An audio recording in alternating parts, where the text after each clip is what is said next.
Every day people have to make choices. The right choice leads to success. The wrong choice leads to failure. Ho Jae made his choice. He chose a path full of endless trials and inevitable failure. It was a hell of a challenge. A guy trapped in this world because of one stupid decision. Now he was making his way to the tavern. Once inside, he took a seat at the bar and paid for a drink, which he gladly consumed. Then he used the community. A system window appeared, which began to slowly sink in. The guy realized that the next session was 10 minutes away. Very soon in the world of learning, new students would enter. On the bulletin board were announcements ranging from the mild to the most hellish. The start of a new session might bring someone new here. But for now, the hero is the only inhabitant of the hellish difficulty. Suddenly, a guy, Lee Jun-hak, wrote to him. He wondered what the guy was doing. Was he again waiting for a newcomer who would never be here? Ho Jae knew this person. He seemed to be already on the 90th level of the complex level floor. In response, the hero wrote back that he was really waiting for that rookie, in case someone would be brought in. He's been here since the beginning and came into this world knowing absolutely nothing about it. And of all the possible difficulty levels, he chose the hellish one with a player survival rate of 0.01%. The guy reflected that only he was capable of such an incredible recklessness. When the information about the world of learning hit the real world, the number of newcomers choosing the hellish difficulty level dropped drastically. Ho Jae would be happy for anyone to choose his own level. And so it was time for a new session. The protagonist froze in anticipation of someone going for his hell level. When he opened his eyes a few moments later, he saw several newcomers. And surprisingly, one of them entered the hell level. What a long time the guy had waited for this after all. He really wanted this person to see his ad. Suddenly, he saw a response. It turned out to be a girl who was surprised that she had gotten into the hellish difficulty. Ho Jae finally realized who it was after all. The girl was writing that she clicked the wrong place and didn't understand what she should do. That's why she was asking for help. In some obscure room, she was sitting there wondering what she should do. The main character texted her not to be afraid. She immediately inquired who he was. Ho Jae introduced himself. He too is on a hellish difficulty level just like her. He also informed her that he would teach her how to play. She will survive if she listens to him carefully, so let her relax. The hero thought about the fact that he would need this girl to get out of here. She needs to get to the 60th floor as soon as possible, so he inquired about the starting weapon she had chosen. The stranger informed him that it was a bow. Ho Jae, after seeing this, realized that she was finished. The first floors of training she would be going through alone anyway. To get through them on hellish difficulty with a simple bow would need to be a pro. The girl asked, "Is it really a bad weapon?" She's in the National Reserve. That's why she chose the bow. The protagonist was interested in this. He noted that he was not saying that the bow was bad. In general, archers have the highest survivability among the classes, so she has no need to be afraid. She will improve anyway if she does what he said. Just don't trust anyone else but him. After reading this message, the interviewee asked if he wasn't just on a hell of a difficulty. Ho Jae reported that he is, but at the same time he is not. But there are quite a few other hell-bent players on the foreign servers. The stranger also asked what he thought about whether she would get out of here. The hero wrote that there is a living area on the 30th floor, and first let her try to get there. He then offered to explain to her the easiest way to clear the first floor. He thought about the fact that he needed to remember the day when his journey in the training world started, and go through it again step by step.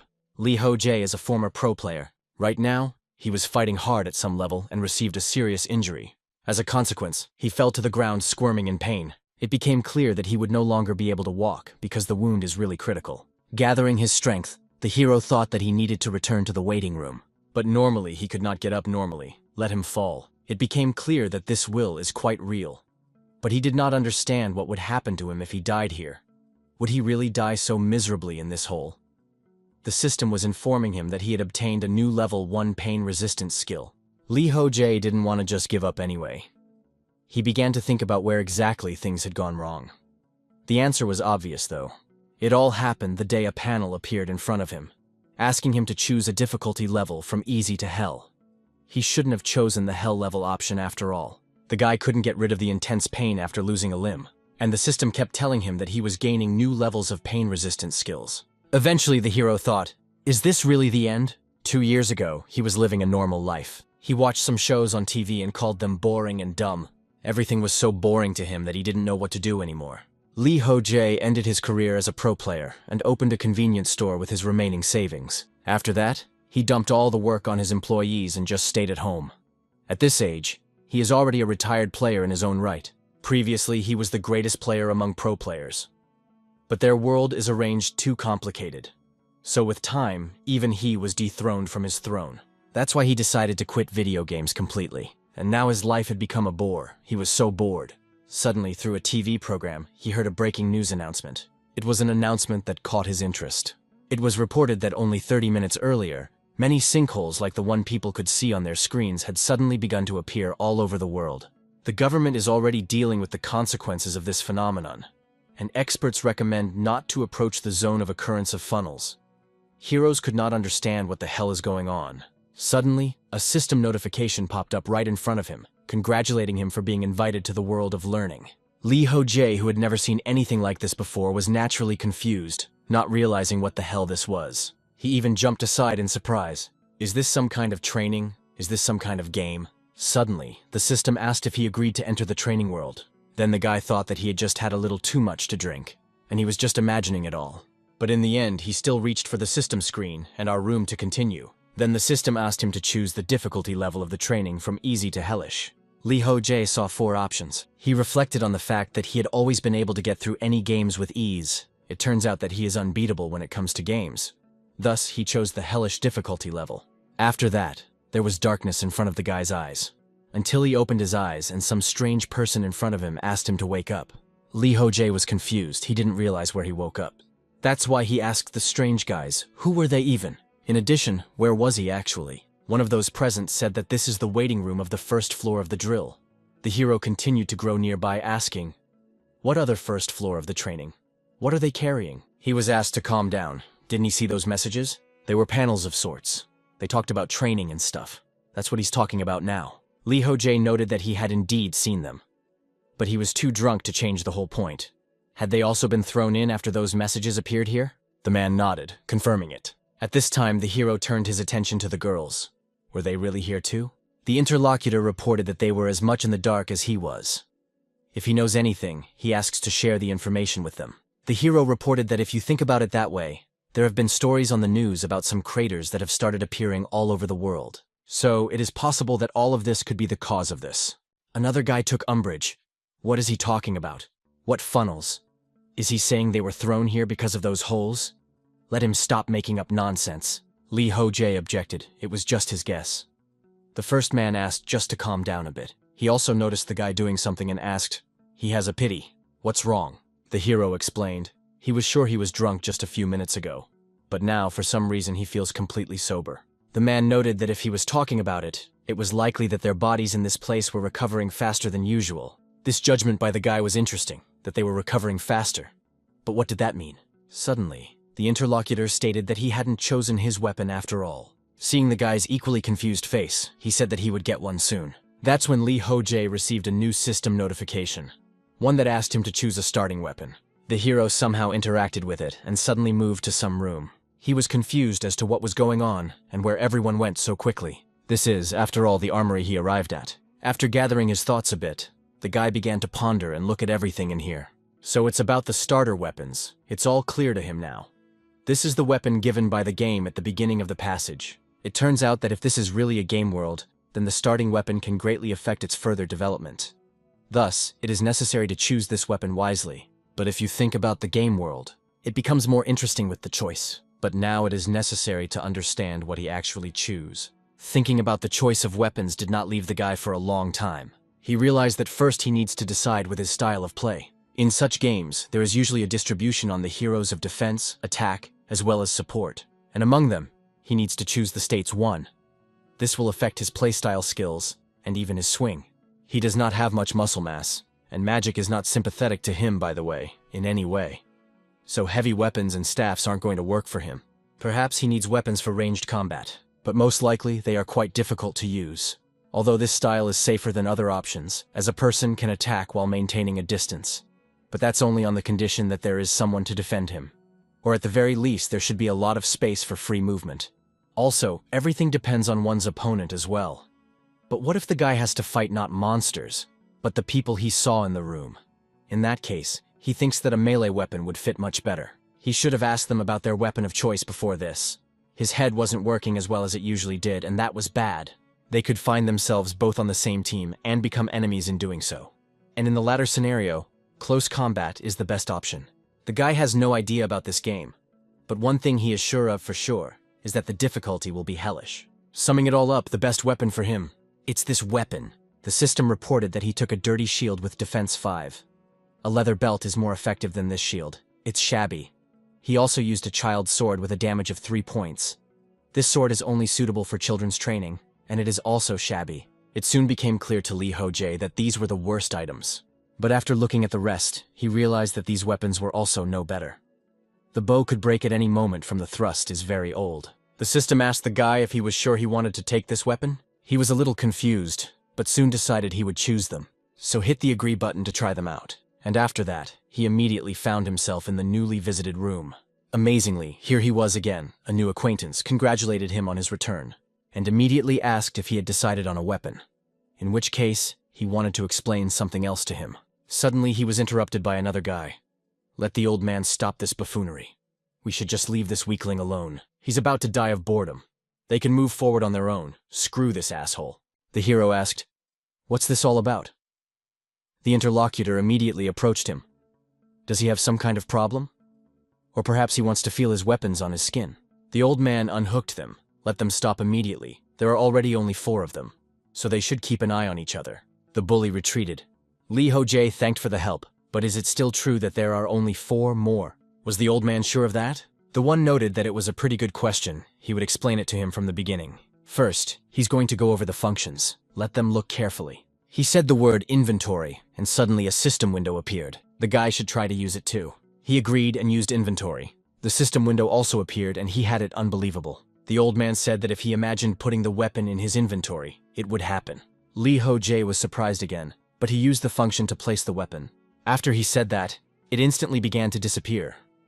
The guy thought it was something similar, just like in video games. The interlocutor suggested going over and looking at his status.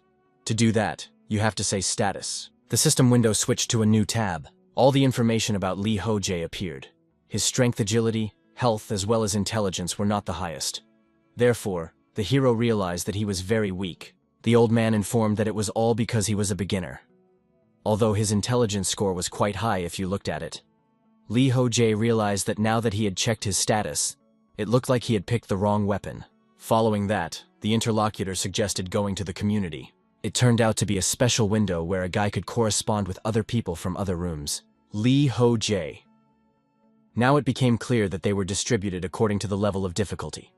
It also says the number of people at different difficulty levels. And in the hell room, it turns out that there are only 4 people. The protagonist is confused. Is that really all there is? The interlocutor stated that this is the reason why they have to look out for each other. The protagonist confirmed this. The old man said the last tab was the clock.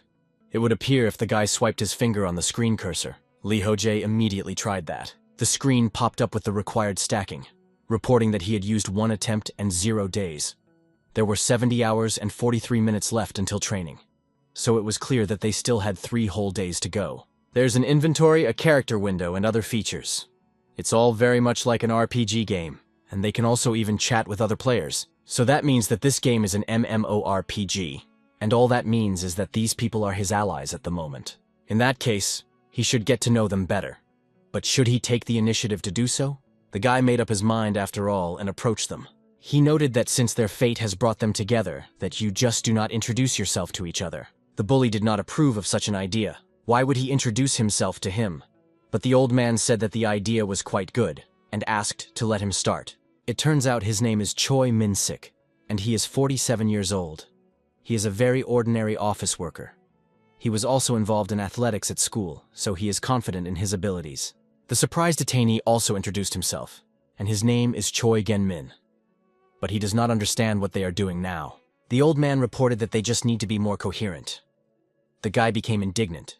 Does he really look like a child? While he was indignant, the main character introduced himself to him as 26 years old. His hobbies are entirely related to video games. In fact, he was once even a pro gamer.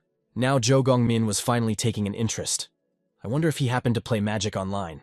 Ho Jae countered that he hadn't played such a game. In fact, he was more interested in strategy games. He said that it was cool. He also liked this genre. Although he has only played Magic Online. The hero said that he also played it for a while. But after the global update, he decided to abandon this game. Choi Min-sik was happy that they suddenly found common ground. When the guys inquired, what games did he play? Only the old man wanted to answer something as he was interrupted by the remaining girl. She said her name was Park Soo-ah. She likes watching anime, and she can write more than 100 dissertations on various anime stories. The guys were surprised. They were even a bit confused by such information. Ho Jae soon said, "Why don't you in that case share the information they have with them?" This game world is very similar to a normal RPG game. They were given starter weapons, and they can also check their status. Moreover, there are several of them here, so he is sure that this is a real MMORPG game. Gongmin confirmed that he had also thought about it earlier. The character revealed that one of the important components of any RPG is groups. Cooperative playthrough allows them to unlock the potential of each class as well as weapons. So why don't they show off their weapons and assign roles in their team? At that moment, he showed his shield as well as his sword. The old man agreed to this suggestion and showed his trident. Gongming supported them. He had a battle axe. In the protagonist's opinion, things were bad. Things were worse than he even thought, because they both chose to go into melee combat. And what about the last girl? What kind of choice did Ms. Sua make? He had counted on her quite a bit, converging anything, whether it was a bow or a throwing weapon, it didn't matter.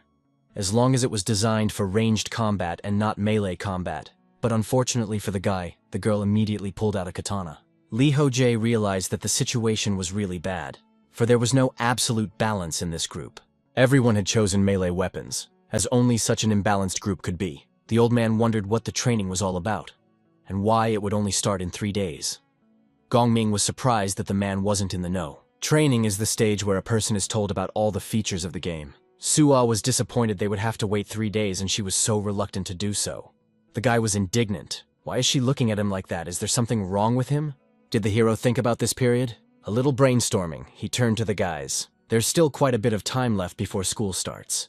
In that case, why don't they assign roles and practice? Then he wondered why they needed training. Training would be the easiest thing to pass, after all. Ho Jae explained that even though it was only a training phase, its difficulty could fluctuate greatly depending on the game. Therefore, sometimes you can even die at the very beginning of the game. Moreover, they have one major weakness. It lies in the fact that all their weapons are designed only for close combat. They will become an easy target if the opponents start attacking from a long distance.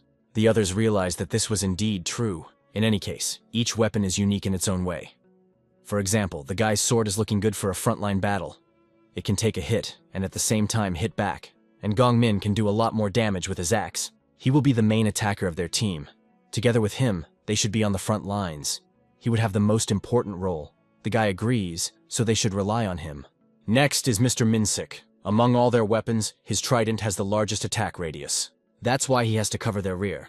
The old man really called him a pro player for such an analysis. Suddenly, Sua wondered, what about her? The guy was confused. He noted that she would have a free role. She didn't understand what a free role meant. Ho Jae explained that she would be a support, such as from behind. But the girl said that her sword is almost as long as the trident, so she can take the same role as Mr. Min-sik. She has full confidence in her abilities. Confused, the guy said that he didn't mean that at all. The point is that she would be safer from behind. The girl once again didn't understand what she meant. Did he really think she should stay behind and watch because she was a woman? Perhaps he wanted to act manly and show off. But for today's society where gender inequality is valued above all else, his outlook on life is rather outdated. She was more than confident that she could be useful. Ho Jae knew it wasn't that. It was just that the katana was too long. And she's pretending to be some anime heroine, and she's holding it wrong in general. A girl can't swing such a huge thing with one hand. He doubted it would be useful in a fight. Suddenly, Min-sik walked up to them. He informed the girl that he understands her feelings. But why don't they follow Mr. Ho Jae's advice? They don't know what awaits them in the training area, and they all chose a hellish difficulty. So it's better to listen to the pro player's opinion on this one since each of them is risking their safety. The girl pointed out that this is indeed true. In that case, she suggested to start practicing. Sua was really imagining herself as the heroine of some anime. She called her katana the eternal judge and made it flicker in a stream of light. This was how she practiced together with the old man. The others looked at what was going on and didn't understand what was going on there. Gongmin asked her to stop doing that. Why is it that she's the one shouting nonsense before every attack? It's embarrassing to everyone present. Sua informed that you will apply the technique, you need to call it out in its name. So there's nothing embarrassing here. The guy wanted to say something else to her, but she just continued to call out the name of the so-called techniques. At this time, the old man clarified that instead of pierce, it would be more appropriate to say chop. After all, she is holding a katana in her hands. The protagonist realized that there's no way the girl will calm down, but it's good to see that they've at least mastered the basics. That said though, there are two other rather important points. Not only does the waiting room not heal much faster, but all weapons also regenerate at an incredible rate. Broken weapons and equipment mend themselves. Here, and I feel like eating as well as sleeping. Since their wounds are quickly revitalized in the waiting room, they can afford more intense training. But what happens if they die in this game? In normal RPGs, a person is resurrected at a save point, for example in a village. If this game has no function in resurrection, then losing really threatens them all with death. After a while, the old man told Gong Min that it was his turn to switch. He didn't mind, he couldn't wait. It would be up to him to find out who was more suitable for the role of leader. Ho Jae praised Suah for doing a good job. The girl, on the other hand, pointed out that the two of them had caused a massacre again. The hero reported that it doesn't matter at all who turns out to be the winner. In games of convenience happens quite often. Players try to figure out who is stronger and settle the matter through a battle. If Mr. Minsik becomes the leader, the guy thinks that their team will focus on defense. On the other hand, if Gong Min wins, offense will be the basis, and it sounds pretty fun. Suah, in turn, thought that Ho Jae would be the leader. The guy was confused, but the girl explained it by saying that he seems very mature for his age. The hero asked, does she really think so? In his opinion, he hadn't changed much since his college days and pro player career. Suah leaned on the fact that he said he went to Sohan University. In that case, he must be very smart. The guy said that his parents threatened that if he didn't score high on his final exam, they wouldn't let him become a PRO player. But he ended up quitting his job pretty quickly. The interviewer wondered what the reason was. The hero wanted to explain it. But suddenly he heard shouting. Gongmin resented that it was unfair to have such a long weapon, so he offered to switch. But the old man said that was absurd. The full potential of the weapon is only revealed in the hands of a true master. Ho Jae realized that there was no way they would calm down. The girls in turn felt sorry that they didn't have popcorn and drinks right now. The hero smiled. Was this really true? A little time passed and the system announced that there were 10 seconds left until the first challenge of day 0. The protagonist announced to everyone that it was time. Gongmin remarked that he had never practiced as hard as he had before in his life. Minsik had a similar situation. He had only managed to get this far because they were there for him, and he was grateful to everyone. Everyone was ready to fight, and now it was their hour. The first trial of training was about to begin soon. It was reported that a portal would appear in front of the participants, leading to the first floor of the training. And soon indeed a different portal appeared in front of each member of the group. Everyone was rubbing their faces, and the hero thought, is this really what he thinks it is? It turns out that if there are 4 portals, it must be in the single-player walkthrough. The team members asked what they should do. They only practiced their roles. Is it really all for nothing in that case? Ho Jae objected. The time spent practicing was clearly not wasted. Everyone quickly realized that he was indeed right. It was announced that the portal would activate soon. And then the main character's limbs began to move gradually. Everyone was again in a panic like they had never felt before. The hero asked them to listen carefully. Until now, he thought that solo playthrough was more effective. That was why he preferred solo play. But the past few days had come truly interesting. For the first time in his life, he was actually enjoying a team game. Therefore, he was sure that they would see each other again, so let the others take care of themselves. This made the team's morale rise, and they were already hoping for everyone to come back. And after a few more seconds, all the bodies were moved. A system window announced that the portal had been activated. The participants would be asked to enter the first floor. Remaining time, 24 training stage, hell level first floor. The protagonist was transported to some strange room. There, the system welcomed him to the training level. Ho Jae was even excited that it had finally started. But he didn't know what dangers this room promised him. The wind picked up, and the hero felt goosebumps running through his body. He realized that he had to calm down now. After that, nothing happened, and it became clear that the portal has not closed yet, and there was still a system notification hanging in it, asking about whether he wanted to move to the waiting room on the first floor. Ho Jae wondered if he could come back at any moment, which is quite convenient. To see, he walked over to the portal and clicked agree to be moved. After that, in literally a split second, he moved to the waiting room. But just as he thought, there was no one here. It was completely empty. There appeared such a denunciatory feeling, as if he had cleaned everything in 1 minute. But he didn't. It's clear to him now that he can come back here at any time, though he doesn't realize what will happen when the countdown is over.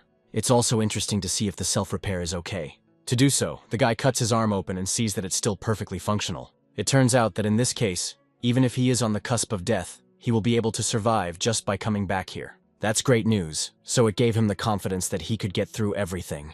While he was thinking about it, he suddenly heard a portal moving. Turning around, he saw Suwa flying towards him. Takihi girl was confused.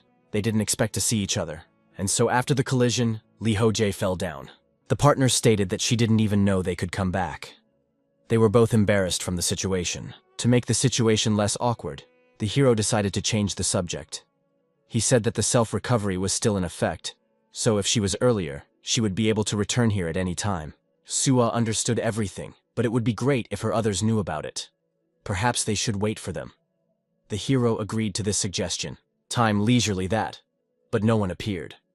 Therefore, the girl assumed that they wouldn't come back. Ho Jae even thought about the fact that they had already been killed. Therefore, he looked at the community layouts to see if everyone was still alive. It was good to see that the number of people hadn't changed and they hadn't lost. So it meant that they hadn't lost. Suwa suggested that in that case, they should also go take the trials. The hero once again agreed. But before leaving, the girl noted that she had a request. When they return, have him teach her how to play video games. She wants to play with him together. But there is also something else she wanted to do. Suwa strongly approached the guy. It seemed as if she wanted to kiss him. But it didn't happen at the last moment. She just turned away. She only said that when they came back, she wanted to get to know him better. Then she said she was leaving. And on that note, they started moving to other rooms together. The protagonist soon found himself in the same place he had been recently. He gathered his thoughts and decided to take another look at his status. His stats hadn't changed. Strength was the lowest, and from intelligence the highest. The guy realized he still knew very little about this place. There was a portal and also a time limit. Worryingly, there are no pillars, health, or mana. But as long as he avoids mortal wounds, he thinks he'll be fine. After all, he can return to the waiting room at any time. In that case, everything is fine, and he wished he could start already. Just then, a strong wind blew in. The guy's status indicates that he is a human being. That means there are other races in this world, but he would easily be able to identify them all. Whoever his enemy was, he wished that he had already approached him.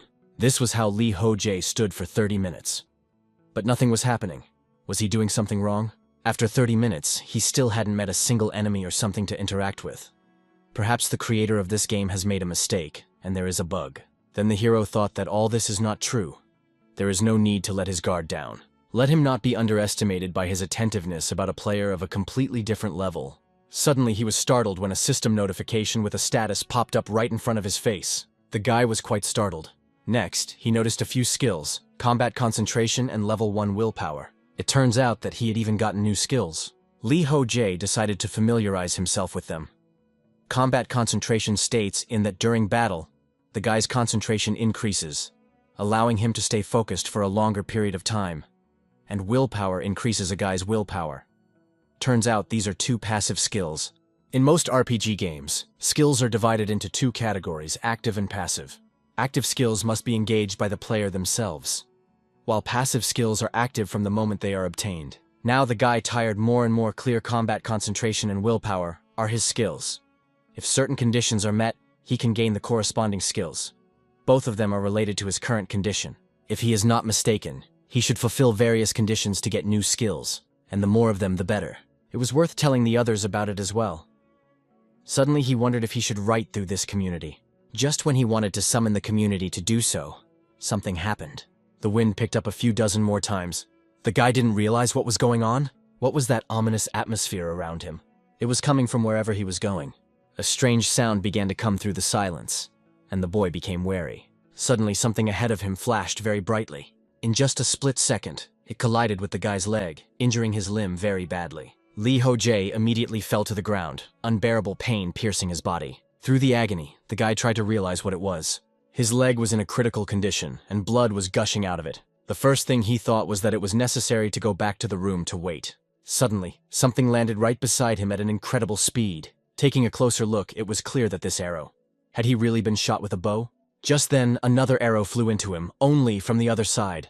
The guy surprisingly managed to get back from it, only getting a small scratch. His firing continued.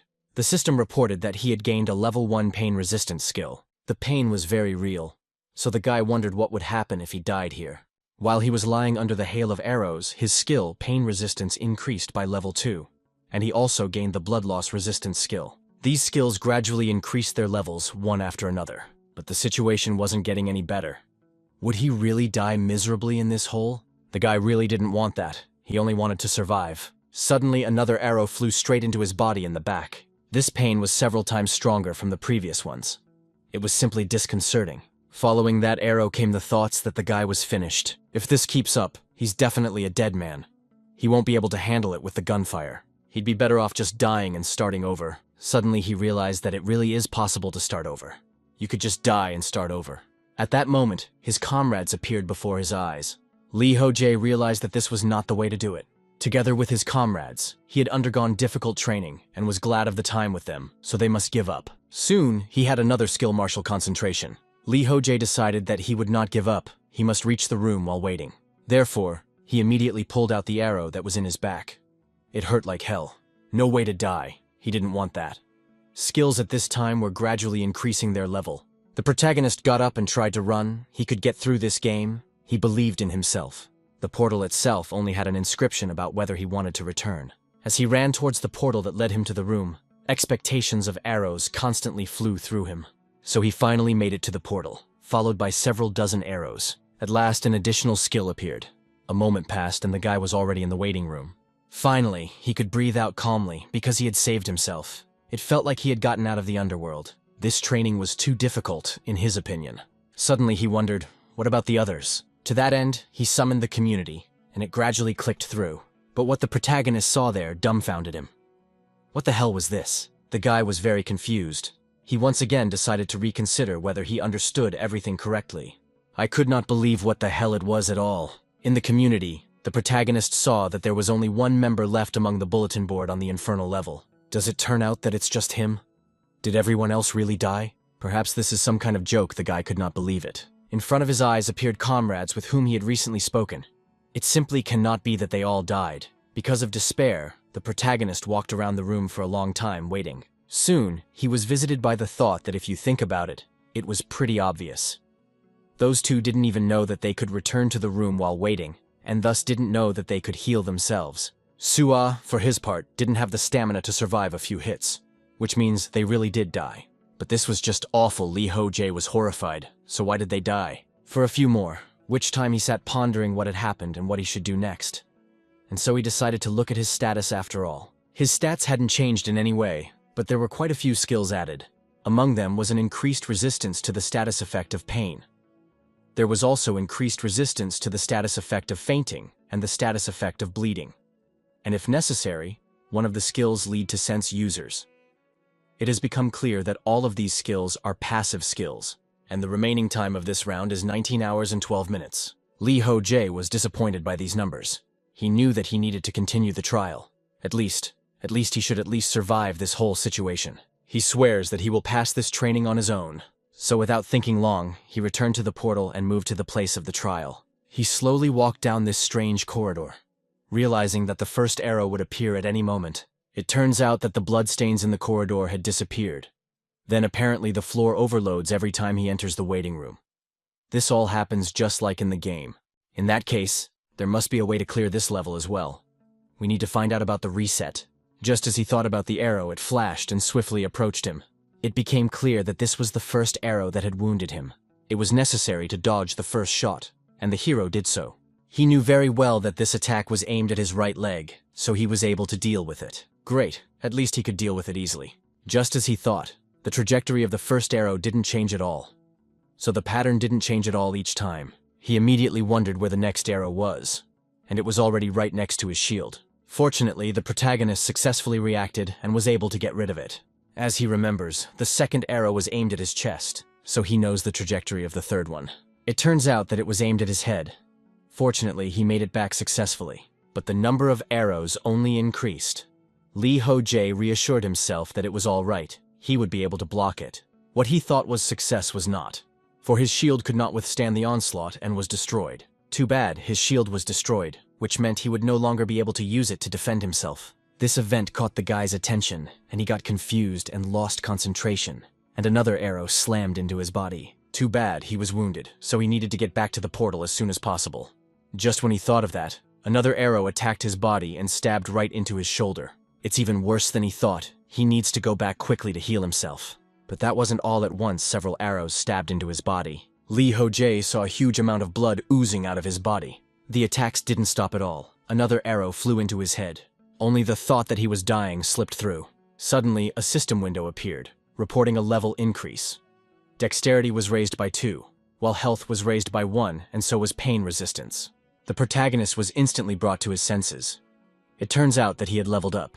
Next, he decided to fight and tried to repel the threatening arrow, and even successfully coped with it. To all of this, his shield recovered and the arrow in his chest simply disappeared. After he repelled the arrow rushing at him, so-and-so stopped, but it was surprising. While there was time, Ho Jae decided to see the status, what had changed in his characteristics.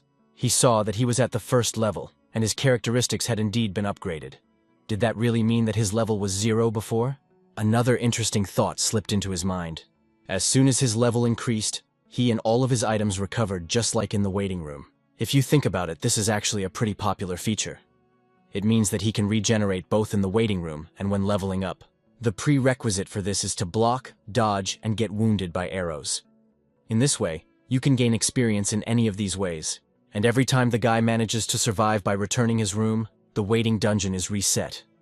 He can then go through these traps and get as much experience from them as he wants. He wants to get mortally wounded and survive by leveling up. If he were in his right mind, such a thing would never have occurred to him. But now his level has actually increased, so he's definitely gotten stronger. Isn't that a great tactic? Everything is fine, just need to give it your best. In the system window, it appeared that the god of adventure was showing interest in Ho Jae. After a while, the protagonist was glad that he had done so even though he was very tired. His pain resistance skill had already reached the 4th level. The guy resented it. If this was all true, why was he still in terrible pain? But this was still not the end. He could gain experience again and again by getting injured and also by healing. This is the most effective way to level up. And as the time to level up grew shorter and shorter, the protagonist continued to advance. Several arrows were rushing towards him at a terrible speed, but the guy did not retreat. He knew what he was doing. And quite skillfully one of them reflected, and dodged the second. Soon another menu with various buttons appeared right in front of him.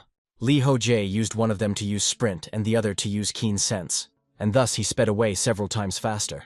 He was already in another interesting room. He'd been here before, so he knew there were 2 crossbows on either side of him, which immediately fired after he got close to the room.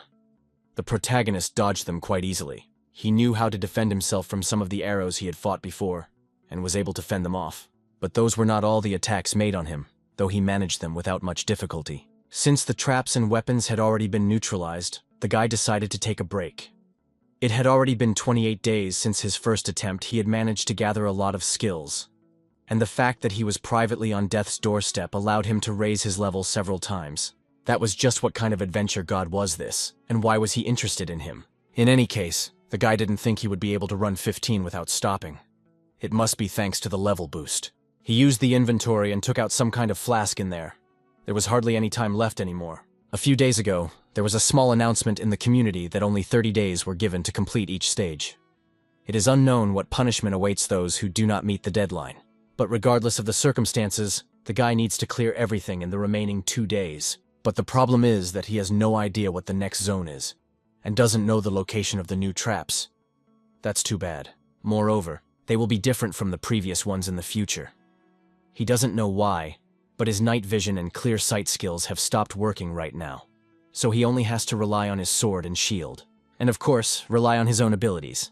So without further thought, he set off, not knowing what awaited him. Suddenly, arrows flashed out of the darkness. It wasn't even just one, there were so many of them. Ho Jae was not at all confused. He knew how to be in a situation like this. A few of the attacking arrows he managed to repel. But here were some that were fired from his blind spot, so they attacked his body. It was really painful to receive such serious injuries. His pain resistance had already risen to the 8th level, so this was just nothing to him. Suddenly something strange appeared ahead. Is it really a way out? The joy of the protagonist was not limited. He rushed forward even faster, although his body was still tormented by arrows, which still brought a lot of pain. But he by no means stopped and reached the very room he thought was the exit. Right in the middle of that room was something strange that looked like a portal. The guy was confused, not realizing what this place was. At that moment, the last of his strength left his body and he immediately fell down. Ho Jae woke up after a while. He was in the water and did not realize where he had cleared himself. Surprisingly, his wounds had healed. It's a miracle he survived it all. It must be the same healing spring he saw when he entered this room. It's exactly as people in the general chat described. The main character was helped by information from the guys in the other rooms. Some of them simply tested on the easy level and learned some secrets, and that there is also a shooting source in front of the boss room. It turns out that all of this was true. But in that case, then, that door that leads forward is the boss room. Basically, it's even good that the guy finally made it to the finale. When he got close to the locked door, he was asked if he wanted to test himself. Ho Jae stated without hesitation that he wanted to do it. Why then did they think he had come this far? The door to the boss's room instantly swung open after his wish, and the protagonist found himself in an obscure place. It was semi-destroyed. So this is the boss's room after all. It looks so strange. Something first alerted him when he first entered. It was the fact that at the other end of the room was a huge crossbow, which, after just a moment, fired at the guy. But he successfully dodged it. Although this arrow flew several times faster than the previous one, it was clear that it would be much more difficult here. If this is the boss's room, then does he really have to destroy this thing? The arrow on the crossbow literally appeared out of nowhere, so it's going to be another attack. That's the horror. The thought that perhaps he should cross over to the other side came to mind. But is that really the whole point of the ordeal? In that case, it pleased him. They probably thought he would just give up like that. But the protagonist rushed forward, and he was immediately enveloped by a barrage of arrows coming from nowhere. It became clear that one of them came from the ceiling. He only survived because of his heightened senses. With the guy's current skills, it was possible to pass this dungeon boss. But suddenly, he felt a terrible pain that enveloped his body. It was coming from his back, literally burning him. Not to slow it down, but there were new skills, such as resistance to burns. And resistance to more was taken away several times. The main character, and felt a hell of a lot of pain. But he wasn't confused and wanted to keep going forward. The main crossbow attacked him, and destroyed the shield he wanted to defend himself with. Also, fire arrows shot out again and stabbed into his back. It became clear that the situation was getting worse. The main character fell to his knees, unable to defend himself. He looked at that main crossbow, which was his main enemy at the moment. Even in thoughts slipped in. Was it really impossible to destroy this dungeon and go through it from the very beginning? But again, it seemed to him as if he was being supported by someone. It was the silhouettes of his recent friends who died in this passage. They are all by his side. Ho Jae used to spend all his time playing video games. It was not because he was bored, but because he liked it, and this activity became his only hobby. But now he realizes that his faith skills were his virtue. In the end, he lost his honor and his existence. At one point, the guy even wondered what a lousy life he'd had. Look, everything in this world has seemed incredibly boring ever since, but it's different now. The fact that he's getting seriously injured is unbearably painful, but he doesn't hate it. Because with every new notification, his heart starts racing. In the past, he gave up everything realizing he couldn't be the best, but he will never make that mistake again. So, encouraged, he once again rose up to complete what he had planned, and swiftly headed for the main crossbow running through the debris. The enemy weapon was already not far beside him, so the protagonist subjected the Vera for the one to destroy it for sure. This training is too hard for him, but he is willing to deal with it. The crossbow immediately fired. Ho Jae destroyed the arrow in an instant, and he didn't stop, but knew that it was necessary to also destroy the crossbow. He successfully dealt with it with just one swift strike. After what happened, the guy could finally exhale calmly. He was glad because he had done it. The system congratulated him for passing the first floor of training on hellish difficulty. Ho Jae was only sad because his comrades weren't around. But it was only because of all of them that he had passed this first stage. Some girl was standing alone on the slope. Apparently she was waiting for someone. At this time, the protagonist received 1,000 points for passing the stage. He also received an additional 1,000 points for passing the floor first. One of the gods shows interest in him, and he received 500 points for that. All negative effects were removed, his health was restored, and he received an additional reward. Which is proportional to his merit. He received the blessing of the wind spirit of the first level. These rewards for clearing the floor were interesting for the guy. It was a pity that just now his level didn't increase. The wind spirit blessing skill was interesting. The guy is now protected by a newborn wind spirit that gives dexterity plus 10.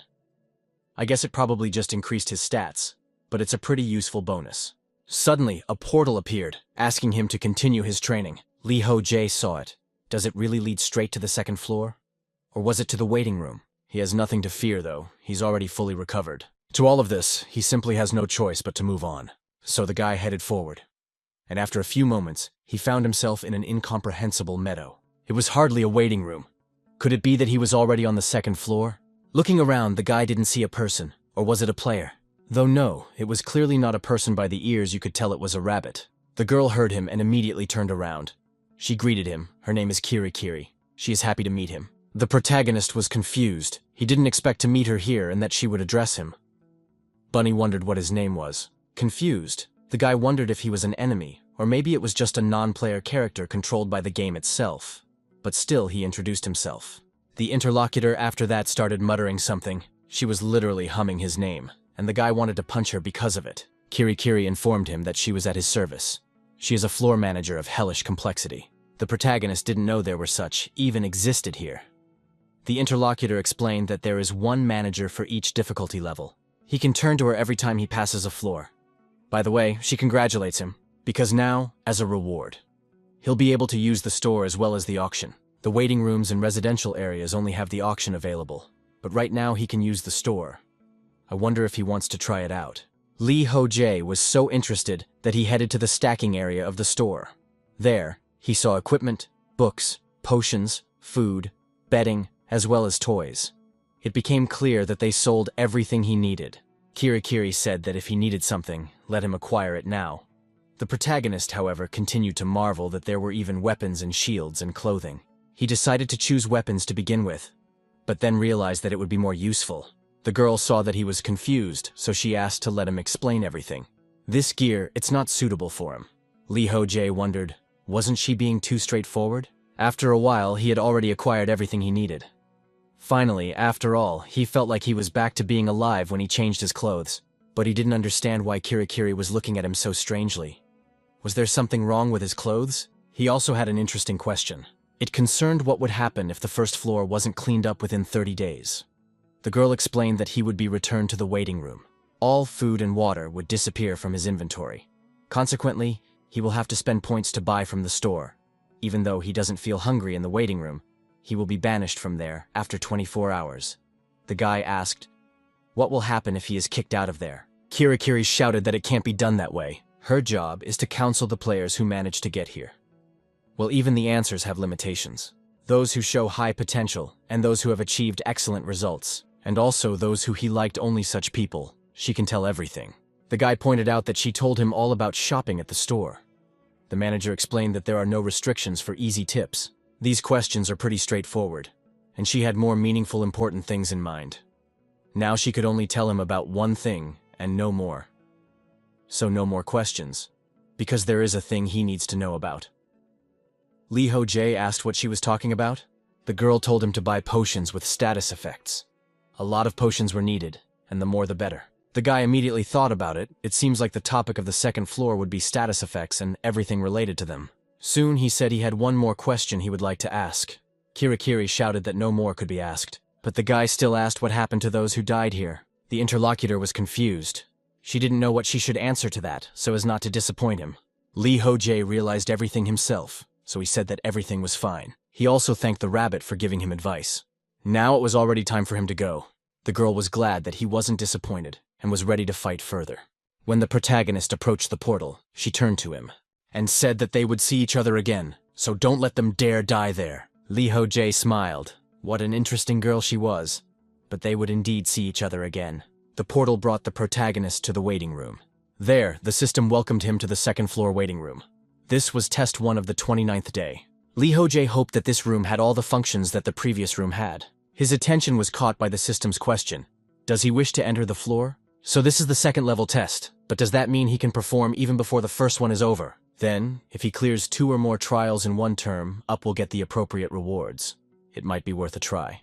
Though no, one should be more careful since he's not allowed to die. Better to ask Kiri after clearing the second floor. There was something else interesting that caught his attention. It was that a bed had appeared in the given waiting room. Not bad. That's quite a nice bonus. One can have a great time resting on this bed. Ho Jae laid down on it, and it was very comfortable. So much so that he decided that it was necessary to take a nap just for a little bit. Only after a small group of period did he open his eyes in horror, not realizing how long he had been asleep. Turning his attention to the time, he saw that he had slept for 12 hours. He had never slept that much at a time before. How much had he already changed since he'd been here? It felt like it had been a very long time if he hadn't agreed to go into training back then. I wonder how his life would have turned out. Having spent time here, it feels like he's gone back to the days of his pro player career. Back then, he could train without sparing himself to win a single match, and was willing to put everything on the line to beat his opponent. Now he feels like he's back in the game. Even more, in one where he really puts on the line absolutely everything. With these thoughts, the guy sat for a day, which time? By the time he realized that there was no time for reflection. In between pondering, he decided to look at the status window and saw that he had gotten an active skill. It's called Level 7 Battle Concentration. Concentration is greatly increased during battle. Maintains a high level of concentration for long periods of time. For a moment, allows you to achieve delayed concentration. If the mental stability is strong enough, increases the time of inhibitive concentration. Requirements: combat concentration level 6 or higher, developed, mental steadiness, experience high concentration, unassisted skill. The protagonist knew that it was originally a passive skill it changed after clearing the first floor. It wouldn't even require mana to use it, which meant it could use the new one as long as its mind could handle it. Since that was the case, it was necessary to try everything. Therefore, Ho Jae started practicing until he was exhausted and fell to the ground. With his mental strength at the moment, he could endure for about 5 minutes. It made his eyes darken. If he overdid it, he could lose consciousness. The consumption of mental power was more than he even thought. Therefore, he hoped that he could strengthen the mind under the mute level and perhaps continue to use it. The hero also noticed the auction tab. The auction window is a feature for those who have cleared the first floor. Players can sell and buy items from each other, regardless of the difficulty level they choose. Most of them are starter kits and unusable weapons. This was probably because they had only gone through one floor. Suddenly, the guy came across an interesting cat collar with a bell on it. It was written that cats do not like it when trying to put it on a cat.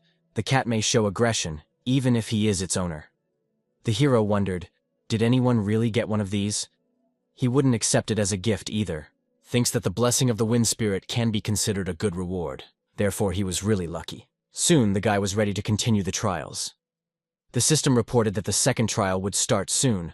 The time did not give the training 72 hours left. Ho Jae believed that he would have to spend 3 days here, just like the first trial. 3 days of waiting and 30 days to pass, totaling 33 for each trial. During the waiting time, it would be worth working on improving the resistance to status effects. Need to look at what's being written in the community chat rooms. So the guy headed over there, and there he saw something really interesting.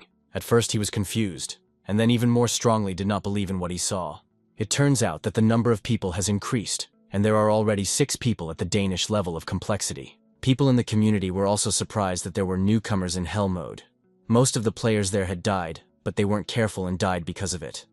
Ho Jae thought that the other players had noticed it too.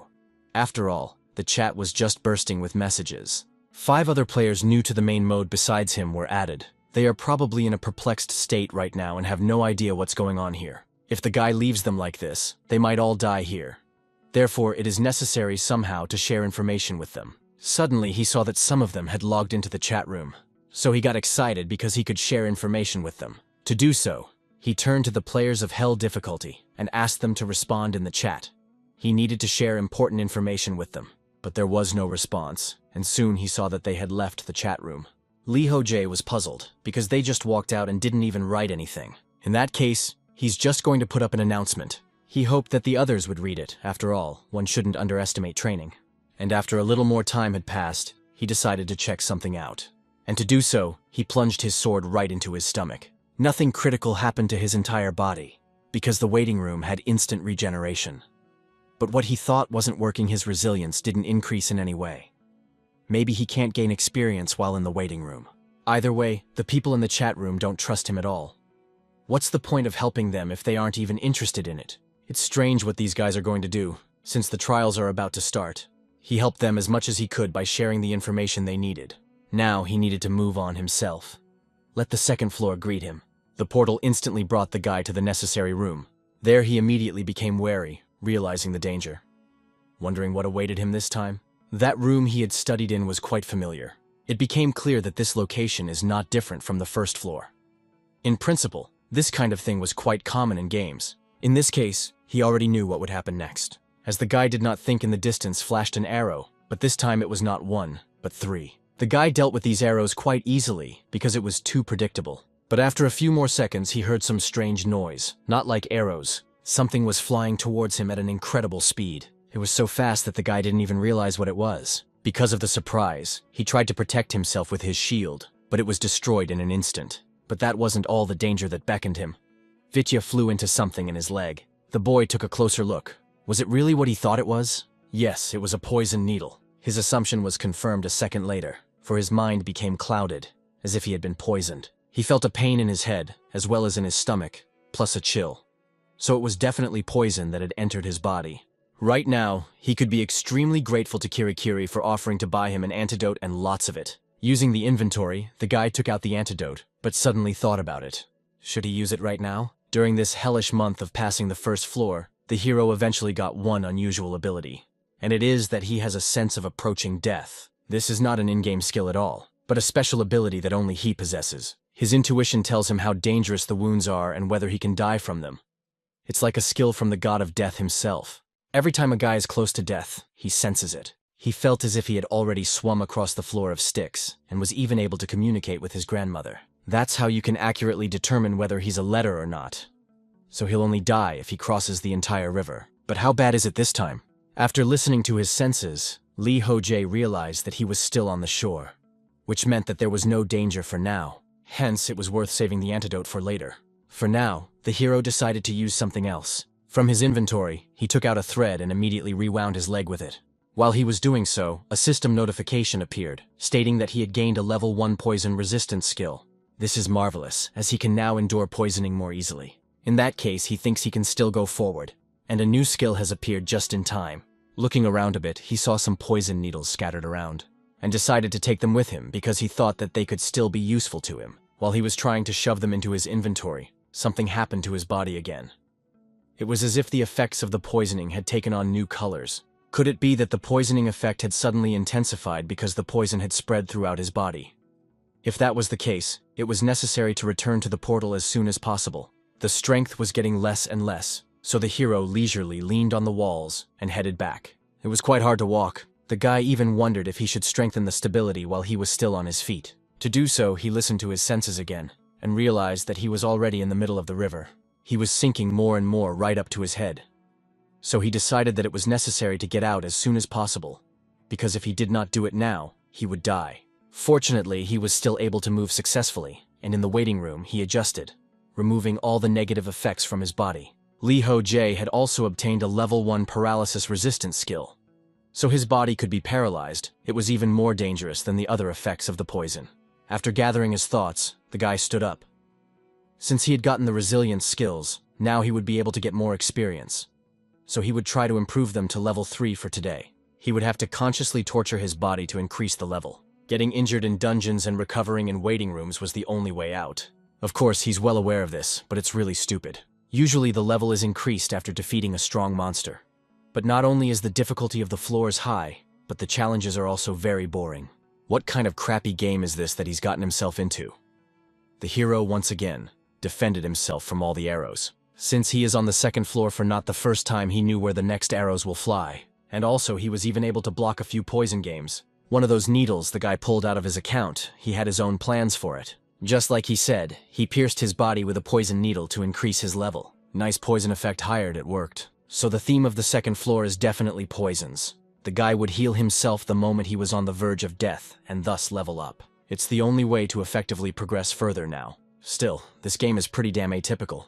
Advancing further became increasingly difficult due to the constant traps appearing along the way. They were constantly trying to attack the guy, and he was only able to dodge them thanks to his instincts. The pattern kept repeating like this, but the needles became even more deadly. If Ho Jae lost consciousness, he would be finished.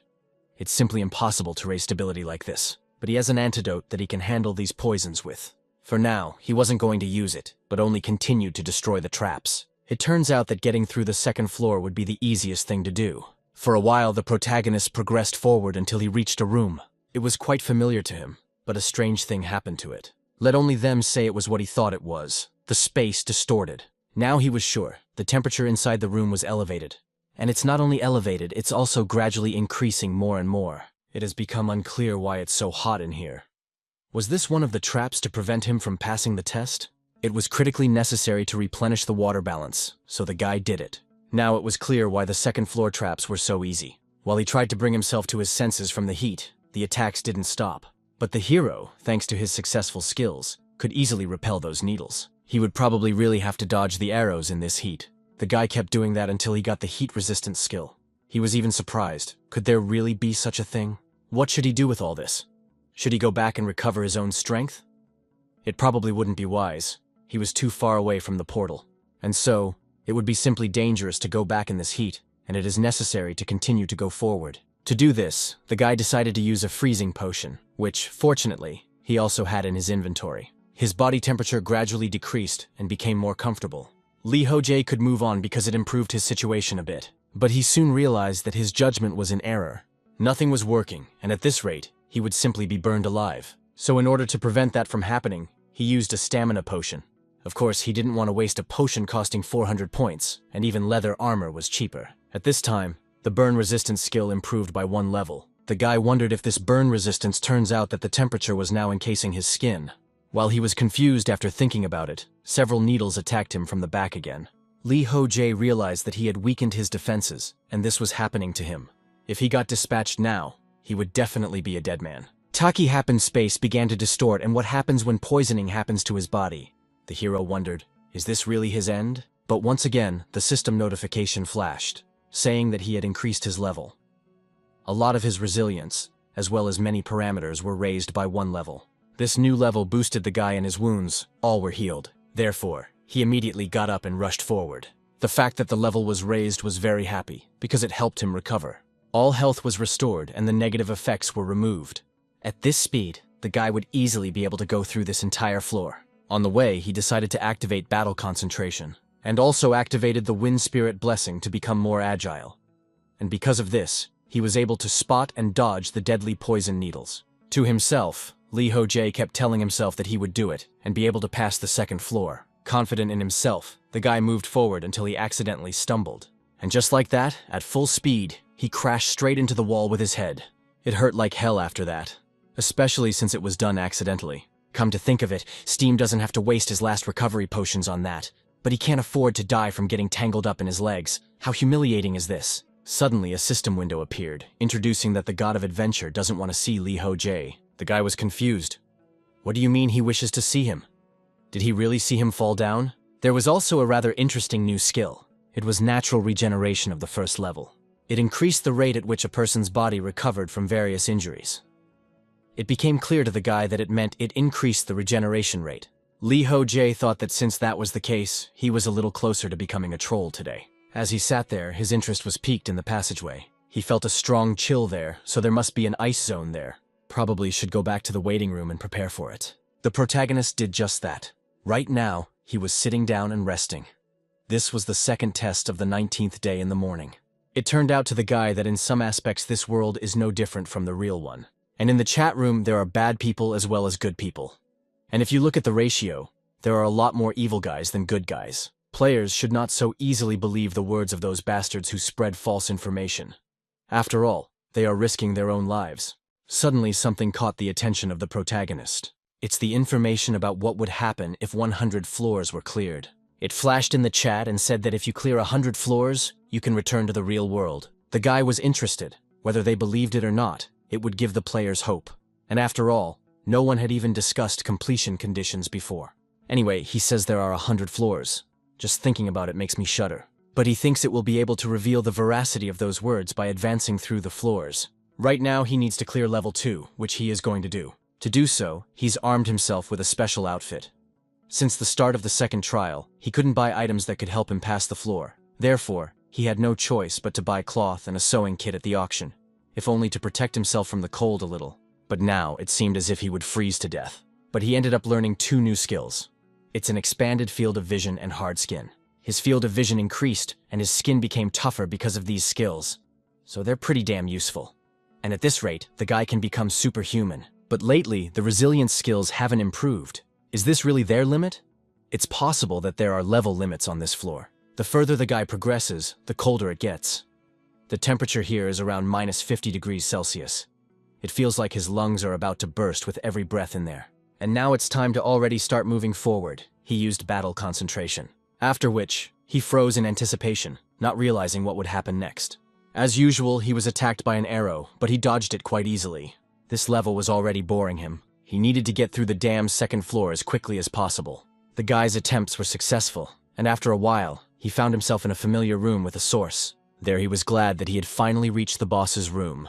The door to it was on the same side as the first floor, and it was locked. Before entering it, Ho Jae undressed and unlocked the door. Thanks to that, he found himself in an unfamiliar room. It wasn't like the one he had been in the first time. It seemed to him just unbelievable. Suddenly, he saw a system window that asked if he wished to return to the second floor waiting room. The protagonist didn't expect this, of course, so he didn't realize what was happening. What else does it mean to return to the second floor waiting room? Ho Jae decided to figure out what really happened. Suddenly, he saw that the condition for passing was to stay in this room for at least 3 hours. The guy wondered, would he really pass the test if he stayed here for the amount of time he needed? If you think about the traps he's fallen into before, this place should just be crawling with status effects. He is uneasy about this portal that is right in front of him. He was able to save a great many items, so there's no point in going back anymore. Therefore, he decided to give up on the idea of returning to the waiting room. Just then, it was announced that his ordeal was starting. Wary, the protagonist prepared himself. He was announced to endure the worst pain he had ever experienced. It's amazing, he doesn't realize what it all means. Suddenly, the space beneath him seemed to collapse, and the guy started to gradually fall. He literally found himself in his body, which was still undergoing its first test. That was when several arrows flew into him. The pain was so intense that the guy didn't even realize where the arrows came from. He didn't even feel them coming. The wounds are very severe, and being resistant to pain didn't help not feeling the pain. Suddenly, he finally saw at last. Wasn't that his starting equipment he was just starting out with? Now he realized it all. It was just an illusion. That pain, and also the smell of blood. If he had been told it was real, he would have believed it. It turns out that he needs to stay in these illusions for 3 whole hours. While he was pondering this ordeal, Oh moved him to another area. It turned out that he was in a place that was familiar to him. It was, after all, the school and young him. Now young Ho Jae was telling the girl that she was his destiny and offering to date. The person he loves most in the world is exactly her. The girl was confused and turned him down. Thinking back on this moment, the main characters thought it was the most shameful moment of his life. They could have just made him feel physical pain, so why make him watch it? It's just horrible. It was also said that the god of adventure wanted to see the guy again. Ho Jae was horrified. He didn't realize how much time had even passed. He can't watch this. It was not even clear how much longer he would have to endure the given torment. Once again, the ordeal transported him to another area. Here he was in his room and, as usual, sitting at his computer. On the screen, his opponent was recognizing that he was indeed a great competitor. His pro player career is just fine, and his skills are top-notch. The character got angry. He knew perfectly well this point. Next, the man said that this was all before his debut. At the tournament itself, he would show the fruits of all his training and take the grand prize and defeat Ho Jae. The guy resented enough of being tormented by these memories. Next, he was transported to the moment when he suffered a crushing defeat at the tournament. The former #1 player had been defeated in all rounds. Is this the birth of a new legend? That guy was also gloating. He was asking if perhaps it was time to give it up already? At that moment, just like now, the protagonist wished he would just shut up. It was really very painful to remember everything that had happened. Ho Jae was cursing at the creators of this ordeal and didn't realize when it would all end. It hasn't even been an hour since the illusion started, although he won't die from it. But it's all very hard. After all, it's sheer hell to go through all these terrible memories from his life. The next event was even more tragic. The girl in the morning suit was talking about the guy that his father had died, and he died because of him. It was very hard for the main character to remember all these events. In order to somehow come to himself, he decided to mutilate himself. It helped, but not for long. This time, it was memories of his father. But when this would all be over, if it continued like this, he would just go insane. Now he was coming to his senses because of the pain. It's great that he managed to dispel the illusions, but he has to hurt himself again. It is necessary to simply accept all these memories. It's true, his father died because of him. Once again, the level threw the boy into a new wave of memories. It happened just as he was growing up, when he visited his father. He was sitting alone in a hospital room. The old man was happy that his son had brought him. Ho Jae approached him and asked how he was feeling. The man didn't answer. He only asked if it was time for him to stop already. He wanted his son to find a proper job. Or was he going to spend his whole life playing video games? The protagonist didn't like these conversations. He only asked not to start. The old man pointed out that he probably hadn't played yet. He already needed to figure out his future. The guy immediately yelled for him to stop saying that. What does he even know about pro gaming? He probably has no idea how much effort he puts into all of this. And how hard is it to compete to be the best? It was hard for the father, and he wanted to say something to his son. But the one informed him that he was leaving. He didn't even try to understand him ever. At last, he didn't ask if the old man knew who was paying for his treatment. The man asked him to just wait and not leave. But Ho Jae didn't listen to him and left. After that, the guy regained consciousness again. But he couldn't bear all those memories anymore. This is another, very tragic memory. Suddenly his father in a coffin appeared before his eyes. It was very painful for the boy to look at his body. The girl next to reported that she heard him yelling at his father outside the hospital, even though he knew he had a weak heart. So it's all his fault. He's the reason Dad died. The words that his father died because of him sunk into the boy's mind. He felt like it was because he didn't even try to understand him. This is probably the end of his journey. He is being drawn deeper and deeper into the abyss of memories. It was very hard, but the main character was not going to give up. He gave himself a blow, and thanks to this came to his senses. But soon the memories came in a wave over him. Ho Jae was indignant. Did it really happen again? The boy saw his family members again. His father had said that it was all his fault. In order to come to his senses, the hero wounded again, he can easily endure physical pain.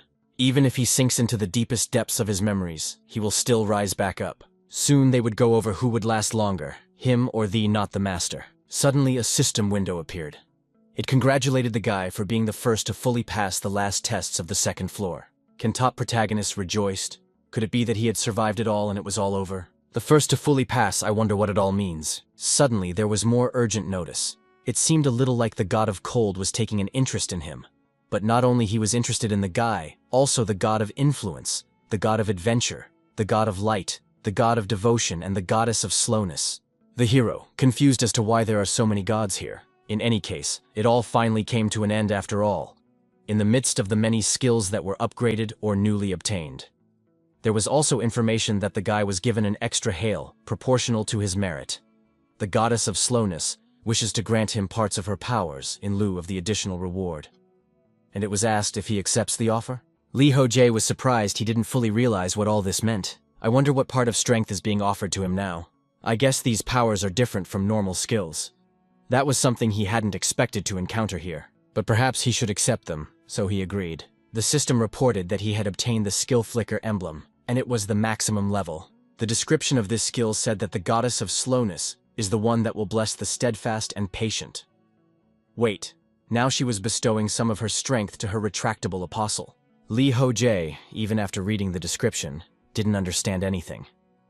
I wonder if there's even a normal description here, and what else is this apostle? Suddenly, another system notification appeared, which reported that the adventure fighter was not disappointed.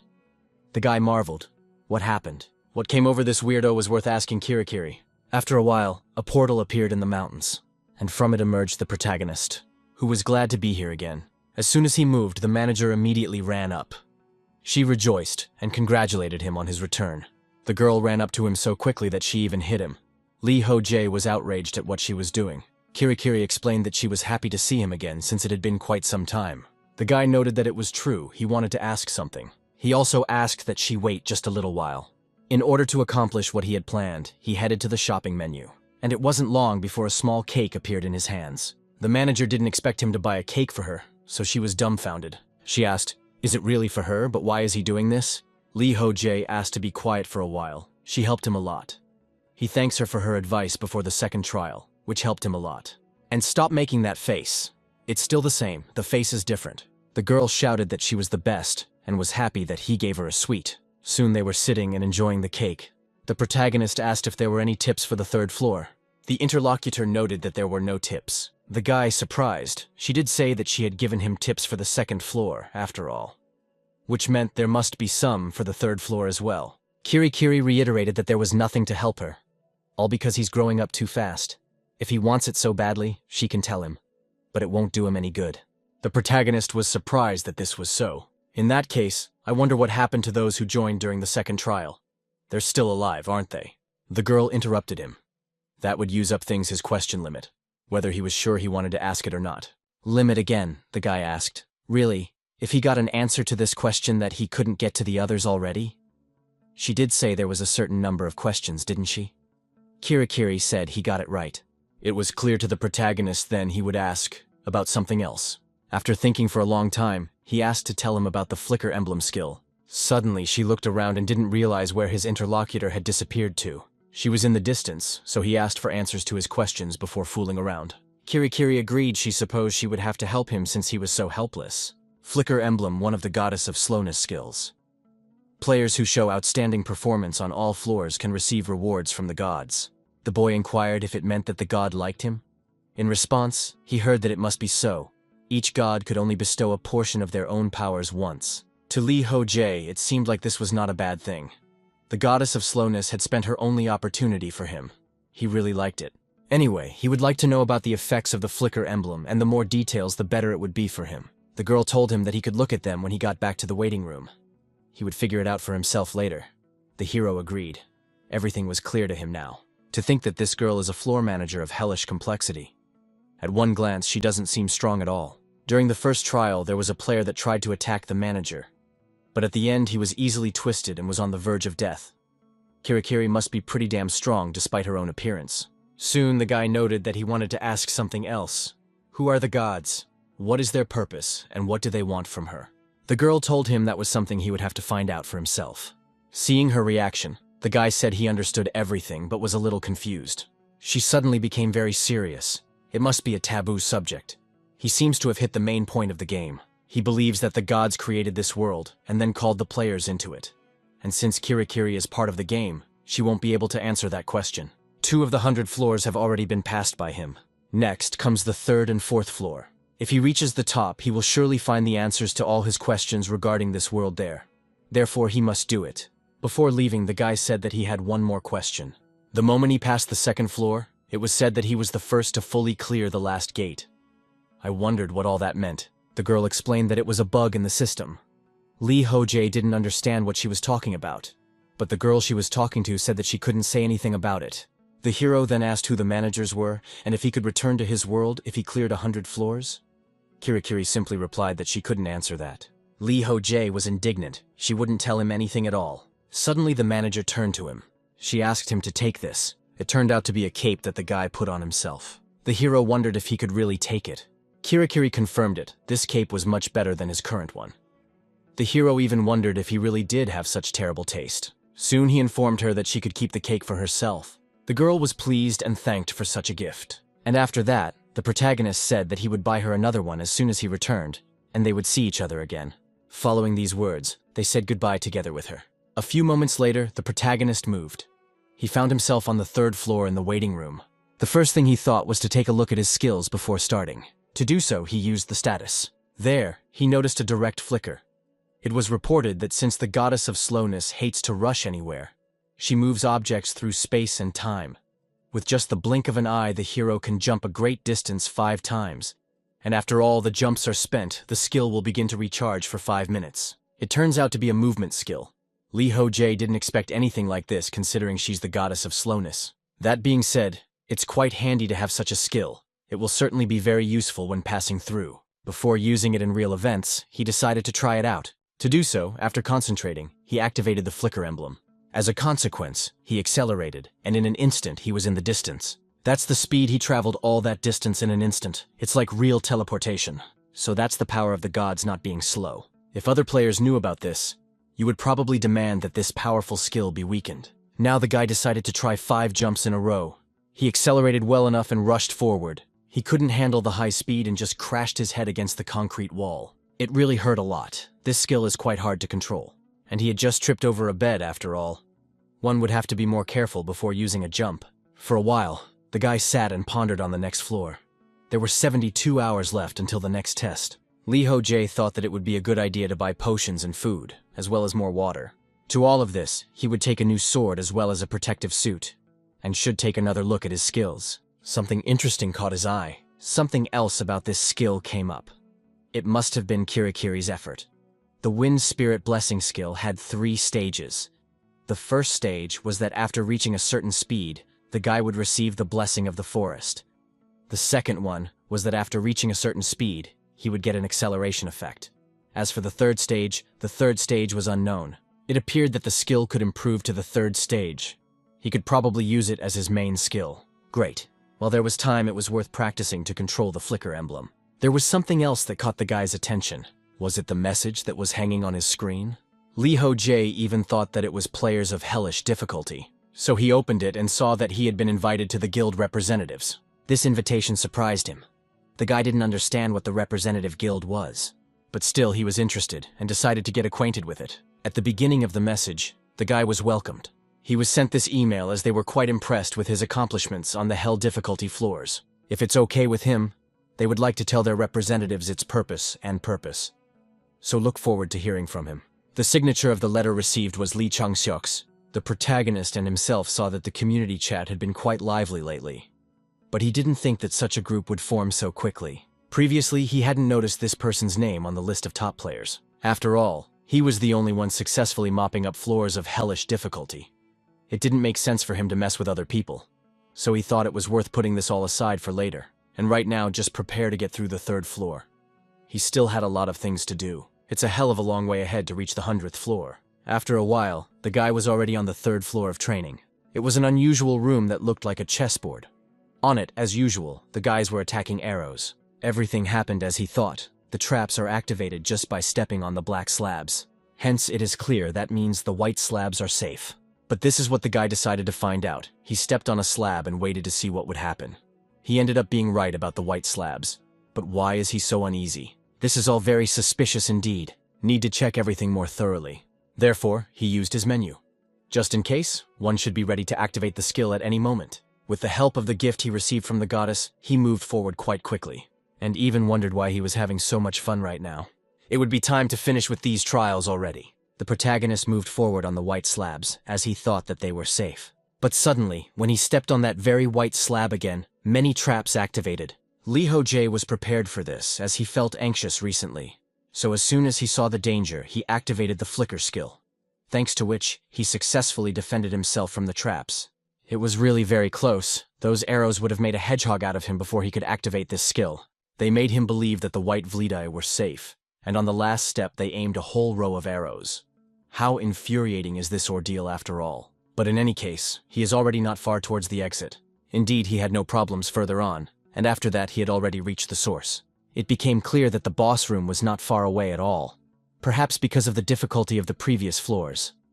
It also seems too simple here, and it's frustrating. Is this some kind of indulgence for him? Ho Jae headed towards the door to the boss room. Considering that he hadn't gotten a single new skill, it didn't seem like he would have to go back to the waiting room. That's why he decided to just finish everything and mop up as quickly as possible. The door of the boss room swung open quickly, and the guy moved to a new location. He was already wondering what was waiting for him here this time. It turned out to be the essence of this challenge is to reach a goal. In the air floating plates, which after a certain time fall down. Guys need to use them as a support in order to reach the goal. Plus on the way, spread traps, and the main character, when moving through them, realized that this is crazy. I guess the creators of this challenge decided to finish him off. Now the rejection difficulty really deserves its name. Ho Jae tried his best to jump over each slab as fast as possible. In doing so, he saw that the slabs would fall down immediately after he stepped on them. Now he has slabs that fall down after a while, and traps that attack. With that in mind, the level would be simple. But it wasn't that simple. He is once again attacked. He has to defend himself from arrows, and there's no way to respawn. He can't even figure out where the arrows are coming from. And suddenly all the plates under him for some reason began to behave strangely. The protagonist felt himself brewing literally in the air. It turned out that the slabs he had recently traveled on had all fallen down. Ho Jae even had to activate the blessing of the wind spirit in order to at least move somehow. The slabs on the third floor were falling down one way or another.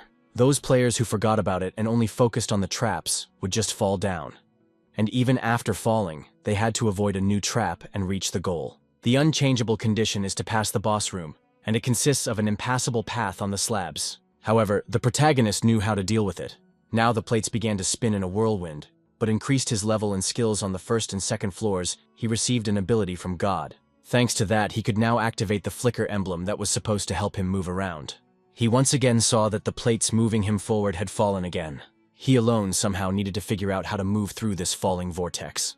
Still, the advancement he had was how he constantly activated the flicker emblem. Ho Jae's goal was to break this unchangeable condition, and so after a while, he even managed to reach the last slab. Of course, the effort to do so was tremendous. The system congratulated him for passing the 3rd floor of training on hellish difficulty. The protagonist thought he almost died this time. This boss room was really dangerous. After all, the creators of this floor had outdone themselves. They were hoping to kill all the players here. Ho Jae barely managed to pass this level. Soon, several system notifications appeared.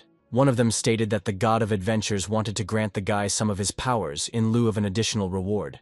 He also received 1,000 points for passing the floor. The very first gods were pleased with him. He received as much as 5,700 points. But some gods were disappointed with him, and some points were also deducted. The guy showed up. He got the power this god switching wants reward. He got on his nerves every day, and Force wants to give only now. Flicker Emblem is a rather cheater skill that exceeded his expectations. Without it, he never would have made it past the data floor. It's a gift that can't be refused. I wonder what kind of skill the God of Adventure gives him. The hero saw that this skill was called Talaria's Wings. They were at the maximum level, but the guy did not understand what this skill was. Description: it was said that this is a new part of the power of the God of Adventure. It is of great interest to players, and was created as a hit. Ho Jae was surprised. What do you mean? As in, let them not tell him that it was a useless skill. Confused, he decided to turn to the status to see what was up. He had quite a large number of skills, as well as resistance to various poisons and other effects, as well as level 7. Well, even if only a fraction of it, this god power and skill is at max level, so it would probably come in handy someday. It will be necessary to ask Kurikiri about it. After passing the next stage, the hero just about headed to the manager. The girl was happy that the cake arrived to her. Guys resented. Does it really look like a cake? Promises are promises, though. The manager asked what happened. If he was okay, he was kind of weird. At that moment, the guy wasn't really feeling well. He noted that his head was spinning and immediately lost consciousness. He didn't wake up until some time later. The first thought flashed about where he was. His head suddenly became dizzy and he fell down. Apparently, he was very tired, and because of that, he lost consciousness. Suddenly, she noticed Kirikiri resting on top of him. Was he really some kind of pillow for her? Although he shouted, but the girl did not react to it in any way, so the hero tried to just sneak out of there. Then he touched her ears. They are softer than he thought. Because of that, Kirikiri immediately woke up and shrieked. She was indignant, talking about him not touching her ears because of that. The sounds rang out sharply in her head. Ho Jae apologized for that. Like he said, he brought the cake after all. While the manager was eating it, the hero wanted to ask about the last level of the 3rd floor. No matter how much he thought about it, it was all very strange. The interlocutor inquired what he was talking about. The guy explained that the difficulty of the level had increased, and he thought he would even die. Kirikiri realized that's what he was talking about. It was because he went through it very strangely. The guy inquired what she meant. The manager stated that the boss room on the 3rd floor had a path downstairs, which was the way he was supposed to go, not jumping on the slabs that were falling down. They probably didn't even expect the player to be able to make it to the room without falling down. It seemed like the gods were really going crazy. The protagonist was outraged. Let them just wait. That's when he would find out who created this fucking world. He would beat the shit out of him. For a while longer, they sat and chatted with the girl. Ho Jae watched the community, but he didn't see any information there that could help him. Most of the community was simple, as well as medium difficulty. But there was also something that still caught his attention. It was that some people were discussing that the guild representatives were suspicious. They were quite unpleasant, sitting in the waiting room for some reason, and probably plotting something. Many people actually also received an invitation but just ignored it. From all these messages, the protagonist wondered about this guild. It is written that they are sitting in the waiting room. Strange, this is a guild of representatives. This is most likely said about the people who sent the invitation. They are not like a normal guild that only pursues socializing with other players. I wonder what their goal is. After completing a level, all the free food and water disappears. Their players need to spend points to buy sustenance. In addition, after 24 in the room, waiting for a person is kicked out. That's why it's unclear why they are there for so long. And how do they even support this guild? All these thoughts hung in the guy's head for a long time. Something is not right here. It might be worth asking the manager about it. At this time, she was enjoying a cake and did not pay attention to anyone. The hero thought that it wasn't worth wasting his limited questions on this after all. He wouldn't be able to help the players on the other difficulties anyway, and it wasn't worth getting involved. Better to focus on his own problems right now. He asked Kirikiri what he would need on the 4th floor. Have them recommend something. The interlocutor agreed to tell him he would need rope hooks and a spyglass to pass the next floor. She assumes that's all. But to the guy, even this amount of things seemed a lot. He also asked that she now tell him about Talaria's wings. The manager was surprised at such a question. It turns out that he had gotten another skill from God. That's incredible. He had gotten skills from 2 gods already. Soon, he skill's description appeared. Part of the god's power gifted to the guy when used, Talaria's wings appear on the player's back. The wings allow you to soar through the air, and they also have incredibly high magical defense. A power adventurer is used to activate them. It was a really good skill when activated summoned wings. And because of this, the main character can float in the air. Now he decided to test their actions and enjoyed landing. This is simply amazing. What a good skill, the adventure god is simply the best. But the girl explained that the wings allow him to hover, not fly. But that was already enough for the main character. After all, the main thing is how he uses them. He, in turn, can fly up, using the flicker emblem and thus increase the range of hovering. And the coolest part is that he has entire wings behind his back to have such a dream of every guy. Kiri looked at him skeptically at that moment. The hero realized that he looked pretty weird. Suddenly, the manager informed him that this would be her thanks for the cake she bought. And a second later, she created a portal that was right next to the guy. He was confused. Should he really go to the next level already? The girl said that the day of the great gathering would come very soon. Ho Jae didn't understand anything and asked, "What is she saying?" The interlocutor only informed him that he would understand everything then. That would be the true essence of this world. In the meantime, let him do his best to survive. Along with these words, she came up and pushed the guy right into the portal. The protagonist was surprised. He didn't understand what was really going on. He wanted to find out about everything again, so he asked to wait, but it was quite late. And after a few moments, he found himself in the waiting room of the 4th floor. There he sat confused, thinking about what the girl had said. It was unclear what this day of great assembly was, or what it even meant. Somewhere in the other waiting room was a large number of people. All of them were looking intently in the direction where the chief was. There was a guy tied to one of the pillars, begging you to forgive him one last time. The main man just threw something in his direction. It turned out to be a dagger that was fiddling right at the guy's shoulder, causing him pain. Lee Chang-suk just laughed because of what had happened. He reported that it was convenient the wounds healed instantly. That was the head of the representative guild. To prepare for the 4th floor, the hero focused on training using the power of the gods. He also used Talaria's wings as well as the shimmer emblem. Ho Jae practiced until he could, comfortably and freely use the skills. It took a very long time. Soon, the system asked him if he wished to enter the 4th floor. The guy wanted to know what was there since the second trial was about to end soon. Accepted the offer by the game, moved to a rather familiar place. He realized that he had already been here a second time, but the sound coming from this room was not the same as before. He didn't understand what it was, what that rumbling sound was. Let them only say that they had already appeared here, but they were clearly not traps. What the protagonist soon saw in front of him amazed him, for right in front of him was a real monster, who wailed and apparently wanted to kill this guy. It turns out that this is the first monster that appeared in the training. And it was so strong. It was just so big in relation to the guy. And not at all unfriendly, because a moment after it appeared, it immediately attacked. Ho Jae felt his strength. He was clearly at a loss and didn't understand how to fight him. Kiri didn't advise him to change his weapon, so he could remove him with his current weapon as well. In that case, it was necessary to concentrate and act according to the situation. He ordered to activate combat concentration. While the guy was preparing to fight, the monster attacked again. But the protagonist was expecting this attack, because he prepared himself using his skills. He dodged quite skillfully, and the monster didn't manage to hit him. After that, he thought that the creature had lost concentration, and decided to attack from his blind spot. But the goblin paid attention to that. He turned out to be quite skillful. And even despite his huge body, he deftly counterattacked the guy with his hand. Ho Jae did not expect such an attack, so he missed this strike. It was really serious for him because the guy received critical wounds. This creature was much faster than he had thought before. Everything is possible that this monster will even be able to kill him. The goblin was rapidly approaching, and all that the protagonist thought of was to block his attack with a shield. But he clearly did not expect what would happen next, as the goblin turned out to be clever and used a false payoff. That is, a ruse. Thanks to which he broke through the guy's defense. He won't be able to block his attack and doesn't understand what to do. Ho Jae found himself in a really critical situation with a monster floating above him, who wanted to kill his victim without thinking for a second. Fortunately, the guy used his skills, and thanks to his agility and speed, he escaped. The creature didn't expect such a thing, so it stayed behind in confusion. The guy noted that clearly the creature didn't expect this. This was his first time using his technique like this. It was a flicker emblem, thanks to which he could accelerate. Until now, the hero had only used it for dodging. But now, he activated the skill before the monster attacked, moving forward. And in doing so, he was able to easily hit its face. It seems that this skill will be great for such attacks as well.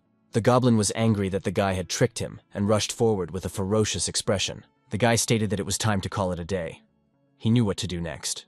He used the blessing of the wind spirit for his next attack.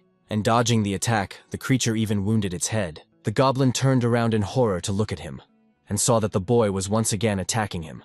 Just that was the last thing the monster saw, because a moment later, his head flew off his shoulders. The protagonist was pleased that he had done this. But this was not the end of the monster's advancement. Further on, more and more new ones appeared. Since the guy already knew how to fight these monsters, the 26th had already been killed by it. The hero even thought that perhaps he should try to fight the next one with his bare hands. His combat skills had increased a bit when looking at the stats. The basic sword skill had merged with the chopping skill, and it had increased to level 3. Of course, this was all thanks to the goblins. It became clear that this trial would soon end. Ho Jae soon moved to the waiting room. This was already the 30th day, so the trial was indeed ending. There was only a minute of the last day left, and so it quickly passed, and the third trial began. As the new trial began, there were new arrivals to this game, so the guy decided to check them out. But this time, it turned out that, apparently, no one chose a hell of a difficulty, and it's a pity. Something interesting awaited him next tabs. The community was in chaos. Because the newcomers didn't understand what was going on here, it was as if they were drunk and delirious. Ho Jae was well aware that they needed time to calm down. So he wrote to the guys and left them to calm down and listen to him. Which is very different from the world they lived in before. They won't be able to go back anytime soon. And making a single mistake here could get them killed. So have them listen to him carefully. The others are confused. What is he talking about? Some even suggested that he had died and this was hell. And some said that his leg was eaten by a monster, and everyone around him was killed. The hero asked them to calm down, but the monster made him curious about what they were talking about. Someone asked what kind of monsters they were talking about. He was pretty interested too. It was a player on a different difficulty level, and the hero had never seen it.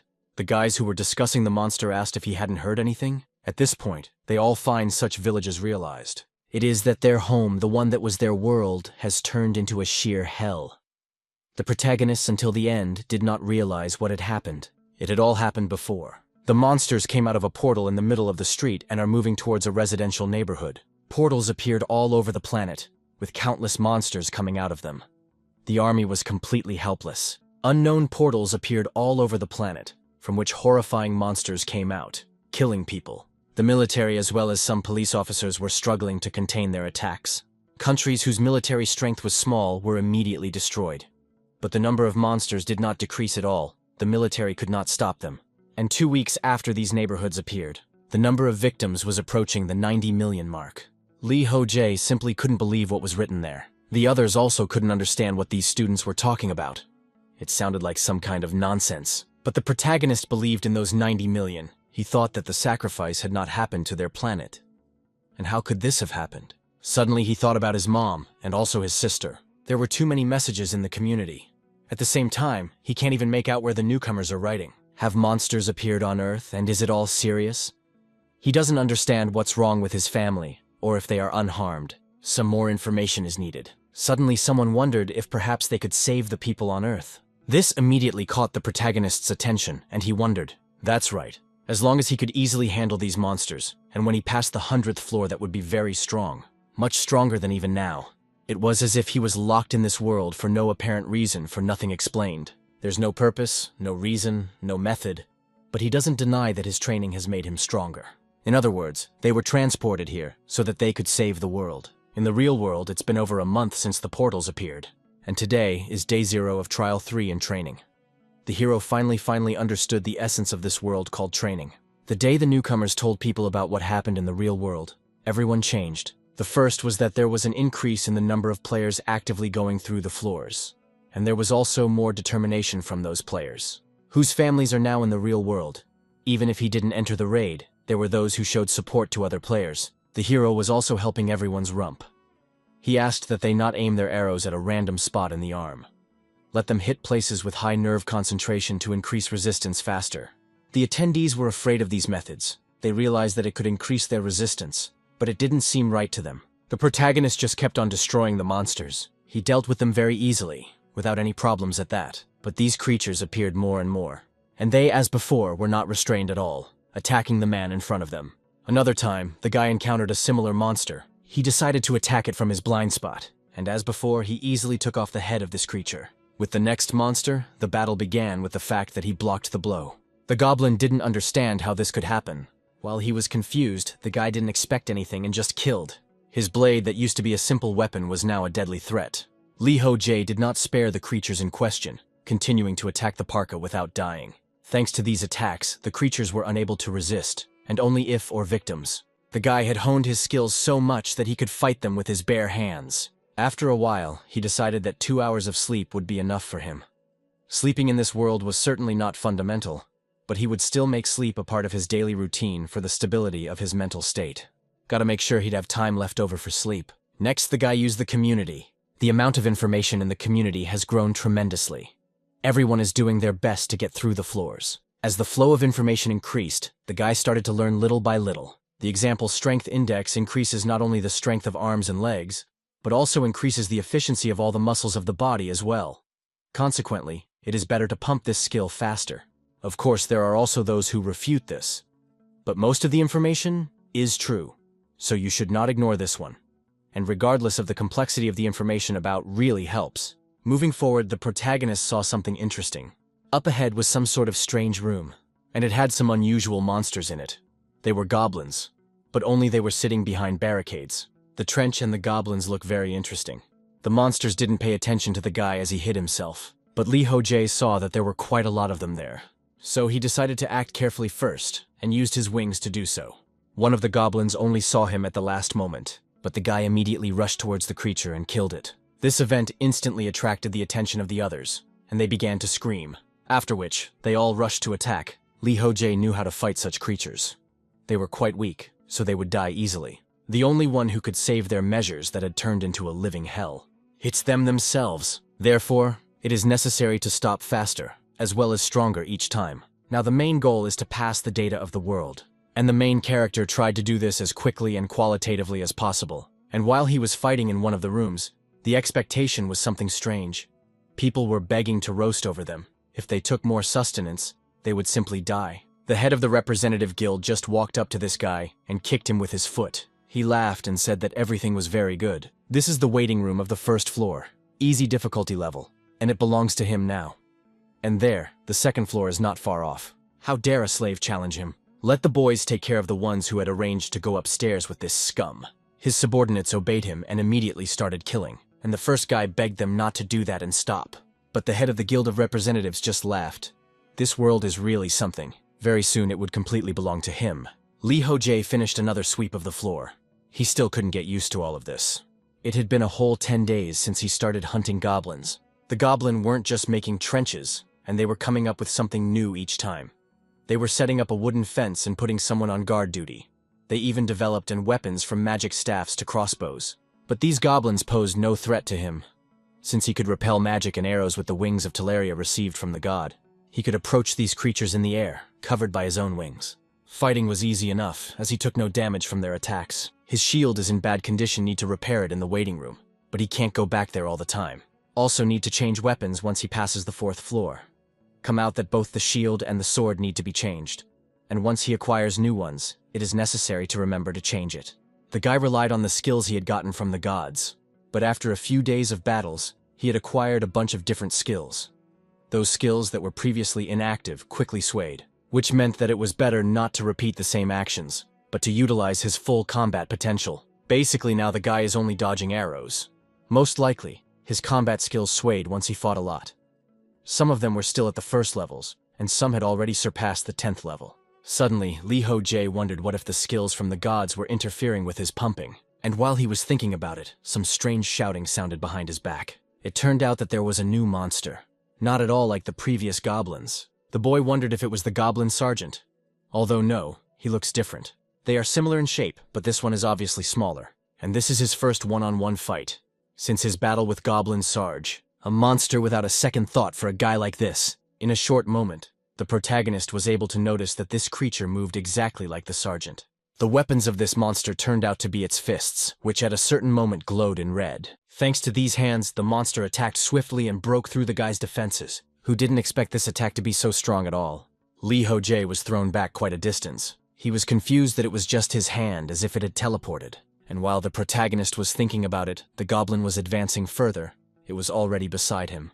The protagonist immediately had to use combat concentration. It was only because of this that he saw the monster's hand teleporting towards him in slow motion. But even with the help of his skill and speed, he didn't have time to dodge. So once again he was attacked quite heavily and thrown aside. But in the air, the guy oriented himself and used the flicker emblem. Thanks to that, he was even able to counterattack quite skillfully. But he didn't seriously injure the creature, and the fight continued again. The guy was outraged that his enemy had dodged. Had he really planned it? If the guy gets hit with such a low level of defense, he's definitely dead. And so he noticed that the creature was actually about to attack him. So he immediately used his own wings to defend himself. It turned out that those wings, in turn, attacked the goblin. Ho Jae resented this goblin, probably thinking that he was enjoying being his whipping toy. But surprisingly, he dodged again. Did he really read his movement? The guy even lost a few teeth in this battle.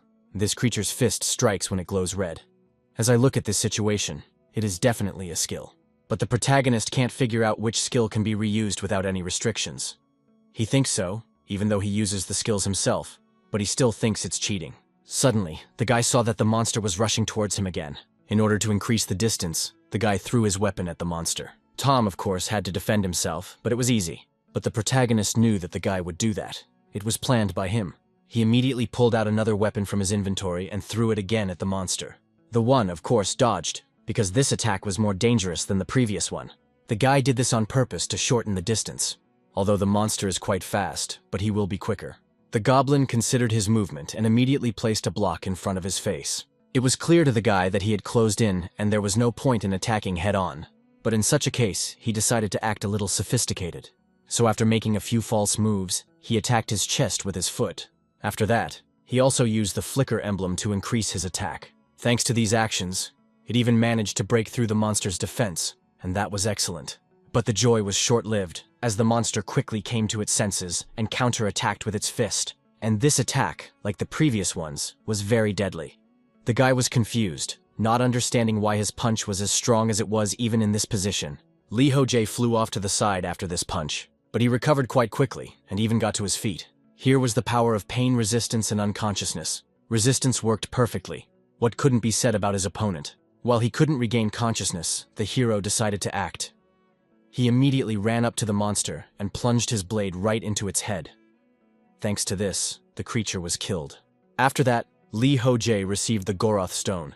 This stone was given by a great flame warlock to a sergeant from the Red-Eyed tribe. The boy realized that he had miraculously survived. But it's not fair to make him fight an enemy that uses a skill without limits. Goblins are mobs that are easy to fell. Isn't that how it should be?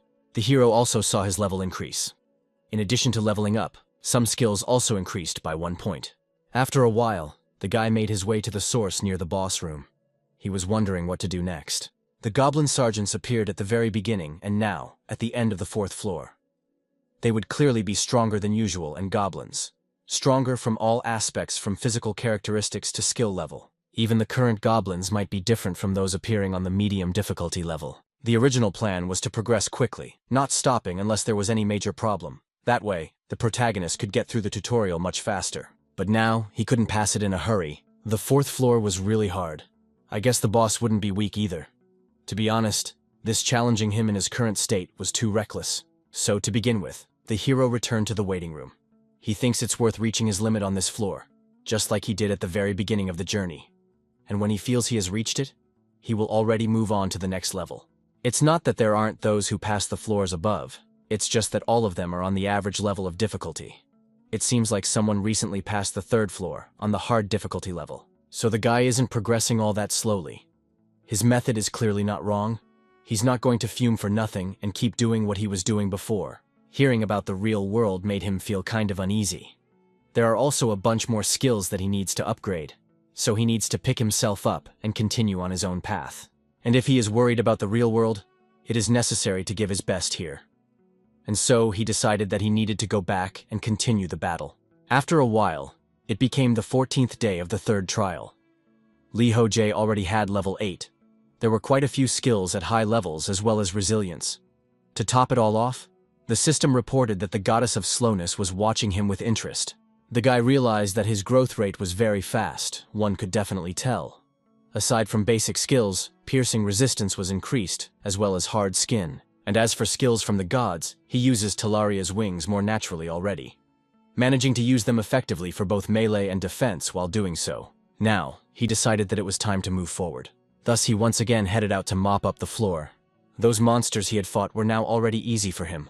And right in front of the guy, the boss room appeared. He thought about that as he returned to the waiting room of this 4th floor and went raiding twice a day. The raids were pretty easy, but the boss room would be different from them. Along with these thoughts, the guy swung the door open, for he was curious about what was inside. When the door opened from there, a thick wind immediately blew, as well as an ominous atmosphere. Ho Jae, after a few moments, he found himself in a place unknown until then. He became curious, wondering what this place was. The first thing that appeared was a system notification that reported this level. The task in the boss room at this point was to destroy the Goblin King. The guy was a bit confused about what it meant to destroy the Goblin King. And he didn't understand, because he didn't see where he was. The hero, he wondered, was now somewhere in the middle of the mountain. Whether to go up or down was the main question to which the guy did not know the answer. After much deliberation, he decided to go up. The way was long, but it passed without any problems. Until the protagonist came upon some fortress on the mountain. Here he needed the telescope that Kirikiri had recommended him to take with him. It turned out to be a wall fort about 5 meters high. In the guy's opinion, they were pretty tall. Also guards about 20 if you count by the burning torches. The hero would be very happy not to be spotted with his passive stealth skill. It seems that the only entrance is only through the main gate. Perhaps one should sneak in there using Talaria's wings. The guy has no idea how other players who don't have skills from the gods can sweep this boss room. But that doesn't bother him now. It is necessary to move forward. That's what the guy actually did thanks to his skill. He began to climb up the wall quite nimbly. And he did it thanks to the flicker emblem. One good acceleration was enough to climb up. When the heroes were there, he saw one goblin right in front of him, which he immediately stabbed, but tried to make sure he didn't give up any sound. The guy figured he'd have to deal with the guards first, and then he'd mop up the fort itself. It was also good to see that no one had spotted him. That was thanks to the stealth skill, which had already been upgraded to level 4. It was good that he climbed the wall without any noise. It was the most real stress. This situation even reminds him of stealth games. The guy's thoughts were interrupted by a noise from the goblin that was at his back. This creature called for help when it saw the protagonist. It was now clear to the guy that being stealthy was probably unnecessary. He used his own wings to speed up. Right now, it was already time for battle. Time had passed, and the sun was already beginning to be understood. The monsters were scattered all around. They had been killed, and the protagonist was enjoying the view. This world really doesn't look like an illusion. He thought that the doctrine was an artificial space created by magic or a program. But this view is simply impressive. This place could be a planet somewhere in the universe because it has a pretty realistic look. It would be a nice world to live in. And now he's going to continue on his way. This fort is located on top of a mountain, and he had cleared it out. It had about 32 goblins inside. And they were regular goblins, but of a difficulty level. These creatures were not as strong as the goblins and sergeants from the 4th floor. And there weren't many of them here, so it was quick to clear the fort. But he still couldn't find the Goblin King here. He must be somewhere else. Somewhere out there. The city ahead is surrounded by a wall. The Goblin King must be located here, in his main castle. It's a stone structure, and it seems to be in good condition. There's technological advances. It's just impressive. It's not a tribe. It's a whole city. But are they unusual mobs? Why do they have such an advanced civilization? The guy wouldn't even be surprised if there are about 100,000 of them living there. He can get there in a day or so. To all this, the city is in the center, and on the sides of the world, on the mountaintops, there are forts. Based on the size of the city, there are probably about 100,000 soldiers there. If they surround him, he will obviously lose. Therefore, it's not worth fighting in the open area near the city. That leaves 3 places where he can fight. This is the castle, the center of the city, as well as the fort. The main character's thoughts were interrupted by some noise coming from outside. It could be seen that someone was heading in his direction along the road. Ho Jae looked through his telescope and saw that they were horsemen. There are about 20 or 30 of them, and they're heading straight for him. But it's all for the best. The boy will face them here. They'll have a hard time unlocking the gate to this fortress. If anything goes wrong, the guy will retreat and attack another fort. By capturing each fort, he'll reduce their numbers. And once all 4 forts are defended, he'll go straight to the city. Once there, he will wreak havoc and simply smash them. And then he'll infiltrate the main castle and kill the Goblin King there. Again, some time passed, and these riders were all defeated. One of the creatures screamed a lot, and the protagonist didn't understand what he was yelling about. During the battle, the goblins were communicating with each other. When the first standing goblin that shouted to the rest, some of the riders separated from the main group and headed towards the city. The one leading them held the guy back until the end, so that the separated goblins could reach the city in time to warn him. Even though he was his enemy, it was a good strategic decision. The lad knew what to do with those riders, though. He rushed towards them thanks to his own wings, and attacked the given creatures, killing them very easily. For the past 3 days, all Ho Jae had been doing was fighting goblins. They sent more and more soldiers to the forts. At first, they sent a few dozen at a time, and then it was already 50. When they got over 100, the guy moved to another fort, and there what he thought before he cleared it very easily. Thanks to his wings, he can move between forts, spending about 3 hours on the way. Meanwhile, the troops that were sent to reclaim the fort need to spend a whole day pursuing it. Therefore, they are no match for the mobility of the protagonist. After a few such movements, they sent 200 soldiers to each fort. All of this happened right now. The guy destroyed the guards in one of the forts, as well as the 200 soldiers who arrived there. Seems they thought they could beat the guy with that many. Plus, these reinforcements are armed with spears. But when it comes to the battle inside the fort, the guy can easily defeat 200 goblins, thanks to his level being doubled. Ho Jae even has a hard time believing in your growth rate anymore. After killing those goblins and clearing all the forts, he must have gained a lot of experience. In just a week, he's gotten stronger incredibly fast, and that's fine. The Goblin King, who was the guy's main target, didn't like it. Ho Jae once again used his telescope to look at his enemies. At this time, a huge crowd was approaching him. There seemed to be around 800 individuals. That's one rather large group. It must be a hastily assembled group because there aren't many soldiers in the city right now. Since the guy had only defeated goblins in the past week, their strength and numbers had noticeably decreased. The number of riders has dwindled, and the regular foot soldiers seem to be untrained civilians who were recruited in a hurry. Only 1 out of 5 is an experienced soldier. So it seems that they are sending all the men they can find, which means it's already time to visit the main castle and wreak havoc in their empty houses. Suddenly, the system reported that the dueling god was disappointed with the guy because of his method of fighting. The guy wondered, what should he do in such a case? Does he really want the guy to solve issues head-on and get killed? But suddenly, there was a notice of Chaos Headquarters, was pleased with his actions. Ho Jae was happy that he found with himself, in which appreciates his hard work. Although the bad feeling he has right now is because he seems to be an evil god. But anyway, it's time to move forward. As before, to move quickly, the guy used his own wings. And after a few hours, he found himself in the outskirts of the city. Then he landed on the roof of the nearest building. Great, he's infiltrated and remained undetected. But the question becomes, what do we do now? Alternatively, you can go out in the open to fight the monsters. As soon as the guards arrive, he'll take off and move to another location. In terms of mobility like before, he has a big advantage. Starting fires in different places is also a good plan. If the whole city is engulfed in flames, these creatures won't even have time to put it out. Although if they have a storehouse with gunpowder, then you just have to blow it up. All it takes is to sow confusion amongst all those goblins. And it doesn't matter if the group that was sent to the fort comes back. He can easily get out of here and lurk somewhere in the city. And these goblins do not revive, as in various games. The guy sees that they don't have many troops left. The ones sent to the fort are probably the last ones. If he successfully riots in the city, he will be able to get into the castle and kill the Goblin King before the troops arrive. Suddenly, the guy turned his attention to the road. It turned out that there were several goblins walking along the street. They looked very much like humans in some ways. Could it be the goblin child and also his mom? The boy noticed that they were smiling. This situation made him wary. Therefore, he paid attention to the others who were in the city. Normal life was going on there. Ho Jae couldn't believe it and was confused. In this city, goblins live the most ordinary life. They eat, laugh, and fall in love as if they were ordinary people. Perhaps this is an illusion. Is it true that this map was created for the player by the game system? We can assume that these are real existing places somewhere in the universe. In that case, for these creatures, it is the guy who is the monster. He's a horrible monster that just showed up and started mauling them, collect him left to right. I really wonder what that goblin said to him before he died when he tried to mount him. They all fought not for life but for death, and fought to the last man. They also looked at him with great hatred. He did not attack and was overwhelmed with anger as well as malice. They hugged the corpses of their dead comrades and wept over them. Ho Jae realized that he had indeed killed countless goblins, but he didn't even feel an ounce of emotion, for he thought that this was just some kind of game. Because of this, he had a shitty feeling on his heart right now. He kept thinking that the goblins of this were just an illusion. They would be resurrected when he returned to the waiting room. No matter how many times he came back here, they would live exactly the same life as they do now. After all, that's what the system says. But is that really the case? Ho Jae even thought about giving up. He is no longer going to wreak havoc in the city in question.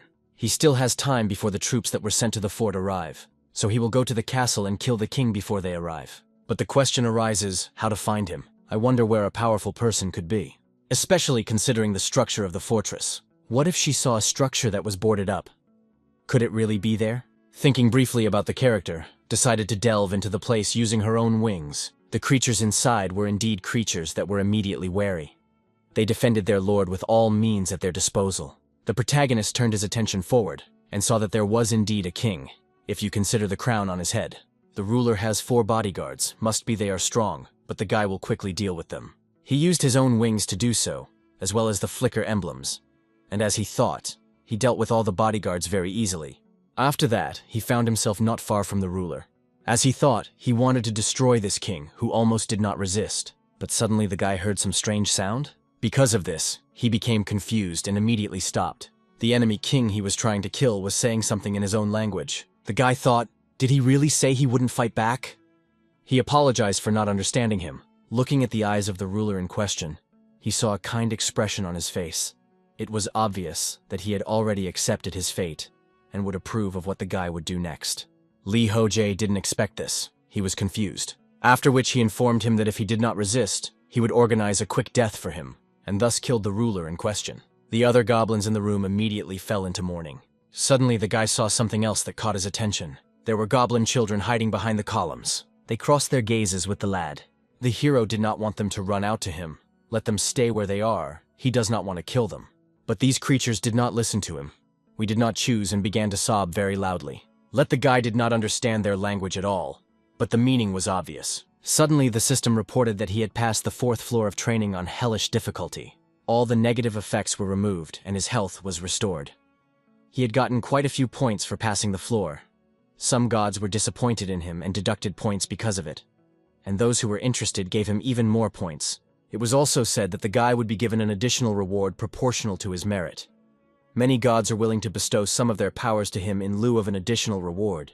Ho Jae wondered, are they really voting to grant him a skill? That's democratic enough. And so the votes were distributed, after which the guy was asked if he was going to accept the skill data. He agreed to the venture without a second thought. It turned out that he had received knowledge before Babylonian time of the 5th level. The guy did not understand what the skill in question meant, and suddenly he heard about the voice of the goblins, which, for some reason, he began to understand. It turned out that they called him a monster, and said that God would punish him. Now everything became clear to the guy, but he was not to blame for the situation. It was the training that instructed him to kill them all. He just had to do it. If it had been his will, he would never have been here. The memories of what had happened were making the guy angry. Data updated, hysterical, and cursing him for killing their esteemed father. Now it's unclear if it's really all spelled out. Suddenly it's all happening in real time, just in a different world. While the guy was pondering this, a message came that the god of adventure, blinded him. The protagonist was confused. He did not understand what was happening. It also turned out that the goddess of slowness was furious. Ho Jae no longer understood what was happening. Space suddenly distorted, and he began to move somewhere. After a few moments, he found himself in a rather familiar place to himself. Therefore, the guy instantly started looking for Kirikiri. After looking around a bit, he actually saw her. As he turned to her, the girl glanced at him but ate her gaze was something strange. Ho Jae even wondered if she was avoiding him. The manager asked a strange question. Is he angry with her?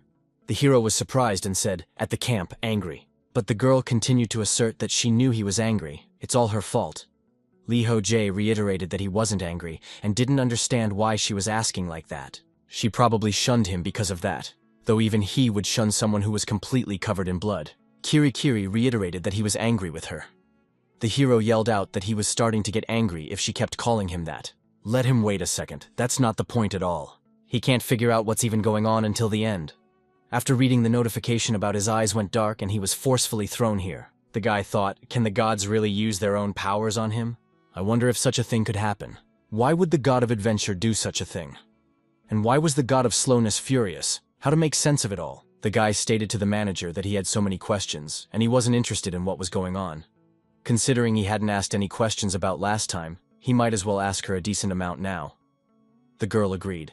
Then Yor asked her to tell him more about the gods, and to do it in as much detail as possible. The interlocutor thought about it, then reported that the gods are interested because they want to understand whether the guy is qualified enough to be their apostle. Getting the attention of the gods is difficult, and becoming an apostle, even more so. To do so, you have to fulfill conditions that no one really knows anything about. He is an unprecedented case, and one day he will have to make a choice. Ho Jae was immersed in pondering what a rare case meant and what choice he would make. Perhaps to decide whether or not to be an apostle. The girl informed him that she would tell him a bit about the god of slowness.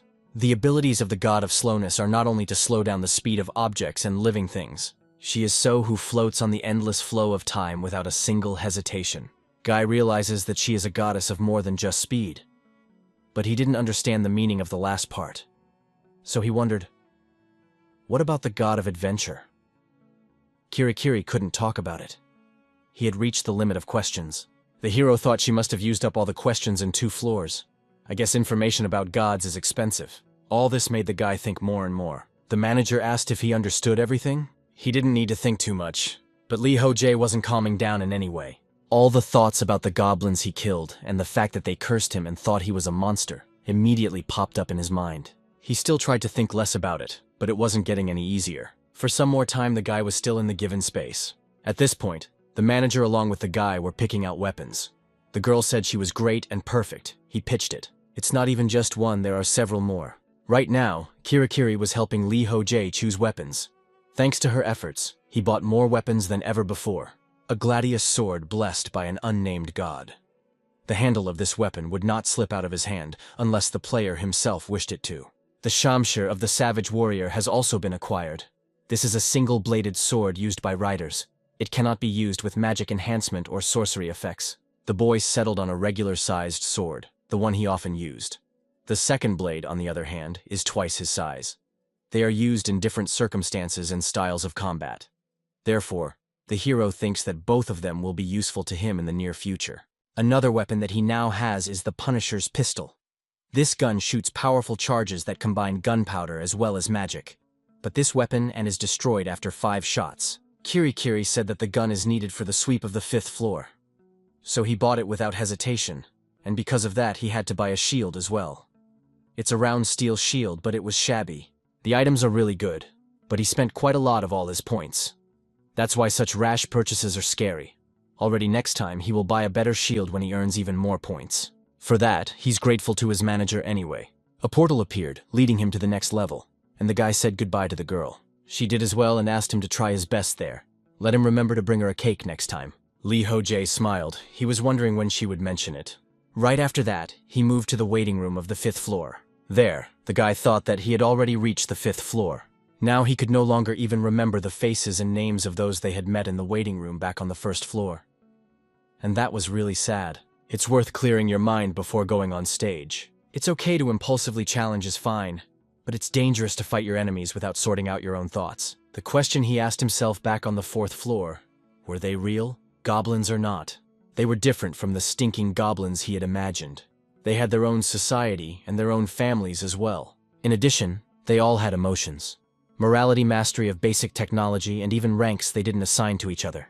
The only difference between them and humans was their rather ugly and outward appearance. If all this was not prescribed by training, then all the actions of the guy on the 4th floor can be called simply murder. He killed them of his own volition. You can't blame the training for his own acts. But the question arises, why did he kill them? Was it because they attacked him, or is that not the case at all? He already realizes this is not true. The goblins had always defended themselves. They only occasionally threw themselves at him to drive him away. In hindsight, it's safe to say that the goblins he encountered only focused on defense. Even in the room with the boss, they were only baking for the defense of the city. It turns out that the one who started and ended the battles was him. Ho Jae had killed them in order to receive training because they stood in his way. Just killed because he needed to move forward. Even if he encountered the goblins again, he would do the same thing. Kill them and move on. Because this place is not a game. He had heard that in his real world, monsters killed countless people. If he becomes stronger here, then he can save all those people when he comes back with. Not that it's a noble goal to save all of humanity. He has family and friends, the ones he cares about, and that's why he cares about them. And the only way he will be able to return home is if he completes his training. As long as he has a valid reason, he will continue to kill his enemies without hesitation and beyond. He and the goblins are enemies. Indeed, he attacked them first, but there was no hint of negotiation either. If you think about it, the winner is the one who gets what he wants, just like when he was a pro player. If my difference is his life is on the line now, he or the enemy will die the one who loses. Now is not the time to hesitate. He must do it, or else die. Must kill his slaves, unwavering. But he will try not to forget the fallen as well. These doubts will not go away. They will only accumulate, and this problem will not be solved so easily. Recently, even Kirikiri was worried about him. It was not a question that would have an easy answer, nor was it something that could be ignored. But the hero is not going to give up, and will not forget about it. He's just advocating this question for the future. Thinks he'll ask himself this question from time to time so the doubts don't start to overwhelm him. Right now, he still has a full plate of time. At this time, the other waiting room was full of people. A few girls were sitting apart from the crowd. One of them was telling the other not to do that, because something might happen if they were caught. But the girl she was telling this to wasn't going to give up. She used her system to accomplish what she had planned. In order to ensure that no one would catch her, she had to look around. What this girl had planned was to buy some jerky. She took it out of the inventory, then informed her partner to hide it with her clothes and eat it in pieces. Good thing the wardens didn't see anything. Otherwise, they would have been beaten up if they found out she was opening the menu without permission. These people took everything they could get their hands on. They are endowed with superhuman strength that cannot be explained. All the players who resisted them were beaten to a pulp. The only difference between them, this wave of recruitment, those from the first wave, they from the second. It turns out they've already gained some power through training. That's probably why they won't let anyone out of the waiting room. They shouldn't have let them take away their own weapons so easily. The menu screen that appears in front of their eyes, portals leading to different worlds. The inventory with weapons and status all look like they are in some novel. But even so, it's all just useless. Is there this game you are? They should have been given a lot more information. Because what kind of world it is and where they are now. Also, is there any way to defend yourself against them? What to do to become as strong as them? The girl thought about the information she needed right now. Suddenly a warden approached them. Who was it that gave her permission to open the menu? The girls were wary and immediately looked at him. The warden approached them and started beating them up. The guild leader, the representative, cheered. There are always people like that.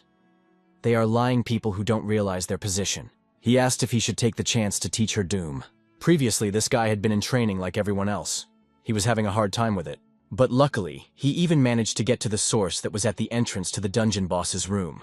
But all of this was very difficult for him, and since he didn't know what he was getting at, he headed straight to the boss. Suddenly, right before the door itself, a system notification appeared. It reported that the first test had been completed, and he had failed to clear the first floor. The guy was indignant. What do you mean, failed? How is that even possible? While he was confused and not realizing what was even happening, suddenly he was moved to the waiting room.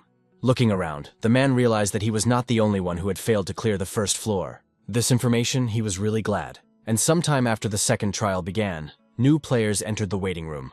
Lee Chang-seok knew that they were no different from him who had failed the first trial. These new participants were at a loss because no one would explain to them what to do next. So looking at them, a brilliant idea came to the guy's mind.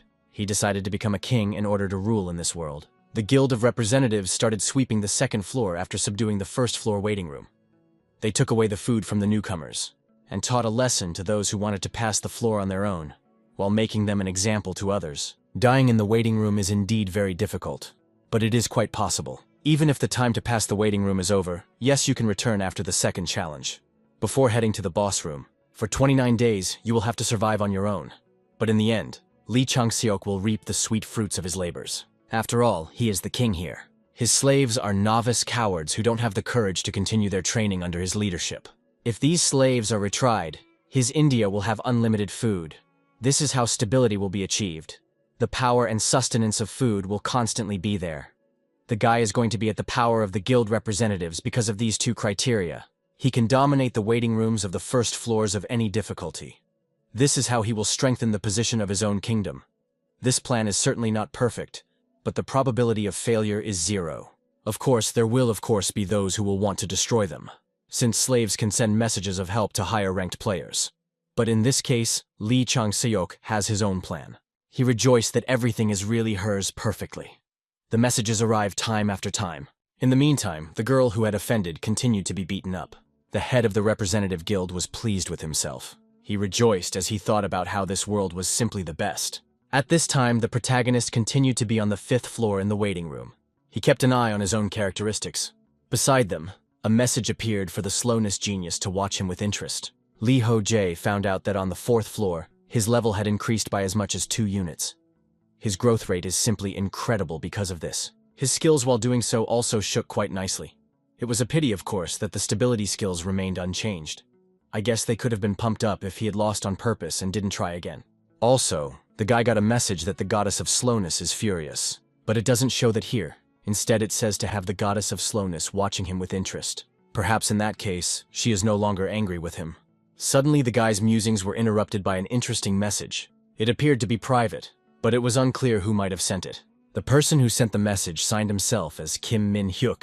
Lee Ho Jae was interested but didn't know who this person was. Although he thinks he had seen him in the community before, he wondered what, exactly, this was all about. The interest overcame him, and the guy opened this message. The person who wrote to him stated that he was incredible to hold reached the 5th floor. The hero noted that he had only just arrived here, but the interlocutor again called him incredible. Others can't even pass the 2nd level of the hellish difficulty. Oh, and the ones on the difficulty are in difficulty on the 3rd floor as well. Lee Ho Jae's explanation was that he was just lucky. If he didn't have the willpower skill, it would have been very difficult to get to the 5th floor. For the sake of the community tab, he thinks that people don't know then to us skills. Yes, and he used to keep quiet about it. Kim Min-hyuk asked what the guy knows about the guild representatives. The hero thought that he must be talking about those guys who sent him an invitation earlier. Everything looks quite suspicious. This was confirmed by the interlocutor.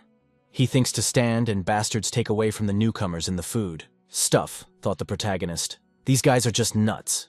Turns out they've been trying to recruit high-ranked players to join them lately. Lee Ho Jae asked why they needed them. The interlocutor said he wasn't sure right now, so he would find out further. The guy offered his help. Min-hyuk informed that it's fine that he wants to help him. There's something. I wonder if he knows anything from the non-Great Gathering. Speaking of the day of the Great Gathering, it was the protagonist who got the information from his manager of hellish complexity, Kirikiri. The day of the Great Gathering is the first event in training where players from all difficulty levels will gather. This was the only information that the protagonist had. Kim Min-hyuk stated that, to be honest, the day of the Great Gathering would be held very soon. He also asked that the hero keep their communication a secret, since he is not sure who is a member of the guild representatives and who is not.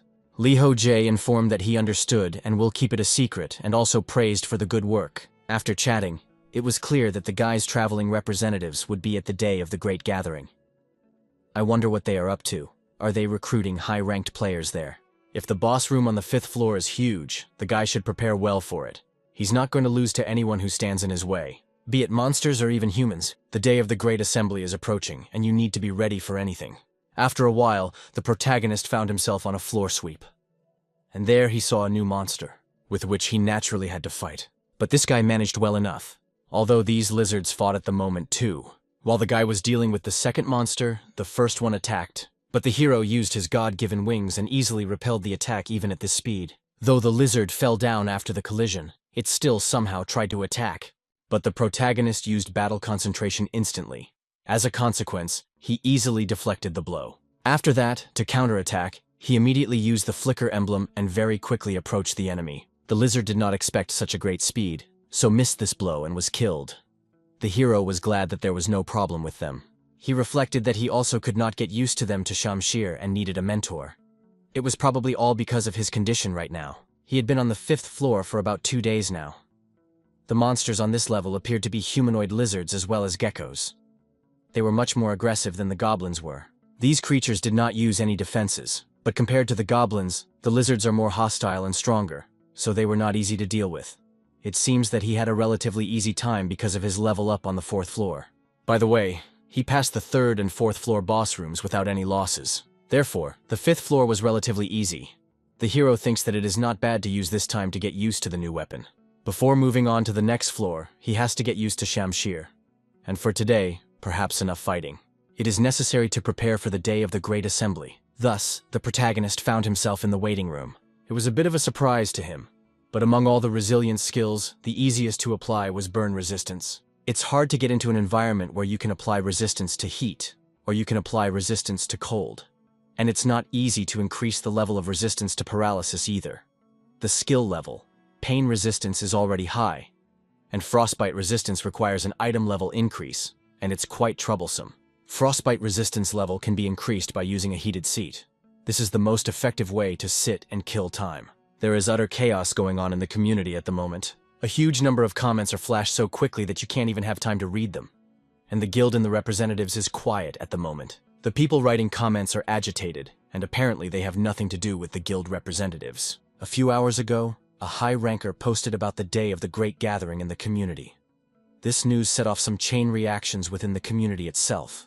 Now, those who have been communicating through the community tab without knowing each other will be able to meet up. For those on the brink of life and death, this is the most peaceful event. For those risking their lives, this news is like rain in time of drought. But the protagonist still doubts that this event will be peaceful, though looking forward to meeting people in such a pleasant atmosphere. A little more time passed, and an announcement came that the day of the great gathering had arrived. It appeared that one great meeting would last 24 hours, and it was suggested that one enter there.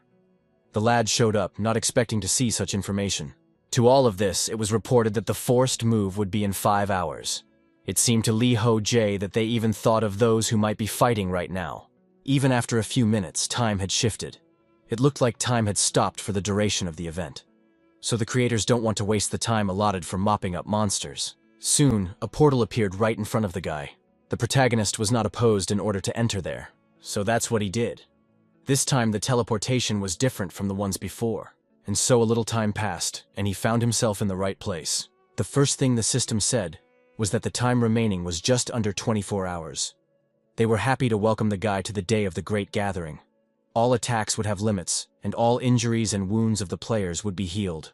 Ho Jae noticed that he was meeting Kirikiri at this place. Therefore, he even speculated that she might be in charge here, but he doesn't see her. Surprisingly, looking around the sides, one could see that a lot of people had come. The guy just looked around and walked forward. Along the way, it did seem like the place was quite lively. It had been a long time since so many people had gathered in one place. The atmosphere here is quite pleasant, with everyone laughing and having fun. It is shown. This is what the day of the Great Assembly is like. Suddenly, the protagonist from the back heard a request for his autograph. Alarmed, the guy turned around to see who it was. It turned out to be the mid-level difficulty player Kim Min-hyuk, whom Ho Jae had been corresponding with recently. The guy is a big fan of the main character, from back when he was a pro player. Ho Jae found out that this was the person who had been chatting with him. The interlocutor said that he should grow up earlier to tell everyone that he is a pro player. Then a lot of people wouldn't be so miffed. But the protagonist countered that he has been retired for a long time. I wonder what about those creeps from the Rep Guild. Kim Min-hyuk pointed out that they aren't there yet. They're discussing finding new victims with high-ranked players. Thinks they'll arrive a little later. Ho Jae didn't understand anything. Everyone should be free as the time in the waiting room of the third trial had expired. The victims and attackers are separated, but why aren't there any? The interlocutor said that there are a lot of those guild creeps on the second floor. When the third trial ends, they will return to the waiting room on the first or second floor. The character said that meant it would be hard to avoid meeting players from the guild representatives. While the guys were chatting, someone started to approach them. The hero immediately turned his attention to them and asked if it was them. It turned out that they were high-ranked guys. Kim Min-hyuk asked to be careful. I'm sure the representative guild has informants among the high-ranking ones. But before jumping to conclusions, it's necessary to find out for sure. I wonder how strong he is compared to them. The guy pondered for a moment, after which the community is pretty damn strong. The day of the great gathering is the first event where all the players will gather in one place. Guy was looking for those who spread false rumors, namely the guild representatives. The hero asked his new comrade if he thought there were any members of the representatives guild among those players. Kim Min-hyuk replied that there aren't. He highly doubted it. Are there any members of the representative guild among those who pass the upper floors? Then it will become a problem. Ho Jae at this point just decided to give time to talk to each other. When he got here, there was a warning about not attacking other players. But an interesting question arises. Is it possible to injure yourself? To check this, the protagonist took out a sword from the inventory and cut his hand. Well, something strange happened. The blade just slipped. Something must be protecting the body from being maimed, though he can see that a small wound appeared on his arm. But still, Instant healing is inherent to sword attacks here, so it's useless here. In that case, he decided to test a little different way and hit himself, but he didn't feel any difference. It didn't hurt at all. Only a small sensation remained, as if you had hit something against you. I wonder what if you do it like this. The guy reached for his own neck and squeezed hard with his hands to deprive you of oxygen. But in an instant, something stopped him and just threw his hand away. After that, the choking sensation instantly disappeared. If that's the reaction now, then it's something similar.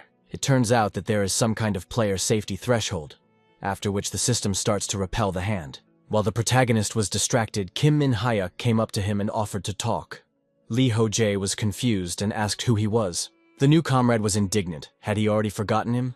Min-hyuk turned out to be a really good guy. He helps the others without any benefit to himself. And despite his responsiveness to the world and constantly forgetting his name, he has too much of a bland appearance. The atmosphere in the area continued to be quite good. At this time, the protagonist was chatting with Min-hyuk. He offered to just tell everything about the community, what the guild representatives were up to, but the interlocutor objected. You can't do that. After all, they would definitely jeopardize the informant. The informant is the player who told Min-hyuk that he was being held back by the guild and bullied. He also turns out to have been imprisoned and victimized by this guild. The passage will continue, and they better find a way to stop the people in question. The hero stated that it's not just the possibilities of players of different difficulty levels interfering in limited. Min-hyuk objected because the representative guild gathers players from all difficulty levels. There are about 10 people at the medium level too. He thinks there will be some on the hard level too. The hero pointed out that he was right, that there would be more and more of them. And this is really already bad. Lee Chang-seok is in charge. Either he can control them all, or he'll be killed by his own associates when the time comes.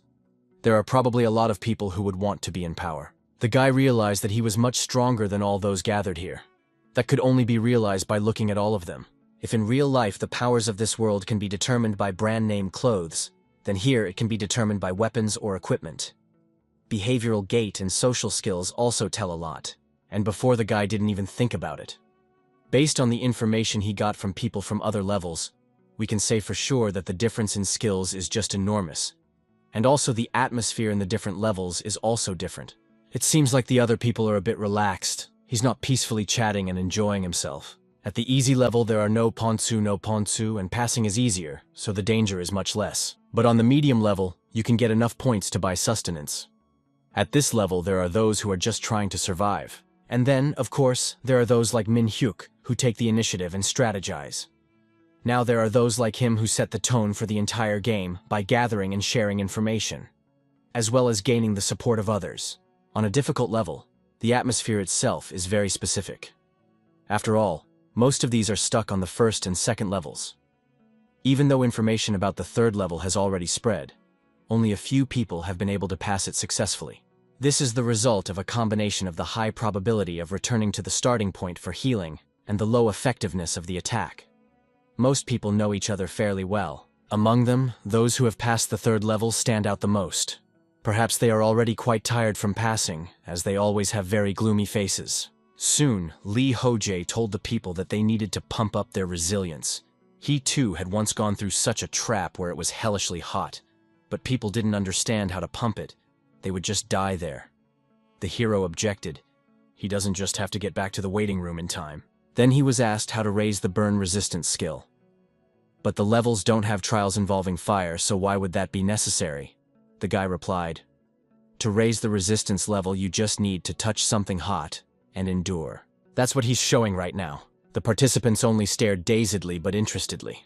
They must have started to panic if he was hot and needed help. Ho Jae reported that he was fine. Health is automatically restored here as it is, so why make such a fuss? That's how they'll be able to increase their burn resistance skill. Kim Min-hyuk asked, what is his resistance level now? The hero replied that he had the same level 4 for heat and cold, and level 7 for fire. The guys were aghast. How could it be possible to upgrade to such a level of fire resistance? He must be an absolute monster. Ho Jae then thought that it wasn't worth saying that his pain resistance was at level 11. Suddenly, his new comrade turned his attention in a different direction. There was a contented guy approaching them who was different from everyone else, and along with him was quite a large number of people. The protagonist immediately realized that they were most likely the guild representatives. Kim Min-hyuk took the initiative and approached the head of the representative guild. After a moment, they found themselves very close to each other. Lee Chang-seok asked if he had any business with him. The guy introduced himself and stated that he had something to say. There are rumors that their guild is taking food and water from other players. And that's not all. They are obstructing the walkthrough and also attacking. The interlocutor spoofed at him and asked if there was any proof. Before saying anything, he should provide him with confirmation of his own words. Min-hyuk reported that it was talked about in the chat room. Lee Chan-seok was indignant, so he means he's accusing people based on just rumors. It's disappointing. While he was chatting, so another guy who called him senior approached him.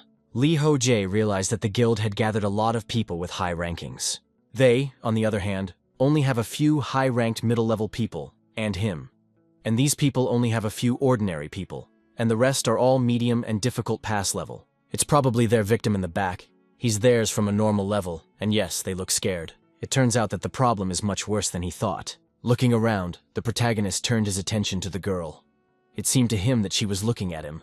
The girl at this time thought that this person is definitely Lee Ho Jae. He is standing apart from everyone and is not nervous at all. So different from the people around him. His appearance is not like everyone else. His things are not from the real world. She realized that there is no time now. This event is her last chance. Lee Chan-seok, that rascal, killed her sister. Before she died, her sister had given her all the information she could get her hands on. All kinds of information from the training world. It wasn't information worth dying for. This information is recalled as clearly as if it were engraved in her memory. And among all this information, there's information about a man named Lee Ho Jae. He's the only survivor of the hellish difficulty. He often wrote things in the community, and many people began to think he was a hypocrite. But he, in turn, posted a lot of useful information about traps for newbies. Right now he's teaming up with normal difficulty level players. Most of the people who treated him as a hypocrite were exactly normal level. The girl doesn't know why he teamed up with them on. These people seem to deserve his trust. Just as she thought, no one but him deserved attention. Suddenly, she noticed him looking at her. It's possible that he knows about her being an informant. Either way, the situation would not be resolved until he took action. To catch these rascals threatening everyone, she needs Lee Ho Jae's help.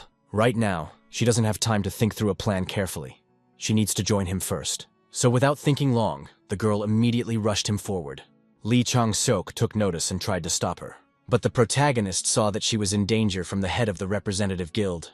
So he instantly used the shimmer emblem and helped the girl. She was surprised but happy that he helped her. Since a long time ago, when the protagonist solves problems in plain sight, people's situations only become more complicated. If he interferes, the problem gets worse and makes others uncomfortable. Therefore, as a professional player, he did not aspire to be the captain of the team. But in this world, he can't stay on the sidelines. Therefore, after saving the girl, he asked what she was doing. Lee Chan-seok at this time started coughing heavily. He called the guy a bastard and asked what he did. The main characters only hit him once while moving around. Lee Chan-seok asked, how dare he just hit people like that? And even in front of everyone is wrong. This stupid scumbag needs to be taught a lesson. Lee Ho Jae realized that a fight was brewing, so he used his own wings, and said that it was not to try to attack if they were not afraid. Seeing his wings, the people present were confused. They didn't know what it was. The guy informed that it was nothing, so they shouldn't be surprised. The head of the representative guild panicked. Let him wait for a second. There seemed to be a misunderstanding between them, and he would explain everything now. 10 minutes were needed, or if he would give him 5 minutes, he would tell him everything. The hero steps up and agrees to break up the misunderstanding. He might be a little sore, but he shouldn't worry. In this area you can't do much damage. Let him consider it an increase in tolerance for more and try to stand his ground. The head of the representative guild was startled. He turned to his subordinates, asking what they were just standing around for. Let them deal with him quickly. One of his subordinates obeyed him and rushed to attack the guy. But since his skills were at a low level, the hero destroyed him very easily. Just thanks to a small use of strength, the guy smoked the man's arm. After that happened, he realized that his system's defense function had turned on. But since the first enemy was finished with, the hero just kept on walking forward. The next opponent seemed similar in build to the instructor's goblin. Only his posture is ridiculous. The guy easily managed to attack him while in the air. Even if the system softened the blows, they still did a good amount of damage. It would be enough to catch one ugly pig. I wonder what about this kind of attack? The blow this time reached, as well as the back of the enemy. Thanks to these two simple techniques, the new opponent was immobilized. The others saw how strong the protagonist was as well. The guy at this time found out that the player's defense system was flawed. On the arm's internal organs, as well as the neck, the blow passes. In this case, the system neutralizes the attack and distributes in the force of the blow. Due to the limitations of the system, cannot often use strikes to the bones or strangulation techniques. But if you aim at a vital point and deliver an instantaneous blow, the system will not react. In other words, despite the instant healing effect, one would still experience pain in that area. It could be seen that Kim Min-hyuk had already gathered his men and came at these guys from the rear. So there's nowhere for them to run to now. He's got a fast reaction time. No matter how many of them run away, the protagonist will catch them all. Suddenly, the protagonist heard an unfamiliar voice informing him that he was moving well. I wonder what kind of skill that was. Ho Jae was confused. He didn't realize what kind of player it was. A comrade shouted out that it was Myung-jin Chan. The name gave a lot of information. He has level 6 and normal difficulty. The enemy reported that he was shy of the only one with skills. Ho Jae noted that if he had already finished his training, let him try to hit him. He was even going to give him a head start on this. Jin Chong didn't mind. He actually prepared to attack. The protagonist, while doing so, was wondering what kind of skill he had. It might be an enhanced series. If so, he might have an instant acceleration effect like Goblin Instructor. So he reiterated again for the one to attack since he had finished fancying himself. So why stall if he had a unique skill as he claimed? The enemy attacked, and it became clear to the guy that he was speeding up the spear the moment it hit. But that was no hindrance to him. The guy accelerated and knocked the spear off his hands. The opponent did not expect such speed, so he missed the blow. Just as he thought, main character's slashing attacks also counted as strikes. And he disarmed this man so easily. Is he really going into the top 5 of the player rankings? Now it was time to turn his attention to the guild leader of the representative guild. Perhaps it was already time for him to take care of their upbringing. The guild leader of the representative guild realized that they were in trouble. After a while, the protagonist was lying peacefully on the grass. He felt a cool breeze, and also his mood wasn't so lousy. This was the best place for an afternoon nap. It would still be perfect if he didn't hear the sounds of pig fights at all. A notification on the system also appeared, reporting that his sword mastery had increased to level 7. His opponent was weak, so it was possible to experiment a bit even weaker than the goblin. The guy's new sword proficiency had developed passively until now, with the purpose of avoiding the attacks of even strong enemies. He blocked everything with his shield, chose his moment, aimed at a vital point and hit it at high speed. But this time, the opponents were too weak, so he was able to try out various sword attacks on them. He would like to practice some more, but they were afraid to even approach all of him. As soon as he started to deal with them, Kim Min-hyuk immediately started to help. He didn't fight, but just stood at the ready with a rope, catching and tying up the players he had beaten up. New comrade Taki, he was also in favor of forceful solutions to the conflict. After they were completely sorted out, the question arose as to what to do with them next. And that's when she came on the scene like before. This girl's name was Park Young-ah. She was also the one who was hurt by the guild representatives like many others.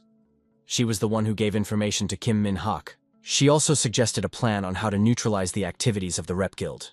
The best option would be to send the guild members from the first floor to the second floor, and to warn everyone about possible retaliation from them, and to prevent this from happening again as a punishment to instruct the newcomers, using the guild students as a punching bag. In addition, by training the victims to get rid of their fear of the guild, they would unite and learn how to fight. After finishing the discussion, Park Young-ah gathered everyone together. She told everyone about all the dark deeds of the guild, the representatives, and all the people who had suffered at their hands. She also asked everyone to show understanding, including those who had not directly encountered the guild. She called for support for those affected, and it was appropriate to punish the perpetrators. Through her speech, she was able to convince the victims to be more courageous and unite. Kim Min-hyuk. The other players stepped back, giving Park Jong-ah the opportunity to take matters into her own hands. With this act, they showed everyone that they supported the girl, and everyone decided to act according to her plan. So now everyone scattered and started practicing, using the members of the guild representatives as a simulator. The rankers are helping them with this. Of course, there was some discontent about the ethics of their plan, but there was no better idea, so that's how it ended. There's no more work for the guy in this plan, so he's not doing anything now. There are still about 13 more to go before the completion of this event. The hero was pouting that perhaps it is realistic to use this time to advantage and just sleep. But suddenly he heard that a girl approached him, and he looked at her, after which he reported that she had done a good job. It was Park Young-ah. The girl sat down beside him, and they were silent for a while, so Ho Jae felt awkward. Suddenly Jong-ah thanked him after a while. She wants to thank him again on behalf of her sister and the other victims. The hero was surprised that she had a sister. I wonder if she has friends or at least someone she gets along with. The interlocutor went on to say that it was a bit undignified, but there was something else she would like to tell him. The protagonist was interested. Park Jung-ah started her story. She told about everything up until today. Then what was even before the tutorial and how she survived. And also about the terrible day when her sister died. After that, the story, she asked for the guy to lend her his power. The guy didn't understand what she was talking about, and the person she was talking to kept saying that she knew she had no shame or conscience to ask for such a thing in this one. But she is definitely going to repay him for it. Ho Jae informs her that that's not the case at all. When he talks about strength, what she means is perhaps to train it. The female interlocutor objected, if perhaps she would like to get the power right now. Protagonists. Confused, he thought she wanted everything to be brought to her on a platter, as if it were a manga. But suddenly he got a good idea. He remembered what he had in his inventory, so he handed the girl a gun. It's a magic pistol that shoots bursting bullets at a short distance. Here all again, the bullets on it have no restrictions on its use. Plus it's quite powerful. Jung-ah was interested in how powerful it is. Ho Jae replied that they don't know that, because he hadn't used it before. Let her try to shoot it. The girl agreed. She promises that she will live her life for others, and also will fight to protect people. This is how she will return the favor. Ho Jae informs that about the debt, it's not to him, and he's wondering where she's going. In response, he heard that she wanted to test this weapon. At this time, the grief of the human representatives was not good. He continued to be beaten by the newcomers in order to repay him. They rejoiced these blows had really become powerful, and such a pleasure to beat him. The guy himself resented it. Let them go to hell. They'll see. He's sure to pay them back for this. Suddenly he lifted his head up and right in front of him he saw a girl with a gun. Not understanding what was going on, he asked what she was doing. The main character was also wondering what Park Jung-ah was up to. He wasn't going to do anything but just froze, waiting to see what would happen. The girl used her inventory and pulled something out from there. The guy thought it was lube, wondering where she got it. Jung-ah applied this substance on her finger and reached for the head of the guild representatives. The guy was scared. He shouted for her to stay away. But the girl didn't hear him. She reached for his eye. And immediately, with all her might, she sank it right into his eyeball. It hurt like hell, so much so that the man screamed violently. But the girl was unfazed. She kept at it, until she shoved the gun into his eye socket. Another moment passed and a gunshot rang out. Thus, this head of the representative guild died. The dumbfounded protagonist realized that it was an instant death. She had shot his head through his eye, so the system's healing effects didn't have time to work. So, there is also such a way to kill a person. Next, the guy turned his attention to the girl. She was covered in blood, and reported that this weapon was quite usable. Ho Jae thought she was more crazy than he was. After Park Jung-ah's revenge was accomplished, there was no emotion on her face. There was no joy or sadness. She indifferently pointed her gun at the sky and made an announcement. This was how the group watching over the security of the Korean server came into existence. A security squad. It was the 28th day of the third trial. 2 days had passed since the signing of the agreement. Originally, the protagonist was going to resume the attack on the 5th floor after the end of the event, but he postponed that plan to help with the creation of server guards. Many victims became members of this squad. Some of them even decided to team up with Park Jung-ah even before the agreement was signed. Of course, not everyone was thrilled with the actions of the girl in question, but many normal and difficult level players still joined the squad under the influence of her courage. Kim Min-hyuk even suggested that this girl is like Jeanne d'Arc. But in the main character's opinion, she was more like a demon washing blood.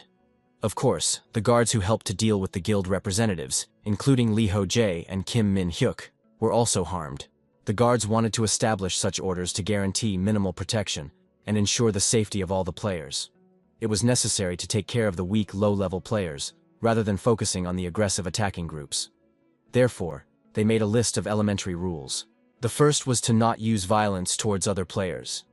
The second was not to harass other players. The third rule was not to steal. And the fourth was to respect the will of other players. Some people objected to the type of punishment for rule violations, but they still went ahead and made up the internal order of the guards. This was how the present story ended. 3 more central members of the guild, the representatives, were executed. It was decided to keep an eye on the rest in the future.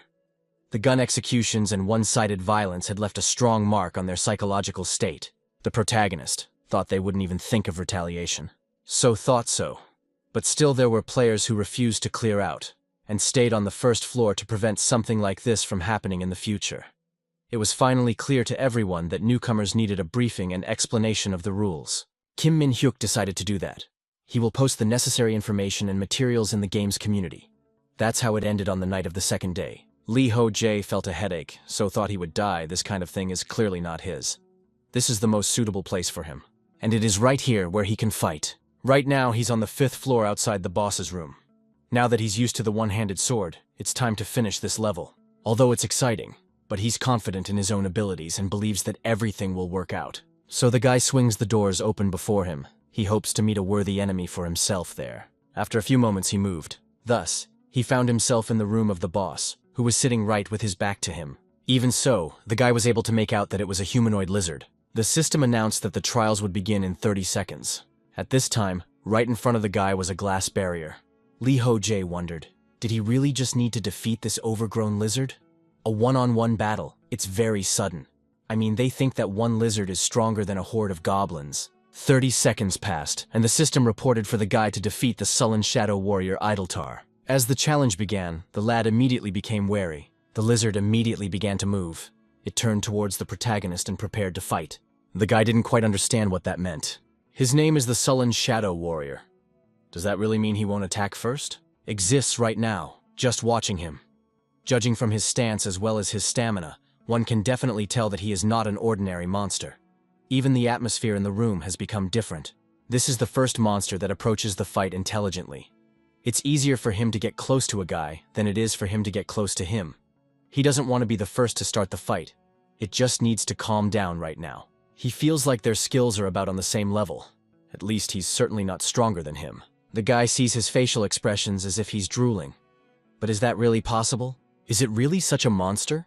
Well, there's nothing to be done about it. Soon they will see what he can do. The confused girl sat in the waiting room. She learned that the items recommended from Kirikiri were a gun and insect spray, a canister, smoke bombs, and a quick elixir. The protagonist perused the list. He noted that it was a bit expensive, but let them all buy it. The girl asked if she should use all the points sent. She was told that she shouldn't rely on the items too much. Ho Jae replied that it was true, but the 5th floor boss was very strong. Much stronger than he thought at the time. The battle between the protagonist with this creature was about to begin. The guy could clearly see the expression on that lizard's face. It felt like he was nervous and his defense stance was strange. He had heard that humanoid mountain lizards were his only ones. This creature is too focused on defense. It turns out that this lizard that doesn't look like a humanoid lizard. His nickname is Grim. Well, it was time to start the fight anyway. Only the guy was about to attack, when suddenly the lizard informed him that he is stronger. Never seen ever so outstanding. The guy was confused and the creature noticed this. He is so surprised that he even started to hesitate. This is clearly the effect of the Tower of Babel knowledge skill. That is a skill obtained from the gods. Apparently it is not limited to understanding the language of monsters. The enemy said that strength is only expressed through calmness as well as fighting spirit. He would be honored to fight this guy, and he wouldn't be sorry if he died in a fight with him. Ho Jae soon noticed that the man is smiling. He pretends like he doesn't care, but the guy can see all of his emotions thanks to his skills. As he came up with the knowledge of the Tower of Babel not only provides translation from the monster's language. Grim was surprised that the man understands him. Turns out he is pretty strong too. Too bad he was born human. It's been a long time since he's seen such strong opponents like that one. So to show his respect, he will let him attack him first, 3 times. The hero in question smiled. He is grateful for such an opportunity. It's the first time he sees someone give a head start in a fight to him. In any case, the counterattack defense is much more important than the attack itself, so there won't be much of a plus. But that's not a bad thing. He's going to show the consequences of his choice to the creature in question. Therefore, he immediately used his own wings. It was a deadly combination of Talaria's electric wings. The attack swiftly headed towards the Grim.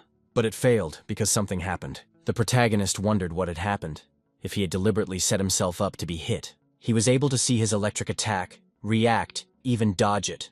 I guess he also has the ability to speed up his thinking and concentration in battle. At that moment, the protagonist was attacked by the creature's spear. As a consequence, he had to put distance between them. So this lizard is keeping its distance. Looks like he didn't lie about being able to attack 3 times. Ho Jae was really confused. Previously, he hadn't come across any enemies that Talaria's electric wings didn't work on. If such a thing happened, he thought it would be a huge and heavy enemy with great striking power. But now he was facing an enemy that anticipated his attacks and avoided them. Grimm reported that the guy was indeed a very unusual person. Even wanted to make him his husband. This is the kind of thing the protagonist was confused about. He asked what the man was saying. Is he not mistaken, and the one is going to make him his husband? It must be what he thinks it is. This woman is a lizard. Judging by the expression on the face of the creature in question, it was obvious that it was true. The protagonist couldn't believe it. He was really confused. Therefore, he immediately threw his weapon towards the lizard woman in confusion. And swiftly attacked, he unknowingly threw his sword. But she simply recovers no matter how she is beaten. One must create a gap in her defense to attack successfully. Thus, the hero shortened the distance and clashed in close combat. But he wondered what that strange blow was. At that moment, he saw that the lizard was attacking him with its tail. With his skills, he successfully repelled that strike and even counterattacked. But the gloomy one also did the same at the last moment. And the opponents became distant from each other again. It was really very hard for the protagonist. He realized that his enemy was really very strong. Her technique allows her to aim and strike even after serious wounds. Also, she is well aware of the gaps in the defense, so they lose the initiative. And so the guy saw the confused face again. It was a lizard man. He was terrified. What was wrong with her? Could the knowledge of the Tower of Babel be turned off for a while? Suddenly, the gloomy one did something. She noted that she had been longing to meet a strong male for some time now. Thinks they can overcome the barrier between levels. And doesn't know if it's possible to conceive a child. But why don't they try to make love? The protagonist was just horrified by what he heard. Was his skill giving out false information? What this lizard just said? Is she seriously crazy for saying such a thing? But judging by the expression on this creature's face, it was a reptile mocking him. Her opponent said her name was Idaltara, but he could just call her Ida. Now she wondered what his name was. Ho Jae was indignant, and why would he give his name to a lizard? After that, he used battle concentration. It is necessary to consult on the battle. He has no choice but to fight and win. His enemy has an accelerated reaction, and the skill actions need to somehow attack her. Ida was indignant and asked why the man was rejecting her. The guy didn't understand. Did he really have a single reason for not doing it? He called her a pig-headed lizard. Gloomy didn't expect such rudeness from this guy. She was angry. How dare he reject her? The protagonist repeated that he had no other option but to do it. The lizard in general will get too rude judging someone by their appearance is wrong. The guy realized that he didn't say anything about looks. Apparently she has a self-esteem problem. But in any case, it is necessary to focus. Ida is different from other lizards. Strength, speed, and spear handling skills, and above all, the attitude towards battle is completely different from the others. Unlike her brethren, she is more calm, and her manner of combat is much more efficient. She clearly sees her opponent's attack, deflects it, and then pauses and counterattacks. She is able to spot and dispel his electrolytes, and due to her phenomenally fast reactions.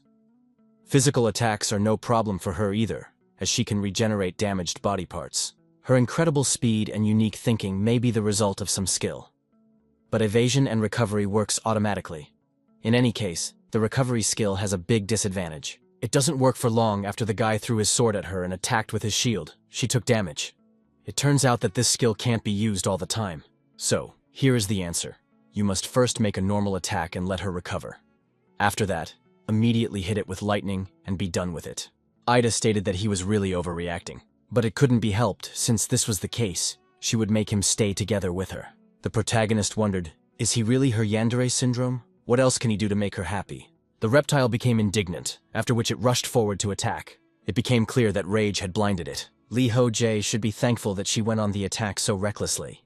Because of the speed he saw, the guy realized that it was an astounding power and he wouldn't have time to dodge. Therefore, he decided to use combat concentration. He decided to use his shield to mount an attack. Now they would see what this lizard could do. And so the guy's shield was penetrated in just an instant. But the protagonist was just waiting for that. He immediately swung his blade. Thanks to that, he immediately severed the lizard's limb. But it instantly reacted and tried to attack him. To eliminate the threat to himself, the hero immediately used the flicker emblem and stayed back. After that, Ida stopped while trying to stop her own blood. The hero was glad that they had finally exchanged attacks after all. Because she didn't fully utilize her recovery, things didn't go according to plan. But she still took some serious damage. The guy originally wanted to cut off her arm, so if he continued fighting like that, he could win. The opponent stated that he was overreacting. He had just tried to kill her. If she hesitated a bit, it wouldn't just be her arm that would get hurt. The protagonist realized that it was all pointless to deny it. Suddenly Ida said that if he continues like this, she will stop accepting him as a boyfriend. And after that, she'd just kill him. She did something, and her muscle mass started to gradually increase. Not only her limbs, but her whole body began to increase in volume. The guy, surprised, he didn't expect that to happen. It turns out that this creature is moving right now to the second phase. Soon the transformation was complete, and the lizard kicked his foot, causing a small earthquake. The hero even lost his concentration a bit. Seeing the creature tighter, tried to attack him.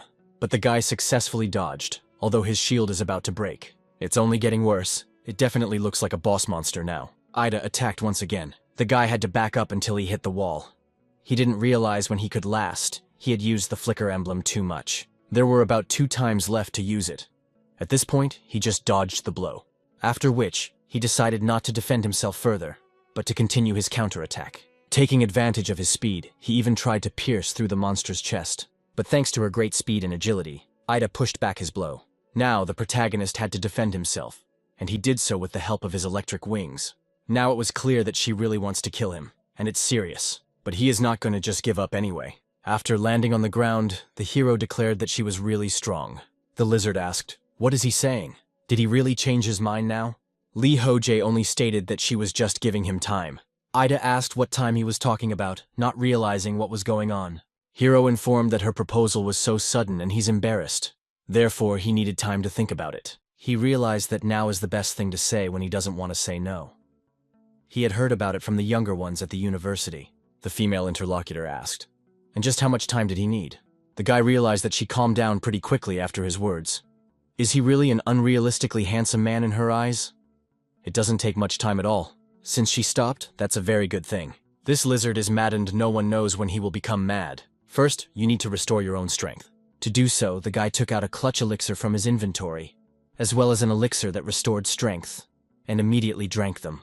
After that, Ida asked if he had thought well. The hero objected. Let him wait a little longer, he should concentrate. Saying that, the guy pulled out his single-bladed Shamshir sword from the Pollock, and thought about the need to focus. When he practiced this technique in the waiting room, there was a 90% chance of failure. If he failed, she would immediately start fighting back. Attacking with electricity is quite a difficult task. The hero thought that he had no choice but to use it at the same time as Talaria's wings. But he has another option. That is to use a weapon. However, just using Miles to attack, crossing it with the opponent's sword is somehow unworthy. Then we should combine that technique with the use of wings. Perhaps in that case, he might be able to do something. The speed of the sword swing and electricity need to bring these two powers together. Quickly get close to his opponent and shatter. After thinking it over, the protagonist swiftly approached Ida and cut her. The lizard didn't expect this, but immediately reacted by fusing her body together once, as it had done before. She was pretty angry again because he had tricked her. Meanwhile, the hero prepared himself for what he would do next. He instantly summoned his wings, and flew towards the lizard. It was only at the last moment that she noticed the wings spreading out beside her. Those wings didn't just appear there, they attacked her. The protagonist was sure that this way he had already won. But he had completely forgotten that the lizard in question had a tail. She last moments grabbed the guy's leg, and also dragged him behind her. Thus, Ho Jae was attacked no less strongly than his rival. As a consequence, he and his enemy were lying on the ground together. After a few moments, the protagonist regained his senses and began to rise. He even wondered how Ida was feeling, but she just lay there without moving or saying anything. Then the protagonist thought, did he really have it all worked out? He hadn't really had it this bad in a long time. Killing like this wasn't easy. What's even worse is that his body doesn't obey him at all. At first she thought to use the elixir, but then realized that it was not necessary to do that. One should just go through the portal, and then he would be fine. One could use a quick move. At that, the guy wondered if there was something wrong here normally. When a person passes a room, the boss all automatically recovers. On top of all this, why didn't the end of sweet message appear? Could it be that his enemy was still alive? It turned out that his thoughts had been channeled in the right direction. Ida was still alive. She noted that this overreaction, this man was getting cocky. He is indeed overreaching, is a very bad person. But now he can't move, judging by his reaction. She will not kill him in any case, but become a mental husband. Ho Jae in turn thought to himself, so that this psychotic lizard better kill him. She also, like the guy, couldn't move properly but tried to crawl. The protagonist thought this was horrible. This lizard's obsession to get married is going too far. There's no way the pain shock is going away, but he can move a little bit already. This is the best time to move the electro attack, or at least Talaria's wings, any remaining weapons. It's also too bad he gave Park Chana's gun away for nothing. The lizard kept trying to crawl closer and closer to him. talking about making him her husband. The guy thought it was better to just bite his tongue and die. Though no, it's still quite early. He says no to death today, he just needs to concentrate and realize what he can do right now. Ida kept crawling and kept saying that he would become her husband. Ho Jae realized that she was too preoccupied. But why is she so obsessed with him? Need to come to his senses now and figure out what he should do. To do this, the protagonist decided to use the system. It is necessary to conduct an attack of electricity on Talaria's wings are still inaccessible. Hands have already begun to obey, but the head is still dizzy enough. In the list of his inventory, the guy saw a warm stone. But would it work? Essentially, lizards are reptiles, which means they are cold-blooded. Because of that, they're probably vulnerable to temperature changes after all. In this case, let her crawl to him. He'll smell that rock right down her throat. And yeah, she's gonna leave her hubby with her forever. To the protagonist, it seemed unbelievable. She's already exhausted, and still continues with this nonsense. Soon the lizard was very close, and the protagonist held a warm stone in his hands. Ida tried to reach for it with a limb, but suddenly the bottom then happened, and her hand immediately dropped down. Ho Jae froze waiting. What had happened? The lizard once again stopped moving at that moment. It lay there, as if it had truly died.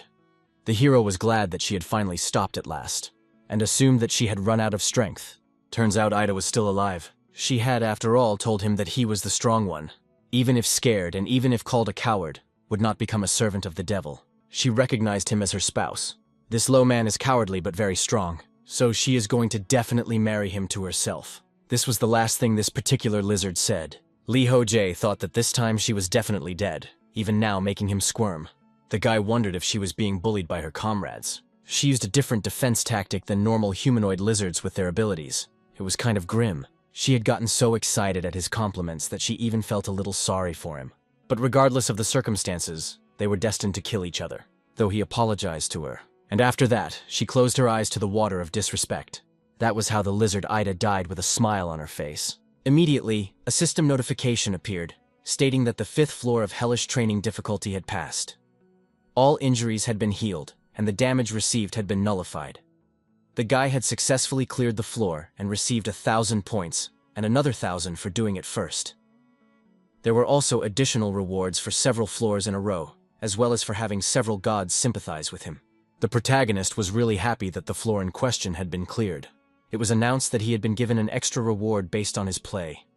As usual, the gods offer him to swap the extra reward for a special skill. This time the cup of sticking out for it tilted to his side. After that, the system asked if he accepted the special skill. The boy was interested, but at that moment he felt a catch for some reason. Obviously the skill the gods wanted to give him was different from the usual ones. Last time he had gotten knowledge like this, before the destruction of the Tower of Babel. A good skill. But there appeared to be too much extra thought when talking to monsters. It seems like the gods are giving gifts to see how he reacts. Either way, it seems like those gifts shouldn't be helping him. There are a lot more votes in favor than last time, which means most of the gods want him to get this skill. So it's somehow unsettling, but he sees no reason to refuse. After all, if he goes, it will appear more gods in negative reacting to him. And contrary to his expectations, but it might even turn out to be useful. So weighing the pros and cons, the hero decided to agree. And so a notification appeared, saying that he received a skill of the deceased of unknown level. The guy was surprised. The name was very interesting. The description of the skill said that it was the name of an unknown god who refused to reveal his name to the player. The deceased can be summoned for a certain period of time with an item that has a part of his soul engraved on it. There are divine restrictions on this skill, and the number of uses is 5 out of 5. At that moment, the goddess of slowness looked at him anxiously. Ho Jae was well aware that summoning the dead was an incredible power. After all, it wasn't even just a game skill, but a miracle of some sort. Is it possible to use something so incredible? And what does this have to do with the 5th floor? Suddenly, the heroes flew to attention that some kind of stone appeared over Ida's body. It turned out to be the stone of Idaltara's soul. It is the stone of the strongest and most sinister warrior, a tribe of Ludo lizards from the swamp of Iden. It could even be sold.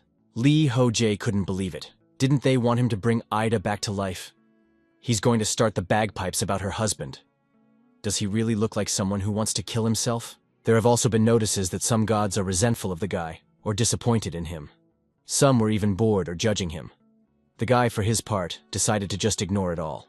Soon a portal appeared. The guy thought that apparently there are no reasonable gods. He decided to use displacement, and soon found himself in a familiar space. There he was immediately met by Kirikiri. She informed him that this time he had done really badly, trampling on a woman's heart. The protagonist asked her to stop. Would she really want to see him making love to a lizard? It's already at least indecent. At this time, a portal leading to the 6th level appeared in the waiting room. But it said that before entering the next floor, a team had to be assembled first. And the only member of this team so far was Ho Jae. As promised, the protagonist purchased a cake. Kirikiri reported that he was probably the first person to be cared for by the gate guardian of the 5th floor.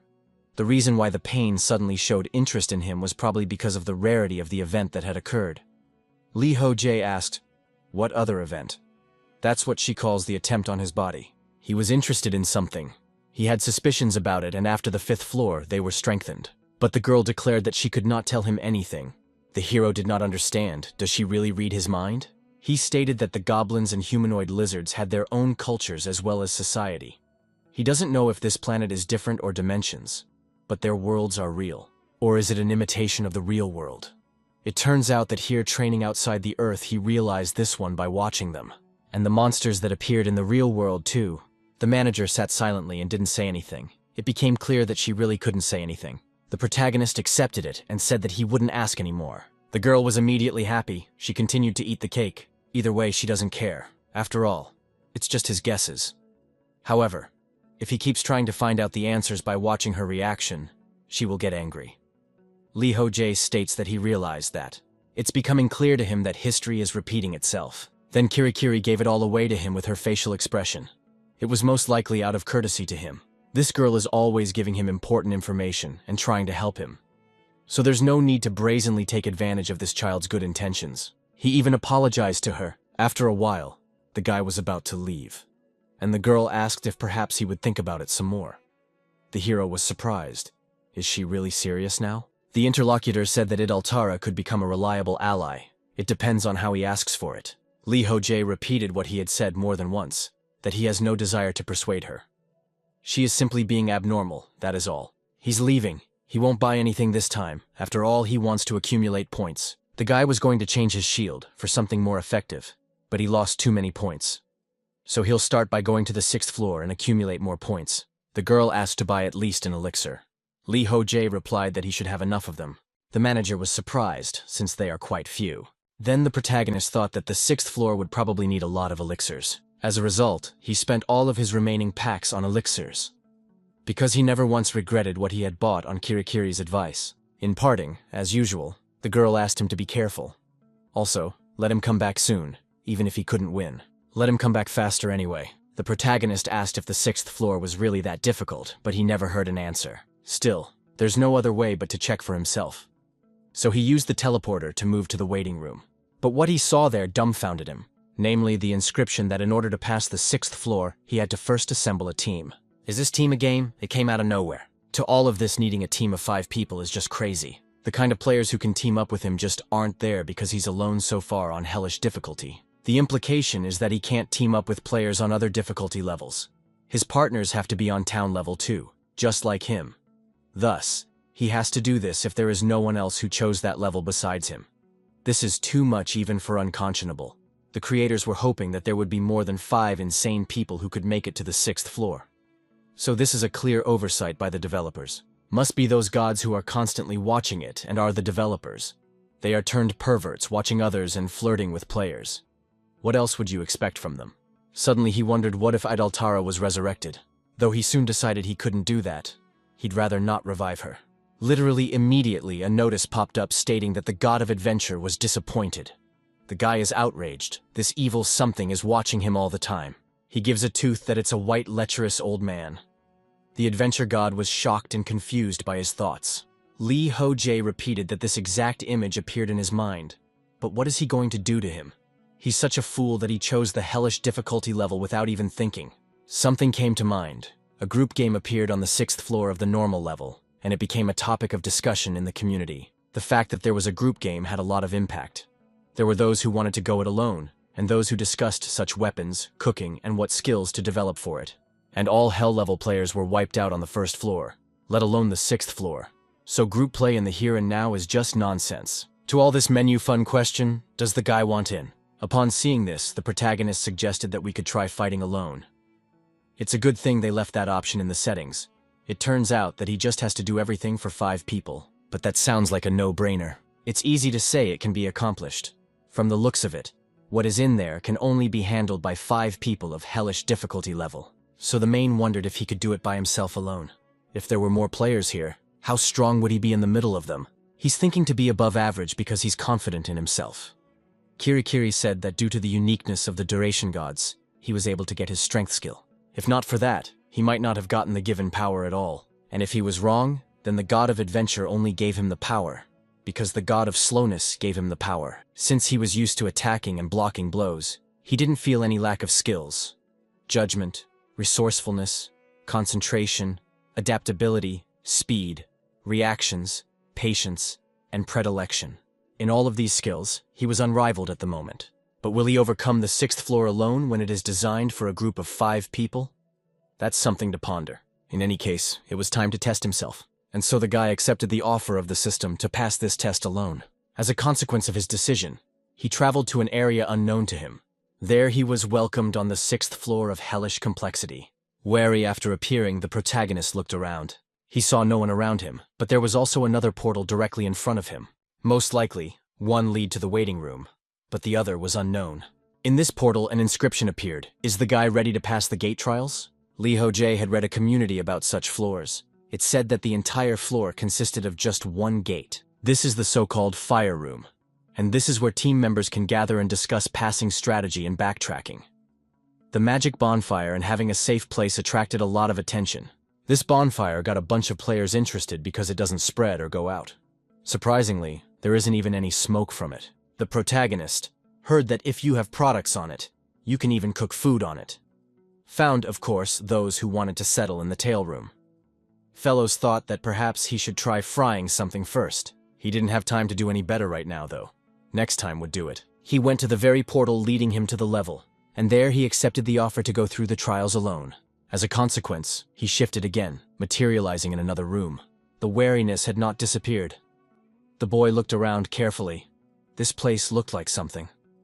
Was it really the 6th floor? It looked a lot like the corridor of the 1st floor for some reason.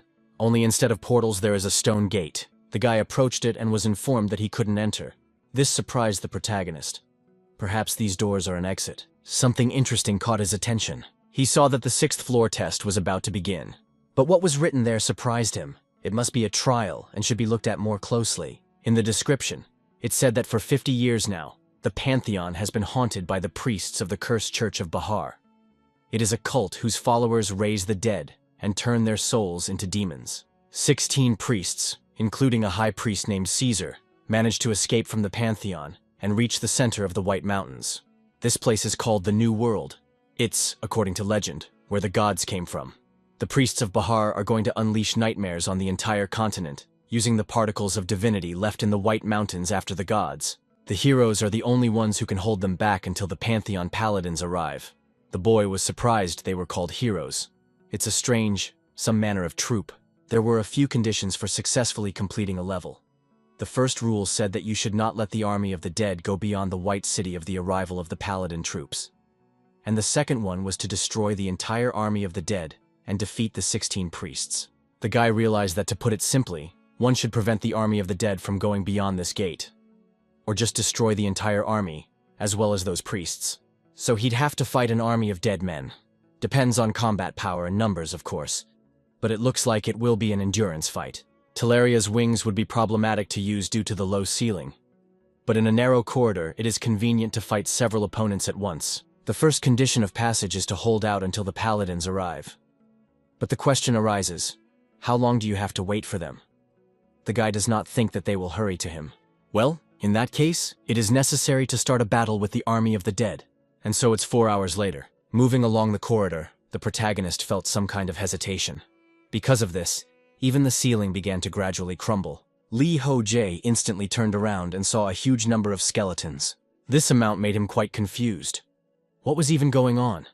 Did the sound of their footsteps grow too fast? Although from the looks of it, these skeletons didn't look particularly strong. If one uses the advantage of the narrow corridor to the fullest, they will not be a threat to him. The main problem just now is the sheer number of them. If you look down the corridor, there is no end to them. There could be tens of thousands of them. If you use necromancy, then it means that they can still create them. In the event that the protagonist is right, then you need to destroy them faster than they don't appear. In that case, he now understands Kirikiri's words about not getting out of here anytime soon. Obviously, this floor is beyond his capabilities at the moment. Stamina as well as annihilation speed is very important here. Of course, it's impossible to pass the third series in less than 2 hours. What if he couldn't last until the fifth? Ho Jae used his wings and decided that he would cover the corridor with them. This way, the skeleton warriors wouldn't be able to sneak past him. In any case, there was nowhere to retreat to now, so he decided to move forward. As he thought, the protagonist with the skeletons, he coped quite easily. They didn't even resist much. It turned out that the head is their weakness. He does not stop moving if you smash their skull. But there were just a huge number of them. The guy sometimes had to defend himself. He thought that sometimes there were stronger skeletons. It must be the commanders. Did they make some strange noises? As a consequence, the skeleton army started to move more actively. The guy realized that he was too late. These skeletons became more ferocious than they were before.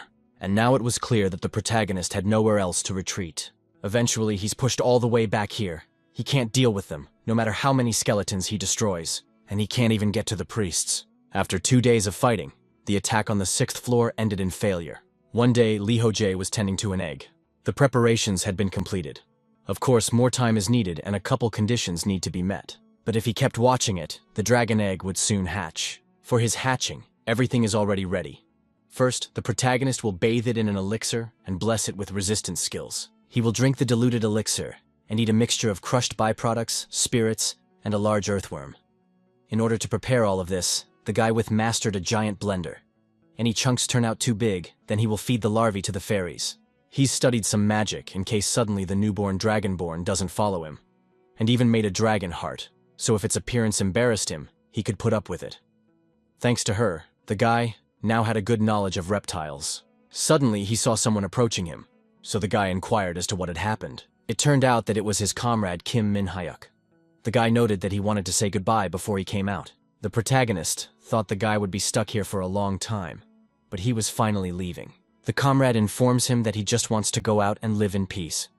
Ho Jae is almost certain that he will. If a monster suddenly appears on the ground, he doesn't think he'll want to fight it. After all, he's one of the people who's been in charge of the Korean server since the beginning, and he has the most awakenings on it. Won't he get a huge compensation if he stays in Korea as a national hero? I mean, he probably won't let politics influence him to live his life quietly. It would be a pity, of course, if it was the day of the assembly if that one wouldn't see him in person. Min-hyuk objected. He's not ready for such a thing. He's already annoyed by days like this. The hero was surprised. If you don't count the first meeting, it was not a bad event overall. The comrade reported that for him, it might have been, since he was always sitting out. And they had it rough. Ho Jae countered that he had worked hard too. The person he was talking to thought it was funny. He was just sitting in the corner and improving his pain resistance skill by hurting himself. The guy agrees though. He's helping, even sitting there doing nothing. The hero stated that the meeting day was coming up soon anyway. It was even a bit of a pity. The comrade asked when it would be he would happen. The comrade was surprised that he didn't know. After all, it hadn't been that long since he started working as a vigilante. Min-hyuk asked if Jeon-ah knew about it. Ho Jae pointed out that she should know about it, and the comrade explained that in that case, there would be no meeting. Meetings are only held when there is a serious problem in training. If the day of the meeting was publicized, the vigilantes would have already known. That's because Jeon-ah will stop problems at the root. The protagonist said that perhaps the next meeting will be held when they are done with training and move on to reality. Trailing off, the comrade inquired about their relationship with Jeon-ah. Ho Jae was embarrassed by him in no way before, but wondered what he was asking so suddenly. Min-hyuk meant that it's already time to move towards unification little by little. The main characters didn't realize that he would apologize if he didn't make up. For now, he's stuck here and there's nothing. The comrade informed that if he leaves, that comrade will be the only person Jeon-ah can talk to calmly, so let him help her. Ho Jae wondered if he'd said everything, how he still had time to worry about others. The interlocutor asked him not to reject the offer and to think hard. It looked like Jeon-ah still had feelings for him after all. The main character was surprised. Next, he asked Min-hyuk if he liked Jeon-ah. The comrade noted that he never did. Ho Jae sent him a message and asked him to check. Comrade was dumbfounded. There is one profanity in the chat. It is necessary to hold his hands. He has no decency. He is just fucked up, he must be laughing. Let him take his pills already. The hero said that his resistance level is so high that the pills won't help him anymore. In the end, the guy even agreed to talk to Jeonna later. Min Hyuk noted that if there really is a meeting, he will see that newcomer. He's on the 6th floor right now, after all. He hopes that one doesn't expect much from him. Lee Ho Jae asked what's so surprising, and there have been those who reached the 6th floor before. The comrade informed that he is some kind of soulless. This player is really very good. The protagonist turned out to be not as good as he is. He was not able to pass the given 6th floor even from the 3rd time.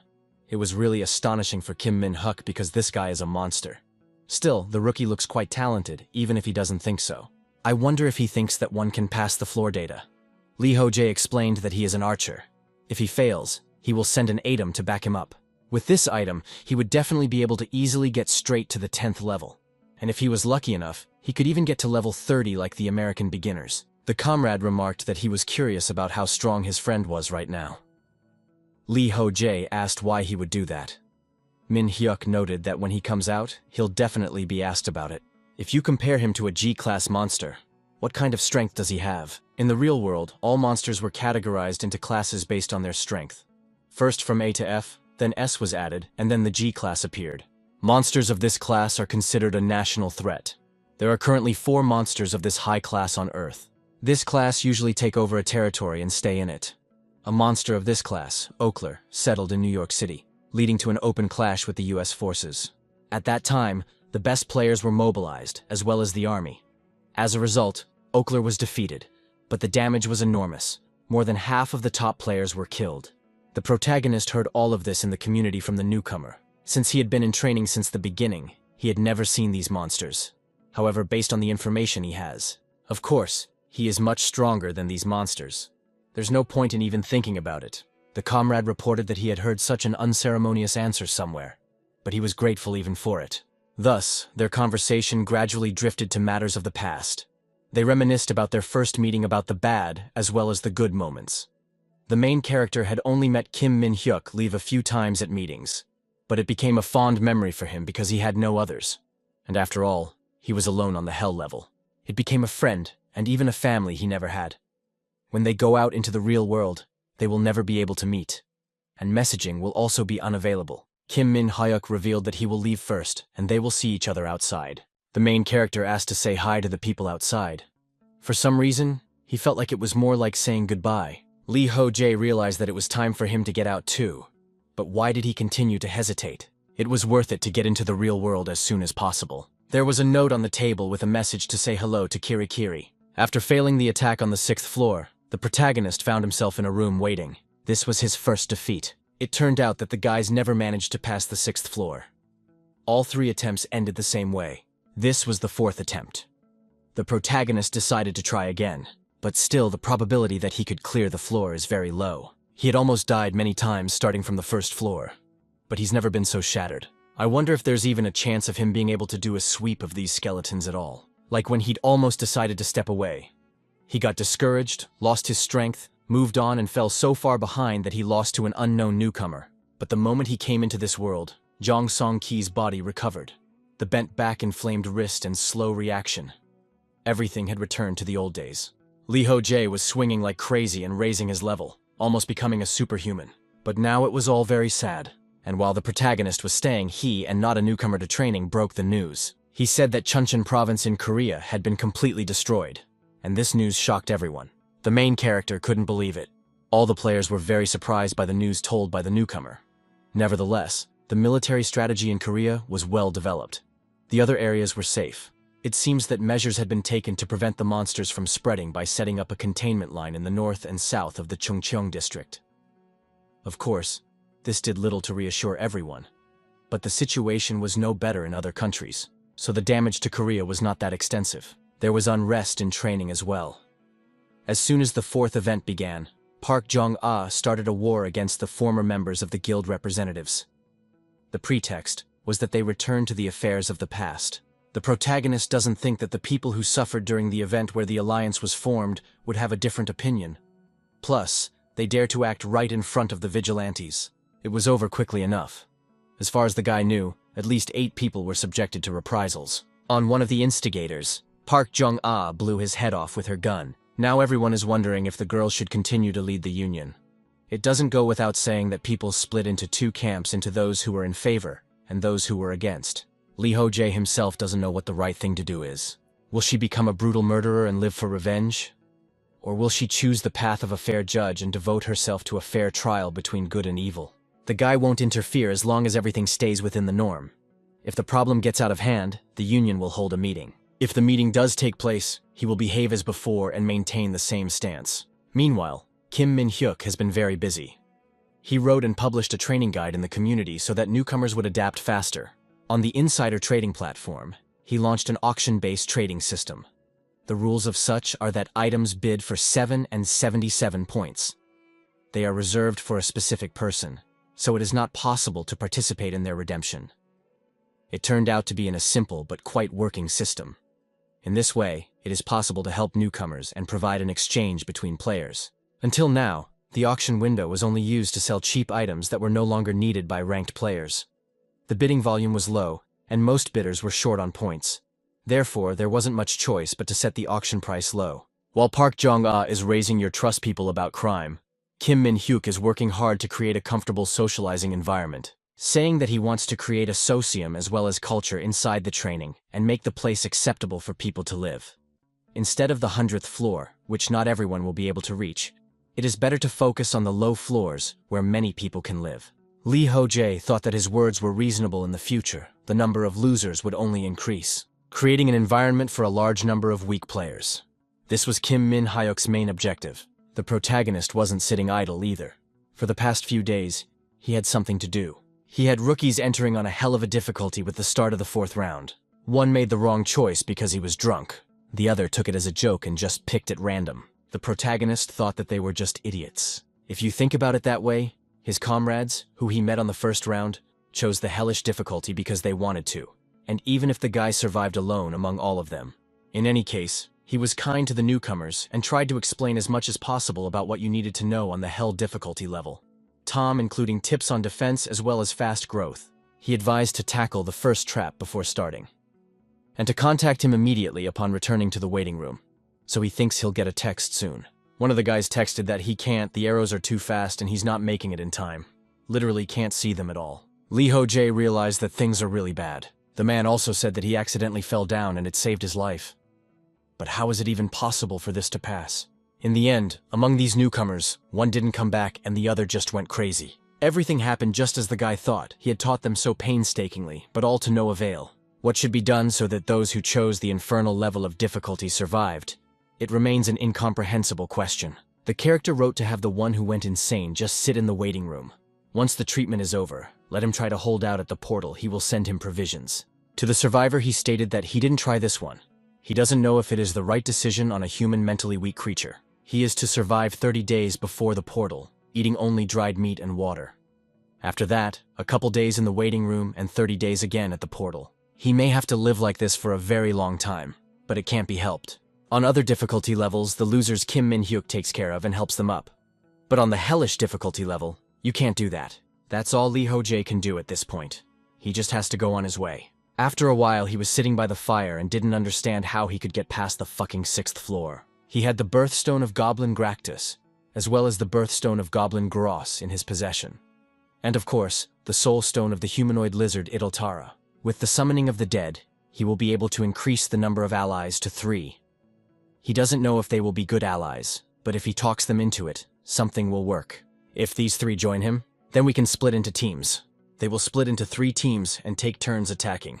This will help to conserve forces, and also give the opportunity to connect the reserve in case of a critical situation. When the commander appears, the reserve will become a quick reaction group and go on the attack. Alone, the protagonist will not be able to simultaneously attack the commander and fight off the advancing skeletons. Or, you could try to fight your way through 4 at a time. Given the width of the corridor, it's quite possible. As thought, the main character summons the dead, a very useful skill.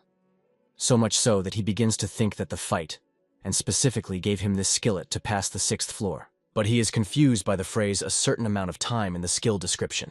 It's unclear how long that certain amount of time will last and what will happen. Will the summon disappear? Obviously, group floors will appear in the future. Further, is there a guy here to handle using summon then, who knows when he will bump into a wall? And getting through the 6th floor using temporary allies is not an option. The answer is to take the long view, and grow enough to always be able to handle for 5. He'll go back to the beginning and try not to die, fight on the edge of life and death and attack again and again, not giving up even if it doesn't work out. At least if he keeps challenging, his level and skills will continue to grow. It's different from reality here. The antibody just might break if you overdo it too much. There is a waiting room, so fatigue and pain do not build up over time.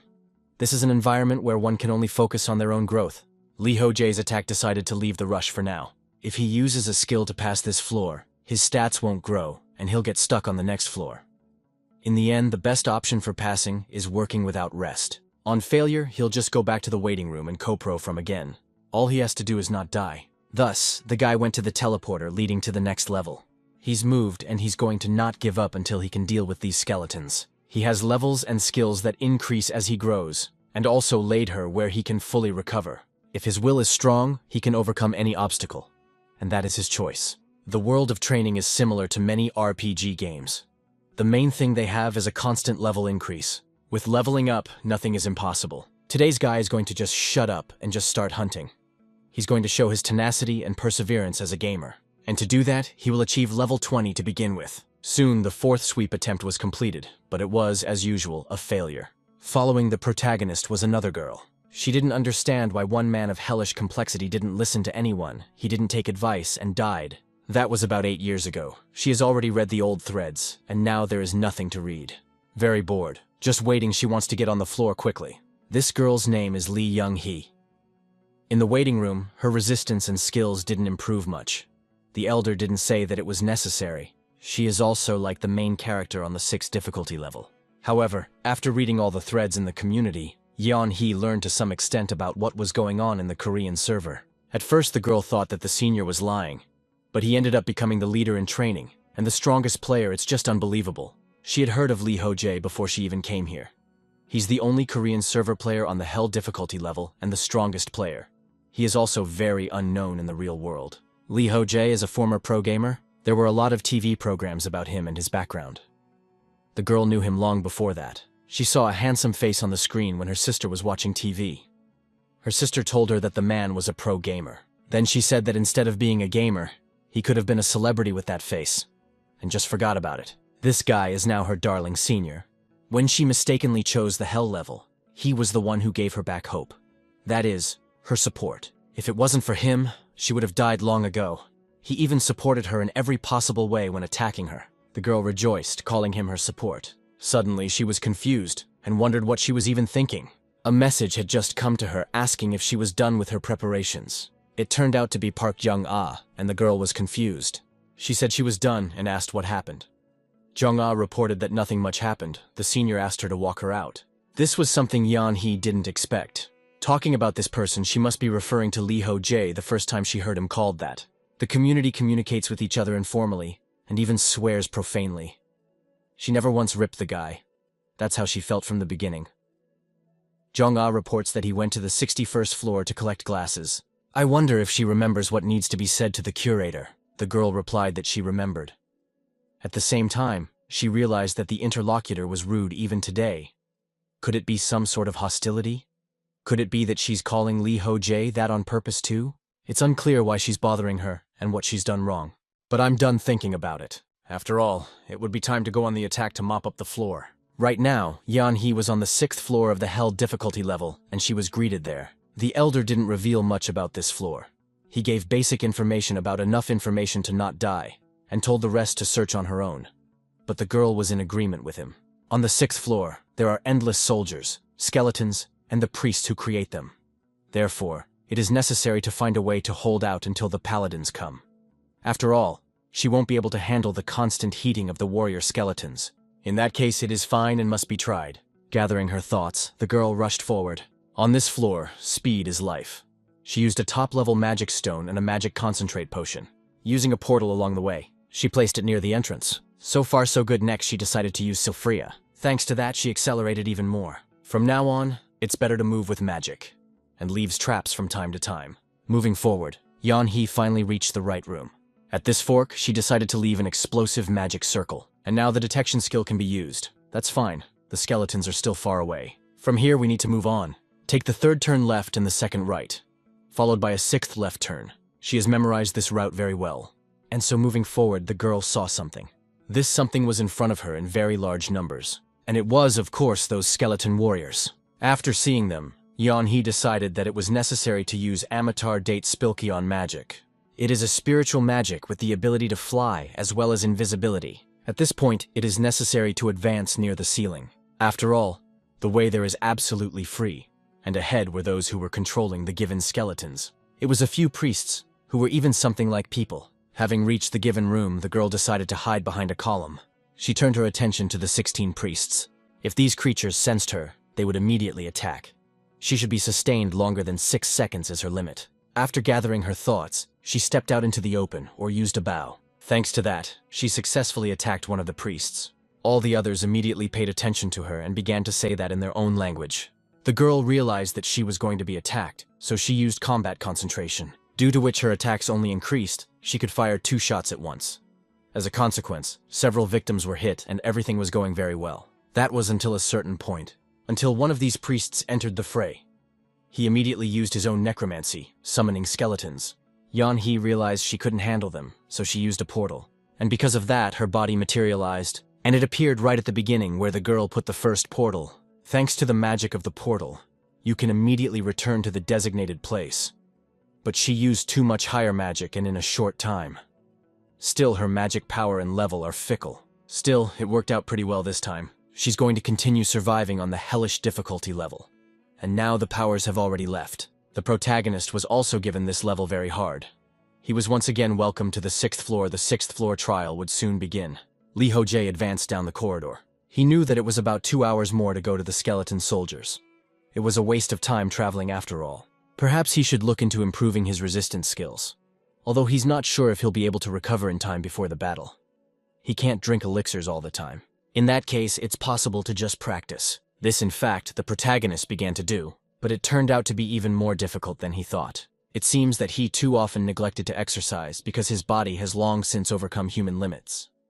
Doing basic exercises was most effective in growing tax resistance. The guy kept moving until he came upon the skeletons. There they were. It was time to get some work in. Without thinking for a second, Ho Jae attacked the skeleton. In this fight, his level had increased. Strength and magic power increased by 1 point. Health, on the other hand, was increased by 3. Also, basic shield proficiency increased, and melee was increased. But once again, the guy failed, and failed the tests of this floor. From this, he was outraged. Someone once asked a question to the best player of a popular role-playing game. Wasn't he tired of hunting all day long? That player informed me that he would ask the question back, am I bored of living? After all, life is an endless repetition. He does his favorite activity every day. He is not bored with it. Ho Jae thought that was a good answer. He became a professional player not because he liked a particular game.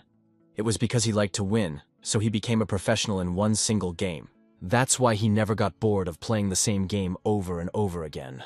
Now, however, he now goes to run up to the man who was in first place and ask him to teach him not to get bored when doing the same thing day in and day out. It's only after a row outside that these skeletons are getting steamy enough to make him sick already. Also, the sounds they made were horrible. The same sword movements and the feeling of pain from being cut by a rusty knife. The main character was angry. It pisses him off that he has no strength, but he has to do it. Besides, there is also an upside to this as well. The movements of swinging the sword became native to his body, and immediately, he swung the weapon with the same technique. And because of this, he has found the attack that suits him, and that he mainly uses. Because of this, he has grown considerably as a swordsman. His basic sword proficiency was now at level 10, and his basic shield proficiency was at level 7. But the 6th floor was still not something he could conquer. He kept failing it. Ho Jae had increased his combat concentration level, so when he fought, his intelligence level increased. His combat concentration had surpassed the 13th level. Until now, it seemed to him that the targets were moving quite slowly. But now, they had become so slow that it was as if they were standing still. Right now, the guy couldn't use concentration for more than a minute at most. One should pay attention to this in the future. After all, he could grow even more. His some skills were improving, and he was even acquiring new ones. But time after time, the guy failed the tests of the floor in question. This angered him, but he also acquired the 2nd level battlecry skill. Battlecry is a kind of buff. As a rule, in the game it is owned by tank characters. Its effect is a small increase in security. The exact number of the hero, unfortunately, does not know. He got it when he got really angry and started yelling at the skeletons in response. Thanks to them, his throat remains intact. But as before, the test was failed. After a while, the hero reached the room with the priests. There he was met by the Death Knight Asdius. He informed that here the guy will meet his doom. He will give him peace. Ho Jae advanced quite far and met a mid-level boss. The first times he thought that he was the final boss. Therefore, the guy desperately started to fight him. But as before, simply failed this challenge. At some point, the corridor ended and a fork appeared, stopping his progress for a while. After that, other forks began to appear. So, if the hero went through one tunnel, the soldiers from the other went to the stone gate and opened it. Therefore, the guy did not understand how to be. Refused to attack and wait for the arrival of knights and communication option. Once he managed to stand for a whole 13 days, but the help never showed up. He ran out of potions and couldn't try any further. The guy thought it was all about the limit of his stamina, not a lack of strength. Of course, there is a way to clear the road after the breakthrough before the skeleton soldiers from the fork get here. It's a very attractive way, but the difficulty is no joke. In any case, you need to keep pumping yourself up to pass this floor. You just need to concentrate on growth. The guy's resistances also grew very well. The paralysis resistance grew a lot, and Bora resistance no longer increases with simple injuries. Finally, the protagonist finally managed to defeat the Death Knight Asdius. His level was immediately increased, as well as some skills. He also acquired the skill magic chain of the first level. Thanks to this skill, he could now utilize the magic slumbering his body. It was difficult to understand how the magic circulated in his body. Through hard work, he was able to put magic into his hands, but the flow was very weak at first. His magic circuit had already exceeded the 4th level. The magic spread throughout his body and his physical abilities improved. Ho Jae speculated if one channeled the magic muscles, they would be able to manifest explosive power. For that, he needed more practice. The guy was used to using magic. He even learned how to put magic power into his sword. Since he couldn't use magic indefinitely, he had to find ways to extend the time he could use it. Advancing further up the 6th floor, the protagonist finally did make it to the boss, who reported to the false god Syllable to see the power of the great abyss. There is only one absolute good in this world, and he is going to save the absurd world. He is a courageous man, but he has simply lost his way. He is like Caesar leading him to his death. But the protagonist was not going to die so easily. He attacked this boss. Of course, he failed to win, and he ended up in the waiting room. After failing once again the test, after a while the guy sat and used the meditation skill. Unfortunately, this skill has nothing to do with increasing mana. It is a simple meditation. It might seem useless, but thanks to it, the guy was able to focus on using the magic chain. He was also able to look back on the past, on what he had gone through in all of his training. If you think about it that way, nothing good had happened during that time. The more he thought about it, the heavier it became on his heart. But the boy couldn't stop thinking about it. He kept meditating like a bewitched man. Negative thoughts led to depression, and depression led to a decrease in his motivation. Immunity to mind distortion was increased by a 2nd level. The protagonist felt stressed and pressured to distortion. It is straight up amazing. He'd been noticing signs of it lately. You could go crazy like this. Something similar was on the 2nd floor. Back then, Ho Jae was confident that he could handle it. But now, he was constantly failing the 6th floor test. Because of his desperation, he had even acquired a level 1 soul scream skill. He obtained the new skill, molding the magic into a battle cry. The soul cry has one additional effect. The description of the additional attack says that enemies below the protagonist's level cannot ignore his call. They are stopped and lose their evasion ability. In other words, it's aggro for a large area. Due to this skill, the protagonist was able to stop the skeleton warriors, who passed him and almost reached the gate. The sword skills as well as the defense skills increased to a medium level.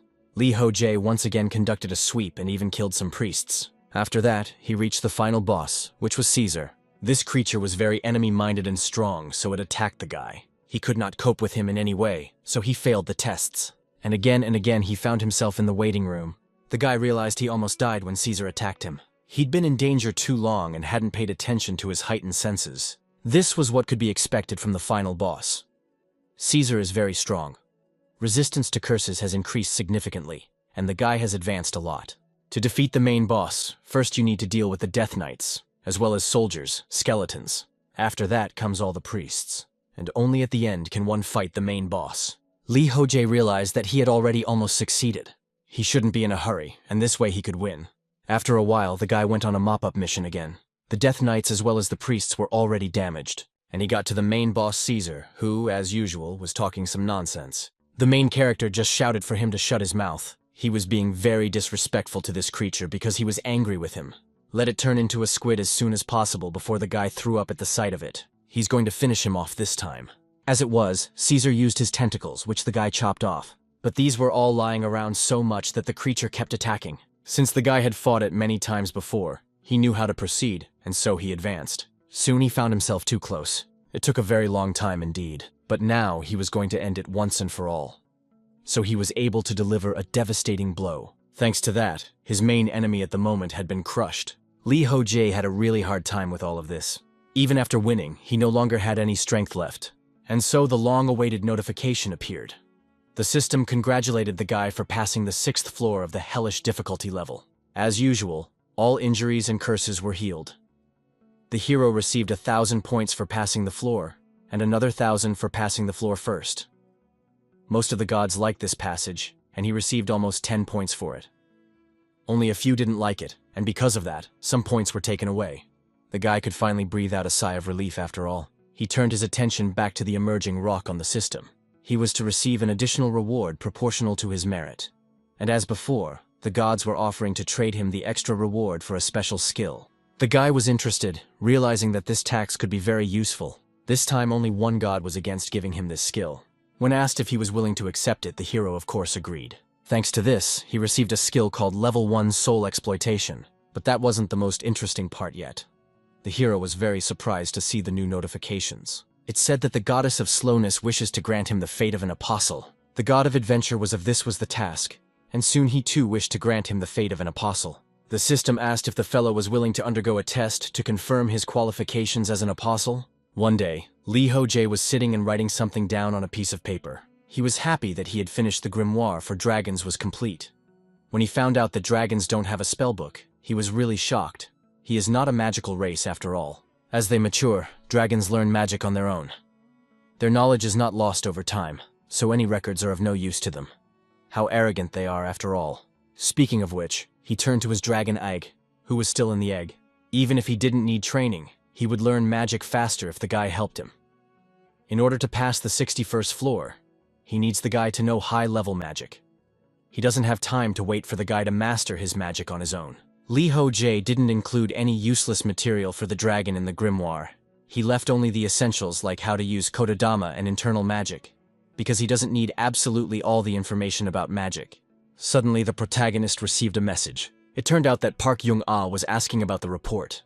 The protagonist, angered, he reported that the 60th floor of the infernal difficulty level was fine. But he didn't understand whether it was mandatory to report every month or not. The girl was surprised at such a question. She reported that the nagging of the guy every month is more boring to her. Everyone sends the report at the same time, and he alone keeps forgetting for some reason. Ho Jae felt the psychological pressure. If you say something wrong, he would definitely get screwed. It was urgent to change the topic in such a case. The guy asked her not to get angry. In the past few days, he tries to ignore the passage of time. He doesn't even check his messages. He seems to have been here for too long already. So long that happened to the queen of psychological disorder and medication. Not really helping. The girl apologized. She didn't know that. She was too indifferent. If need be, she would write herself. He might not send a regular report anymore. Why the guy was glad everything was just as he had planned.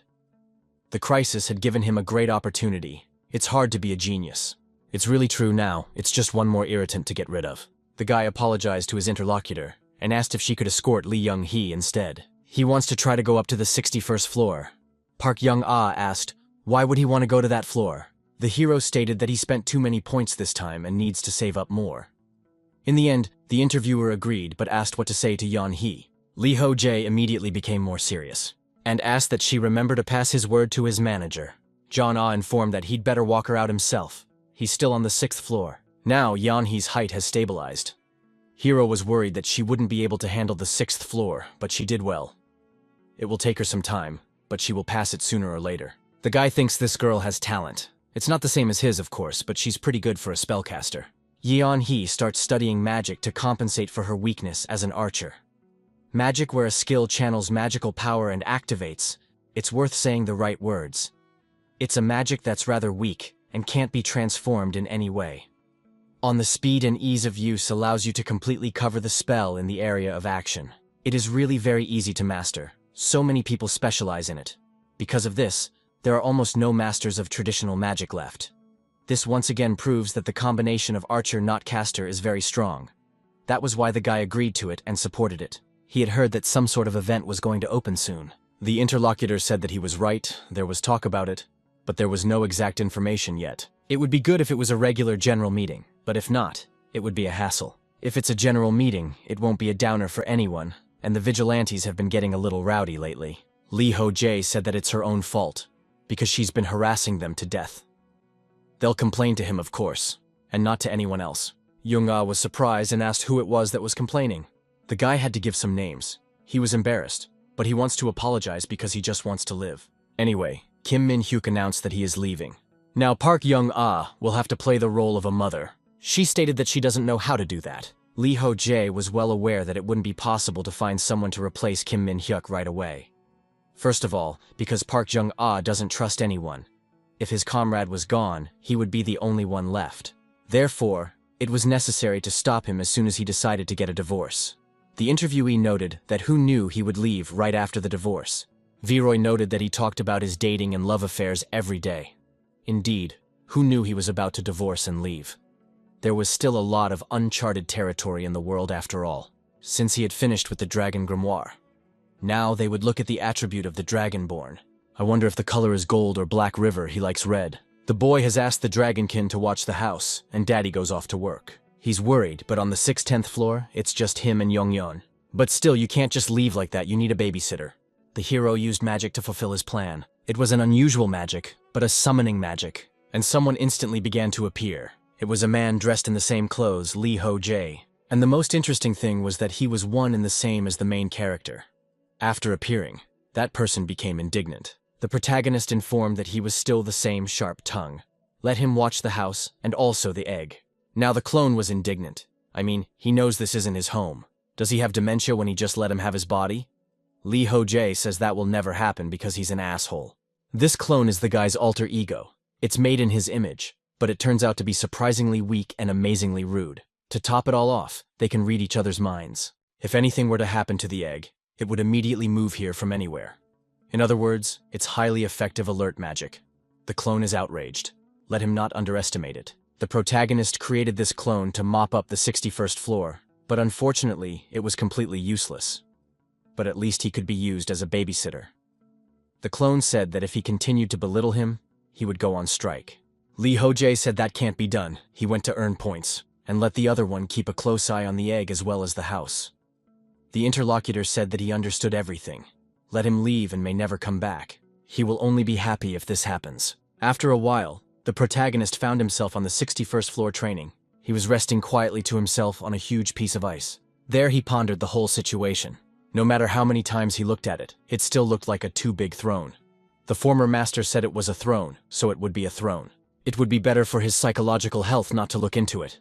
The guy is not going to look back on his actions in the past. Until now, even if it was hard to find an answer, he thought about it in his own way. But the answer never appeared, no matter how much time passed. The character doesn't even know if the answer exists, so he decides not to look for it further. This way of thinking is a kind of habit he has developed, when he couldn't get past the 61st floor and got stuck on the 60th. So that, unfortunately, did not corrode his brain. It was done. And it's cool enough here, something reminiscent of Kiri Kiri Field.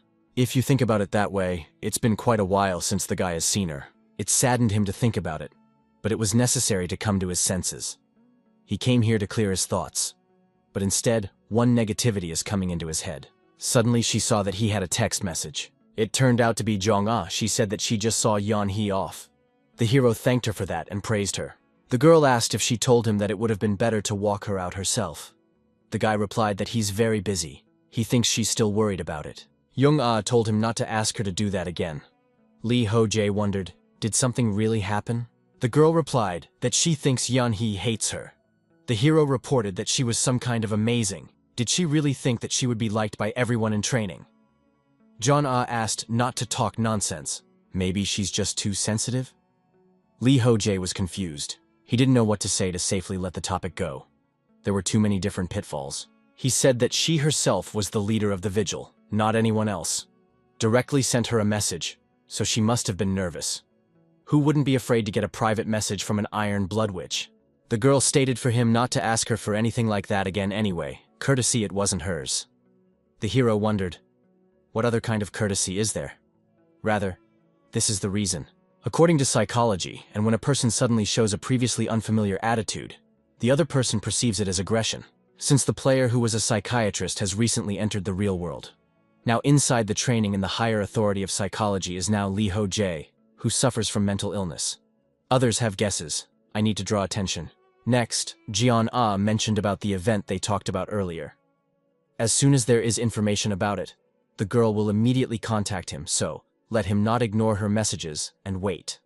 The hero agreed to this. He thought about the fact that he needed to see if he could send the clone to another difficulty level. Since his clone is rated by the system as a summoned soul and not a player, it might be possible to send it to another difficulty level by passing it on to someone. If this method works, the clone can be sent not only to the vigilantes, but to the outside world even. And after sending the clone to Earth, it would exchange souls with him. Wouldn't that be the perfect plan? Suddenly the clone reported that everything was perfect. The boy was surprised that he had heard everything. The interlocutor said that another level of complexity is considered another world. If he sends him there, his connection with him will be severed, and he won't be able to live anymore. He knows that, like a dumb leather bastard. The clown doesn't want to die because of his stupid experiments. Lee Ho Jae called him a useless idiot afterward. When he created the clone, you thought he'd be able to go to the next floor with him. But who knew he'd actually turn out to be so useless? All that was left was the schizophrenia of trying to split his soul. The clone felt like a younger son born out of a mistake. The protagonist smiled. Soon he thought that it was necessary to go up to the 61st floor earlier. He had come here before the dragon was born to clear his mind and earn points. Right now he felt refreshed. In that case, it was necessary to move forward. The guy went to the second location, the 61st floor. It was a desert on which the guy moved in the air. On this floor, you need to attack 2 locations at the same time. You can only enter the main boss room of this level if you attack the boss rooms on both locations. Since the clone is considered a recognized creature, it is not a separate player. This is why the main character is stuck on this floor, and it is also why he is trying to raise a dragon. He's a native born in this world, so it's possible the system recognizes him as a separate entity from the guy. But I wonder if the dragon will be recognized as a separate player. The probability of that is still low. Either way, it has to be tried, literally, as always. After a while, the guy made his way to the flaming craters. He reached the place he needed, where a huge old man was sitting. He motioned for the guy to pass. It had been a while since they had seen each other. Lee Ho Jae noted that it had really been a long time since they had seen each other. The old man asked if he had already seen the queen. The hero reported that he had seen her, complaining about her skin as usual. The man laughed because of this. It turns out that she's worried about her frozen skin getting old. She's still as silly as before. Lee Ho Jae confirmed that the queen had said something like that. The old man then inquired about how long to wait for him. The guy informed that he needed time. It seemed to the interlocutor that this sad fate. He became the most skillful swordsman and the strongest. But in the end, he can't use that strength and can't reach perfection. Lee Ho Jae explained that this might just be a stage of his perfection. To the old men, it seemed like he was speaking as if he was a god. Still, there is no such thing as a sword without a purpose. I wonder what he plans to accomplish with this power. The protagonist said that there was no need for random questions right now, and no need for answers. As soon as the hardening is over, and then he will decide how to use this power. The interlocutor asked if he was comparing the current situation to the hardening. This is a very interesting assumption. But what about the will and intention of those who create this sword? Lee Ho Jae informed that he has his own will as well, unlike the sword. The man wondered what his own will was leading to. The guy didn't know it himself, he indignantly replied. The floor boss said it was true he didn't know. He suggested that we end the conversation there. He would like to hear his answer when he is older. When the time comes, let him make the right decision. Their will is entrusted to him.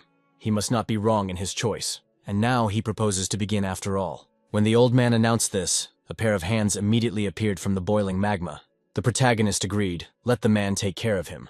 The old man summoned his minions, not prepared to fight. Earlier, it was reported that the god of slowness wants to give the guy the fate of an apostle. Lee Ho Jae was on the 11th floor of the underground city. He was being congratulated for passing this floor of training at the hellish level of difficulty. The guy noticed that the poison resistance skill had risen to the highest rank.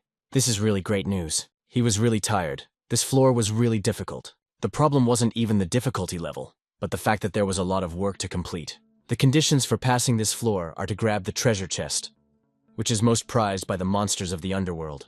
The guy was abandoned in the middle of the underground city. He wandered for a long time and had to travel a great distance. The problem was that he couldn't find the treasure chest even after killing an underworld monster. There were many treasure chests, and he found tens and hundreds of thousands. The hero tried to catch the monster and get to the information with the knowledge skill before the Tower of Babel. But everyone who could share with him as an enemy, sensible information and without hesitation, ended up killing themselves. Their racial traits were very annoying. Even if you greatly improved interrogation and torture abilities, the guy couldn't get any reliable information. In the end, there was no other way but to scour the entire town. When he dug through the palace gardens, he found a hidden underground passage, and that's where the key was. The protagonist inserted it into the well engraved on the plate of the royal throne and turned it. After that, the passage to the treasury appeared on the wall. It was a shame that the guy was hysterical and took the time to dig through the entire imperial palace. He probably wouldn't have found this place out of a lifetime. Obviously, searching wasn't his forte. If RPGs have thieves or adventurers as companions, they're the ones doing the searching. It's very convenient if the protagonist's squad has a statistician. He sets or dismantles traps and finds hidden enemies or a device. It would be nice to have such a person with you. Thinking of a companion, the guy envisioned Ida, but she's too proud, which means she won't help him. Terrible is his fate. It is necessary to stop, grumble, and get used to it, reason, and search. This is where he's finally done after all. So it's probably safe to just walk away. That's what the guy did, finding himself together where Kirikiri dwells. Upon arrival, he greeted her. The manager also did so. She was glad that he came alone this time. The protagonist explained that it was the end of conscription time, so they disappeared. She said that they would have memories. The girl confirmed that. I wonder how much time it took to pass this time. Ho Jae stated that he never thought that, in addition to the tunnels, he would have to dig through the entire palace garden. Kirikiri thought his response was very boring. Before, when they met after a long time, he cried, and it was fun. The guy was indignant, and today she would be left without a cake since she was saying such things. The girl immediately began to apologize. She was really wrong, and will not do it again. Time passed, and the protagonist rested quietly. His body, as usual, rested and the manager. The guy didn't chase her away. He was glad that she was resting peacefully. It became interesting. How long had he been sleeping? He had been having trouble sleeping the last few days.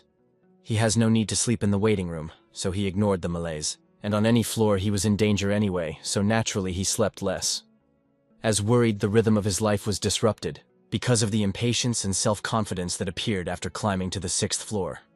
He would at times forget to eat, rest, and sleep, and would just rush to attack. Thanks to the restorative effect of the waiting rooms, he was able to cure his physical ailments. But because of his shattered psyche, he couldn't sleep, so his health was shaken. Thus, when he comes here, he falls into sleep to compensate for the deficiency. He always sleeps very well here. And Kirikiri is really cute, like a little kid. In middle school, his classmate had a pet rabbit. She used to say that they liked being touched on their nose, or maybe they didn't. Even if it didn't apply to her, he was the one with so many questions for her.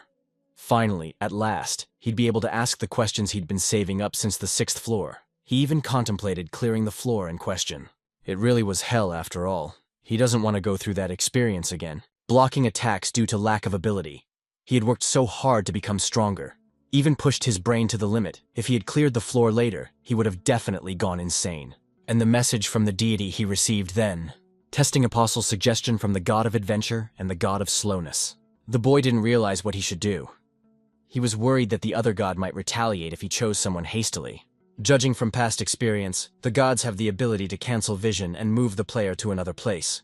If they have that power, then killing him would be easy. In that case, the guy should be careful anyway. When he passed that ill-fated floor, he went back to Kirikiri. And that's when he really cried. I think about that, and now he was really ashamed of it. Need to forget it, and do it once and for all. After that, he asked the girl about his proposal. But she never answered him anything. This was because the information about the gods is very valuable. He kept asking questions until he heard the answer. The manager said she would answer when he passed the 11th floor. He still hadn't answered the gods either. They, in turn, don't call for an instant answer. But sometimes reports pop up that the god of adventure is impatient. It's good that the protagonist was able to delay his decision until he got some good information. It is still necessary to check things out first. Can he accept the offer of both gods, for example? And will there be a penalty for doing so? Or could he accept one and reject the other offer? Would there be any penalties or benefits in that case? Finally, if she had to choose, which one would she prefer? Such questions, the boy wished he could ask Kirikiri. He would like her to wake up, but he himself can't wake her up. Suddenly, the protagonist noticed a message. It turned out to be from Kim Min Hyok. The guy was a little wary. Was something wrong? What he saw in the message stunned him. It turned out that the day of the meeting was very soon. The comrade confirmed it again. It will reopen soon. He thinks it will take place before the end of this session, so it works out that it opens about once a session. If the event opens, it means something bad is happening again. Min Hyuk didn't understand at all why it's opening this time. There is no even a guess, and that is the biggest problem right now. Ho Jae realized that it was truly a problem, but he couldn't do anything to help. Since they have different difficulty levels, he can't help by finding and solving the problem. It's better to assign it to someone else, and he will do what he can already on the day of the meeting. The guy also asked what about Park Young-ah. The comrade said that she's busy. She's going to punish a vigilante who can't catch criminals in her neighborhood. The hero thought about the fact that it's not right. If there is conflict within the vigilantes now, the organization could be disbanded. In this world, the vigilantes play the role of law enforcement, but their authority is very shaky. Their backbone is the strength of the players, shown on the first day of the last meeting. And of course, the charisma of Park Jong-ah, who punished the guild representatives. Objectively, it can be said that they are keeping people in fear through force. It can't be shown that there's something wrong within the vigilante squad. Are there people don't recognize the vigilantes? They will be nothing more than an armed group that enforces the rules. There's nothing they can do if they lose the trust of the players. The comrade informs me that the girl knows this herself. She's doing this because she's upset. Not just doing what she should be doing right now. The hero said to watch her anyway so she doesn't make a mess of things. Let her do her best there. He sat there for a while thinking about it. He didn't know if he should intervene in such a situation. Besides, it was time for Kirikiri to get up. But she was sleeping peacefully and had no intention of getting up at all. So the guy just pushed her down and she woke up immediately. After a while, they didn't talk. The guy was surprised that she said no matter which god he chooses. The trials of goddess, slowness, or god of adventure, he could choose any. Ho Jae was indignant. Why is she only saying this now? The manager explained that he was only going to make a decision after hearing all the information. The protagonist was really angry. After that, he turned to the satisfied girl and told her to stop eating the cake and give it to him. He asked if he could then choose the god of adventure and the goddess of slowness. The boy was worried there would be a penalty for refusing, but it turns out he was worried for nothing. I wonder if there are drawbacks. Kirikiri said that they are on the trials, will affect his level of difficulty. As a result, you can only become an apostle to one side, but you can pass both trials. The hero asked if she could tell about these trials, but it was obvious that the girl didn't want to tell about it at all. The protagonist decided to insist, and she was drawing something. It was some kind of incomprehensible language to the guy. Did he still lack the skill level of knowing pre-Babylonian? Or maybe it's writing that isn't part of pre-Babylonian knowledge. Kirikiri reported that the tests are to confirm that he is worthy to become an apostle. The content is determined by the inclination of the gods and the character of the applicant. The boy wondered what types of trials there were. The manager replied that she didn't know that. It's not even because she doesn't want to say, but she really doesn't know. It turns out that each god has different standards and different trials for each person. Didn't the gods send him tons of messages? Based on that, let him think about what their characters are and try to make a prediction. Ho Jae's only thought was that he needed more information. He asked for what she knew about the god of adventure and the goddess of slowness. Not so to use the remaining right to information, only the most important thing to make an idea about them.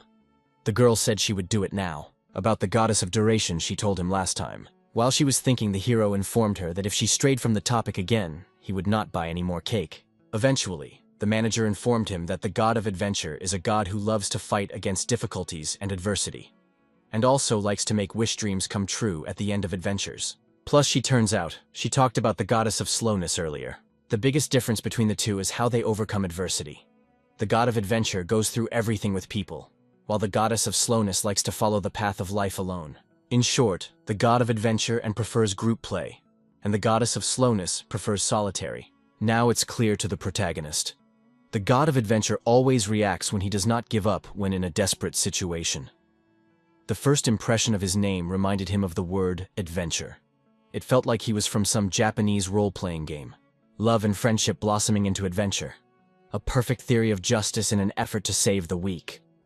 The god of adventure was the first to take notice of the guy. Looking at his reaction when the guy refused to revive Adeltara, his typical behavior becomes clear. All of these are rather hypotheses and assumptions.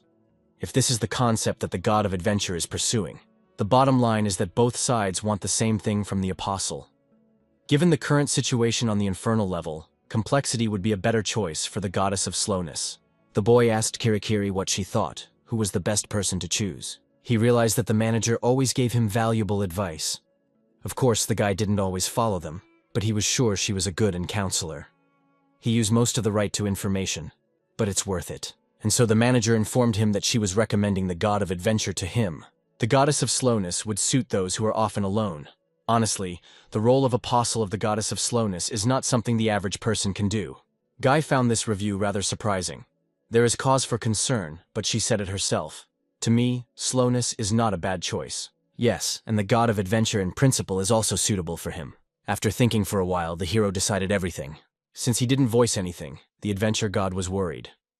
Ho Jae wondered what was bothering this uncle so much. Though it wasn't surprising considering the way he had been acting all this time.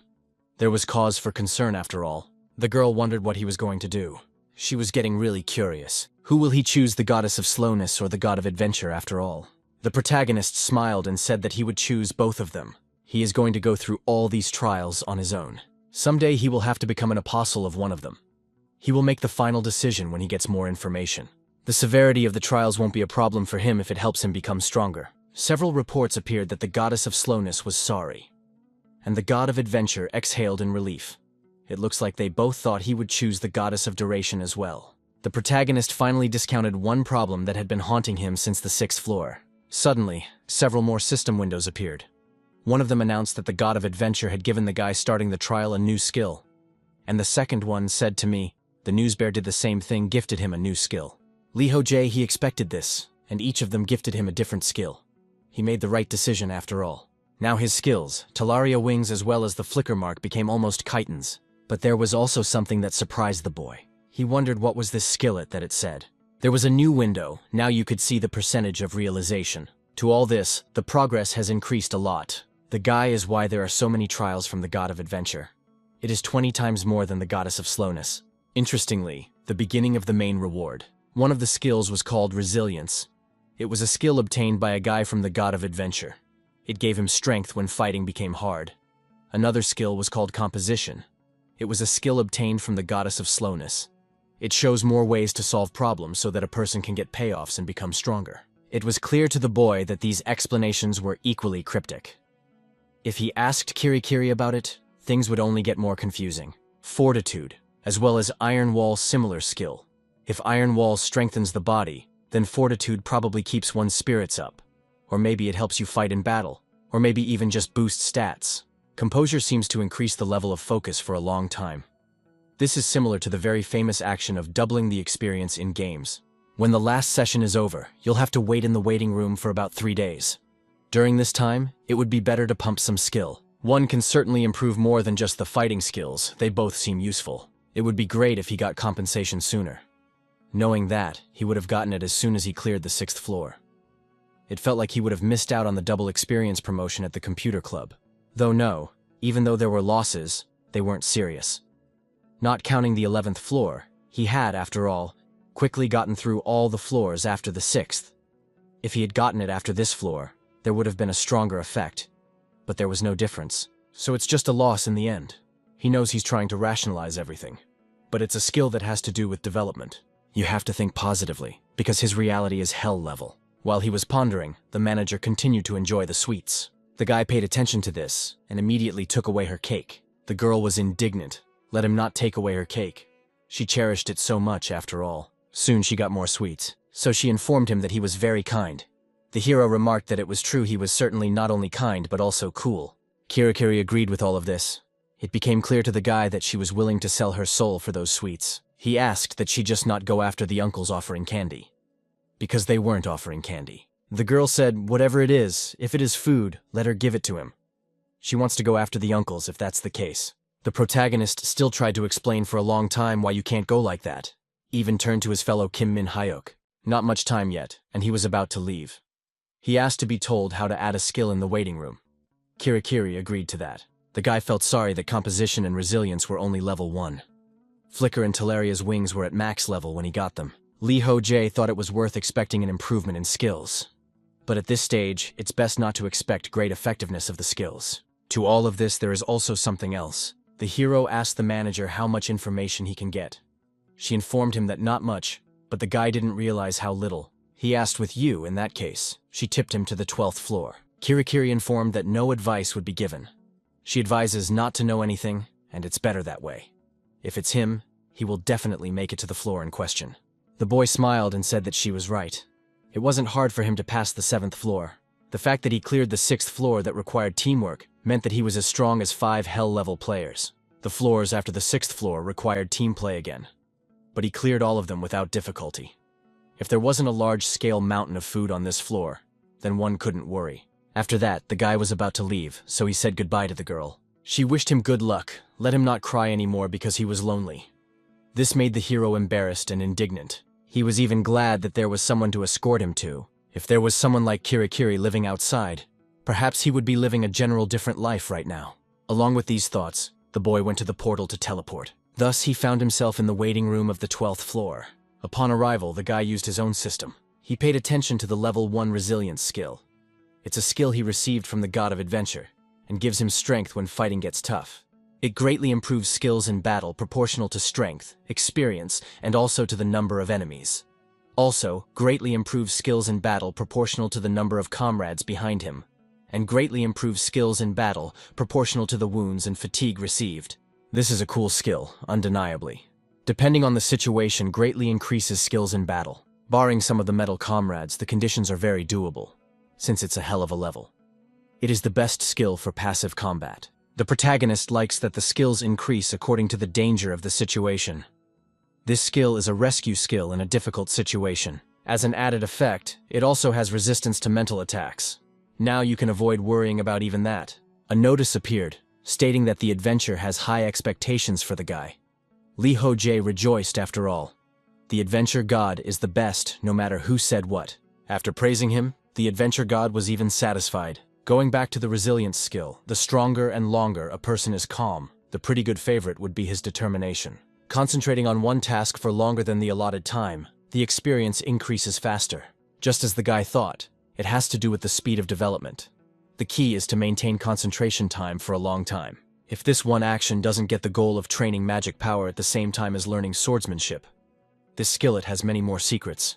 The guy will learn about it little by little as he uses it. And if there's anything, he can even ask his manager. Now it was time to stop sitting around and hit the road.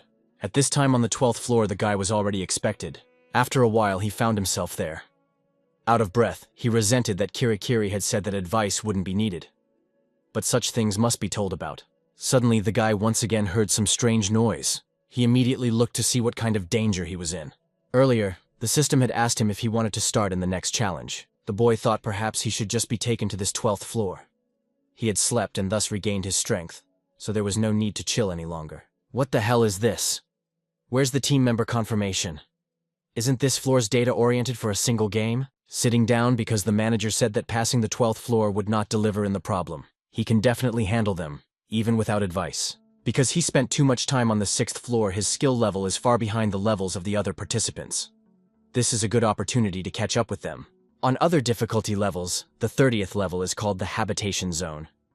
A lot of higher level heroes' wounds live there. To compare the infernal level with other levels is a useless thing, and the protagonist really does not like it. Necessary, after all, will speed up, because he wants to look at the zone of residence. So he agreed to enter the next floor, and after a few moments there was a place unlike any other. It turned out to be a jungle, and he had never been here before. Still, it was better than the desert or the mountains covered in snow.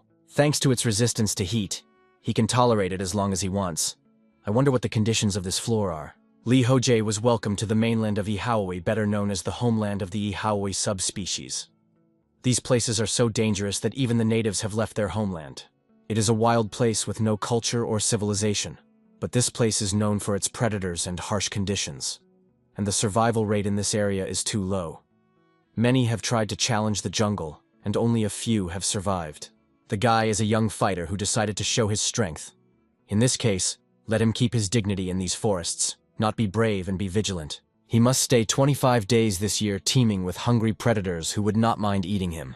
Let him order the country's worthy warrior. So the conditions of passage is only to last 25 days. It seemed to the guy that it was a very simple explanation to last that long. Suddenly, a notification appeared stating that the inventory was no longer available. Ho Jae was confused, not realizing what else it was. How can this inventory window be locked? It doesn't react in any way. Well, what to do such a situation? He's just going to go crazy after all. He currently has no shield or sword, and nothing in his pockets either. Of course, this is his mistake, because he didn't take a weapon, and it's very irresponsible.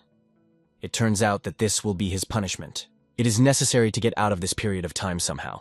It probably does not mean that he should stay here for the whole interval. Too bad there are no lose conditions, no portal back. In other words, that unless he dies, you have to be here for 25 days. Today is already the 6th day of the 14th trial. So the guy realized that he couldn't stay in this grove for 25 days, because there are 24 days left until the end of the trial. If he even survives here, he'll just end up in the waiting room on the 24th day. And in the next trial, he will again have to survive here for 25 days to fulfill the conditions of passing. And he passed the 11th floor in just 24 hours. What floor is that? He even thought, what if he tried to just vacation here, find provisions, and build a safe house? It would just be a summer vacation in the jungles of South America. But these thoughts made the guy wake up quickly. This is the 12th floor of a hellish level of difficulty after all. Might mark the area like wild animals, so no one comes near him. But he doesn't even know who his enemy really is. It can be either wild animals or a race of some monsters. If you smoke the jungle, it's probably possible to clear the floor in 24 days. What if it wipes out all the predators here? We need to do some reconnaissance first. If the opportunity arises, it's worth coming up with a plan of conquest. And just when the guy was thinking about it, he heard a terrible howl. Confused, he immediately paid attention to where it was coming from, and saw there what he hardly expected to see. It was several monsters that were apparently fighting amongst themselves. They were huge, and their strength said something that the guy needed to run. So he didn't look and immediately rushed to run away, at the same time not understanding in any way what dragons can do in such a place. After a while, he ran into the jungle and stopped there. If he had been able to use his inventory, things would have been different. Would have given at least some kind of knife to him. Now the guy doesn't even have any water on him. He needs to resupply now, but the fruit here can be poisonous. So there's danger at every turn. And there's no medicine. He could get poisoned because of that. I wonder what about that dragon meat. Although it's very dangerous to go back there. Even if one of them died, the other one is definitely still alive. It would be dangerous to go out there so rashly. Besides, there might be someone who will hunt him down too. So we have to go somewhere right now. There was no time to fool around right now. So Ho Jae set off. He used an ingenious method to make his way through the dense thickets. But he didn't like going through it anyway. After a while, a message came from Mr. Yi Hunjin. The guy was glad that it had come successfully, even though it would be a bit of a rest. Choosing a cooler spot, he sat down to look at the message. The interlocutor wondered if he was busy by any chance. The hero replied that he wasn't busy yet, but would be soon. Hyunjin saw that he was on the 12th floor and wondered how the situation was. Ho Jae was a little confused, not sure what to tell him, but soon thought that he would tell it as it is best. It seems like this person he knows quite well, because he is also an active hell-level player. Thus, the protagonist had already told him. The guy was surprised that you can't use inventory. That's a pretty shitty situation. He thinks that he shouldn't reach this level because he won't be able to pass it. Ho Jae overlooked the fact that he too is a stakeholder going through the hell level in real time. It's unnecessary for him to just observe what's going on. The hero even felt that at this rate, he would soon go insane. So suggested to his interlocutor to accept the topic, and asked what about the newcomers. Hyojin replied that it was nothing special. They're annoyed because they couldn't clear the first floor, but what can you do? You have to be patient. After all, if you take them out early, they'll definitely gate there. The hero wondered if this boy wasn't always so gloomy. He was bright, laughing even from boring stories. So he inquired how the man was feeling. Hyojin replied that he was in front of the boss's room on the 3rd floor and was about to get to the door. He's not sure if he can walk across the stone bridge like Ho Jae did earlier. And he doesn't want to mindlessly go without any information about the valley floor. The protagonist remembered that level. Did he get frustrated because he refused the challenge? The boy said he would concentrate on self-development and until he was sure he would succeed. Ho Jae agreed with that. It really would be safer that way. After that, they wished each other good luck. That was the end of their conversation. The guys had to continue on their own path. The hero thought that Hyojin was very careful and cautious. He cares about safety above all else and succeeds very cold-bloodedly. Before acting, he calculates everything and thinks out a plan. In games, this is more suitable for assassins, as well as thieves. He is the second person to advance above the first floor on the hell level. His skills are really good. The protagonist wondered why such a judicious guy chose the hell level, so he asked him, and the guy informed that he bet when he got drunk, and as expected, it was all the fault of alcohol. Still, he gets along well with people and is always smiling. With a judicious yet caring nature, he counsels newcomers at their level. Hyojin is better at talking than the protagonist, so this job suits him better. In contrast, the latter explains by adjusting to who he's talking to. The guy is better at psychological counseling than the protagonist. Yes, and he himself has something to learn from him, so he respects him. But his moodiness bothers Ho Jae for some reason. He said there will be another meeting at the end of this session. Perhaps we should tell everything calmly then. Ho Jae asks to tell Kim Min-hyuk as well. To be honest, he's not sure if he can calm anyone down with his talk. So for the moment, he decides it's best to go back to thinking about the 12th floor. The first order of business would be to find a hearth. Survival is a prerequisite for a successful passage, so it is important to find a safe place now. There are options near the river, in a cave, or in a tree. So far, it is only so. Now it is necessary to expand the area of action. There's a good chance that near the river will gather predators, and there are no caves in the vicinity. That just leaves the tree. So it is necessary to find a large tree on which to build a tent. In this case, can go further and scout the area. But the trees in this case are too dense, and the view is very narrow because of this. It is best to observe from a height, but it is not clear how to take off. The protagonist's musings were interrupted by something. He felt footsteps, and it was clearly not insects, but it was unclear where the culprit of this alarm was. Looking around, the guy did not convince anyone, but he clearly could not be wrong. So let's scout the situation better. He used battle concentration. Thanks to this, his sense of strength sharpened, and he began to feel everything much better, and soon really found what he was looking for. This was the first time he was fighting while hiding himself. Ho Jae even prepared himself to attack whoever was approaching him. After waiting for the necessary moment, the guy attacked the creature that was at his back. This creature turned out to be something more like an orangutan. The protagonist was surprised that he was able to do this, because he used the invisibility skill. At the same time, the creature he attacked was not killed with a single strike. It seemed to Ho Jae that the setup was similar to the Jurassic period, but there were still mammals here. This particular animal's hands are more like sickles. It's not even a praying mantis. Rather, it looks more like a relative of the orangutan, so for now, the hero will call it an orangutan. Seeing the strange reaction of this creature, the guy was surprised. Does this one really understand what he is talking about?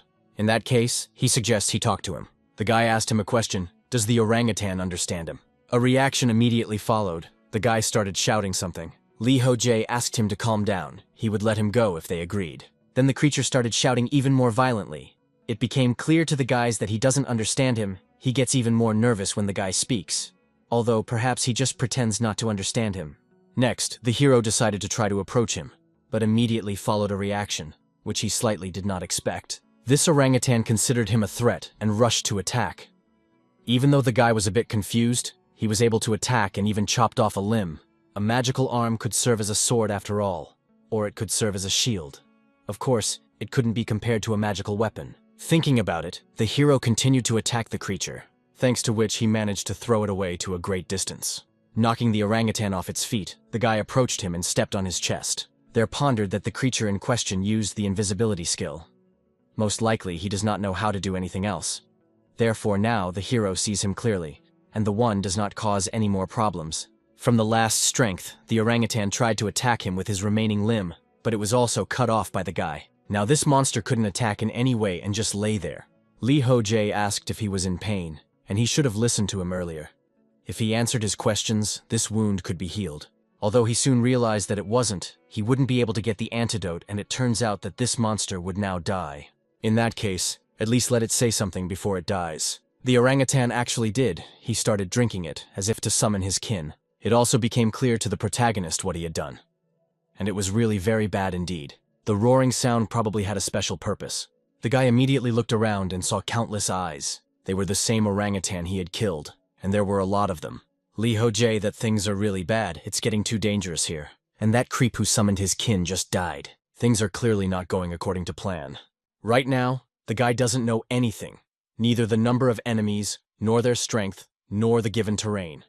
So, the situation is worse than ever. All that remains to do now is to run, because it is very dangerous. That's what the guy didn't do, trying to sneak out of there as soon as possible. Unbelievably, he knew something like this would happen. Nothing is given for nothing on a hell of a level, and these creeps knew what to do to him. Orangutans chased the guy from all sides and attacked him. But with these creatures, the protagonist coped easily enough. Right in front of him, he saw 2 thick bushes, and realized that there was no way to get through here. Even if he slew all of them, they would just summon others with their cry. It became clear that some wouldn't attack after learning of his power. But if he turned his back on them for even a second, they would immediately attack. That's how it happened right now. The guy had to kill another creature trying to destroy him. They're trying to attack from different directions. Don't they have an instinct for self-preservation? Ho Jae has already been running all day from these creatures and they keep chasing him.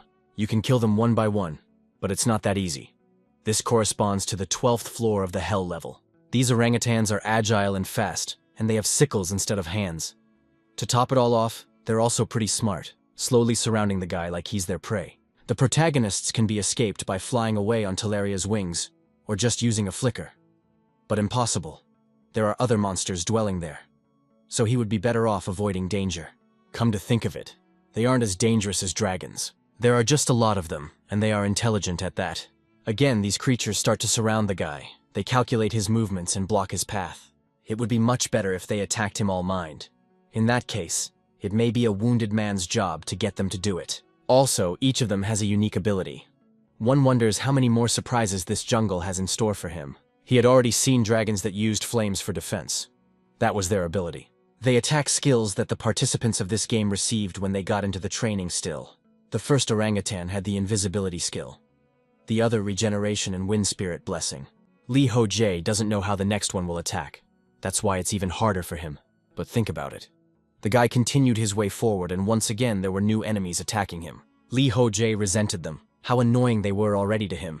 He had to attack these monsters once more. And both of them didn't pose any problems to the guy because he dealt with them very easily. But after that, something strange caught his attention. It was another orangutan, which for some reason was glowing. The protagonist wondered if this time it was the magic of electricity. The guy didn't realize how powerful this monster was. A little wary, he rushed into the attack to test its strength, and he was able to hit this monster very easily. After which, just continue its way forward as if nothing had happened. Just thinking about how annoying these monsters are, how many of them there are, is unclear. They all attack in pairs, so the hero cannot guess how many of them actually. After some time on the road through the dense jungle, he saw a mountain, and the first thought that visited the guy's head is that it is necessary to go there. The enemy monsters have sickles instead of arms, so they won't be able to climb the cliff. Ho Jae is then going to confuse the tracks so that he can escape from them, even if he doesn't climb to the very top. So we need to try to execute this plan. A lot of monsters with Nu again blocked the guy's path and had to kill them. Heroes was already really angry at them, as they bored him a lot. Let them attack a little slower. Don't they know what slow is? The war with the orangutans lasted for about 2 days. The hero couldn't even get close, to a rock that appeared to be 2 feet away. He couldn't eat or drink for days, let alone even sleep. The guy couldn't even go to the bathroom properly. And if it's done that way, he'll be held responsible for it too. It was a cry of the soul, which was not clear to anyone. Continuing his way forward, the heroes thought that he was not doing well. The last time he used this skill, he had summoned aggression and destroyed everything outside the skill's range. It was unclear how much intelligence this creature had. They utilized their surroundings to attack, such as timing, traps, and summoning aggression. They set traps right around the guy for a few more years. That's at least 4 rows. But how is that even possible in such a dense forest? Is there really any way they can control such an army? If we talk about the location of the guy, his movements and terrain is impossible, without some kind of leader to take into account so many factors and make a plan of action. I mean, they don't even have radios to communicate with each other. Although it's possible that it could be some kind of skill they use to communicate with each other. Maybe it's watching everything from up high, or maybe it's some sort of telepathy. Where should there be a commander sitting here, leading this crowd, using a skill? Still, it's not a bad hypothesis when you consider all of the above. And again new orangutans appeared, Killing them, the guy thought that his concoctions wouldn't help him in any way right now. He'd just follow onward to that rock he'd been seeing all along. Even if it's true, he won't be able to avoid the traps. So that begs the question, what other options does he have? The first is to kill the commander who's controlling these macaques from somewhere. The second is to take off on the wings of Talaria and get the hell out of here. There's a third option, which is to climb the cliff. The first option is actually quite difficult to accomplish. If you follow the second plan, you will have to fly for a long time, and he may run into dragons and be in trouble then. The only thing left to do is to climb the cliff. Suddenly, he received a message from Kim Min-hyuk. He was wondering if he was going to become a friend. The protagonist was surprised and asked what happened. It turned out that his interlocutor was told something strange. But it's not urgent. We can talk about it later. At this point, their correspondence was interrupted, and the hero continued to run onward. He did it for a long time, and finally managed to run. Now he was right at the cherished rock. It became clear that now there was still a little more to go. Lastly, he dealt with a small group of orangutans and jumped up using the shimmer. After that, Talaria's wings were used to fly even higher. The creatures remaining below couldn't believe that this guy had just flown up. Ho Jae.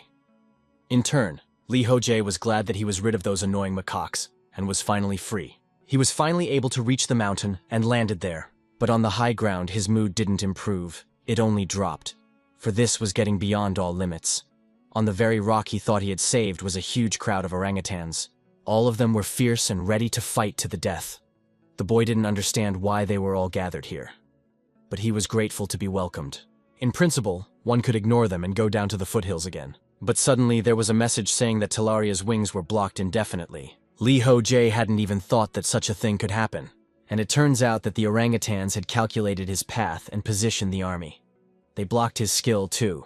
These guys are really smart. The monsters began to scream, and the guy knew this scream very well. Is it revenge or is it mocking the enemy? Ho Jae has the flight skill blocked indefinitely. There are also more than 3,000 monsters right in front of him. How happy they are after all. They, in turn, have no intention of losing to him. This could be seen from the faces of these orangutans.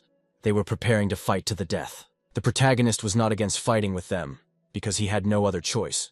As he got closer, he used his soul exploitation skill. It was a skill given to the guy by God for his amazing merits. In battle, he branded the souls of enemies within reach and gradually weakened them. In the case of defeating a branded enemy, the guy absorbs the enemy's soul and restores his body. In short, it's more of a ranged debuff and a recovery effect after victory. In addition, if maintained, it increases in proportion to the enemy's resistance.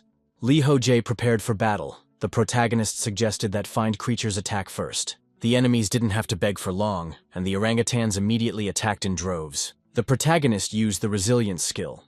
This skill gives him strength when he faces a crisis. The guy thought about how this was the perfect opportunity to test his fortitude. Soon, some emotions even started to run away.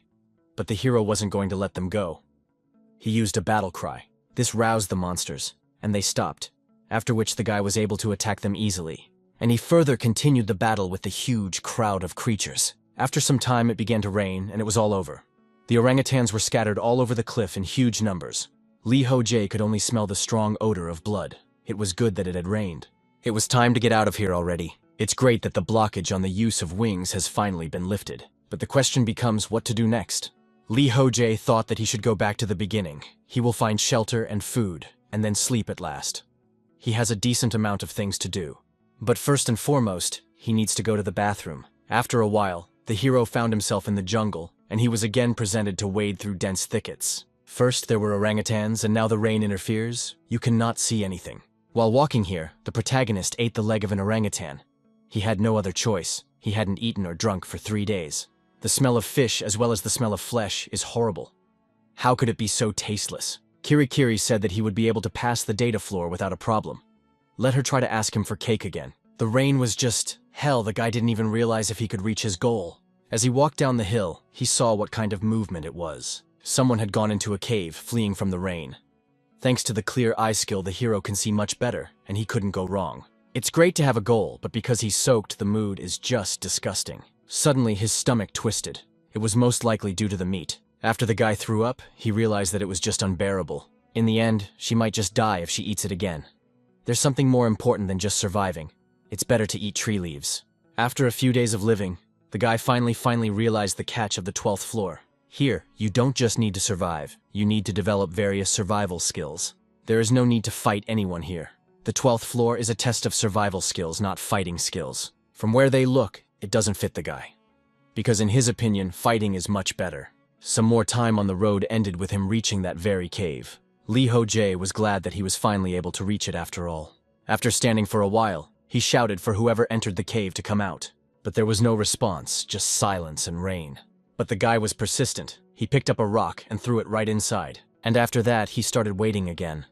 What kind of reaction would follow? But there was none, so he shouted for whoever was inside to come out, because this was his home now. And then the reaction finally came. It was glowing eyes out of the darkness. The guy was about to face a monster peppered with himself, who clearly didn't want to leave this cave for any human.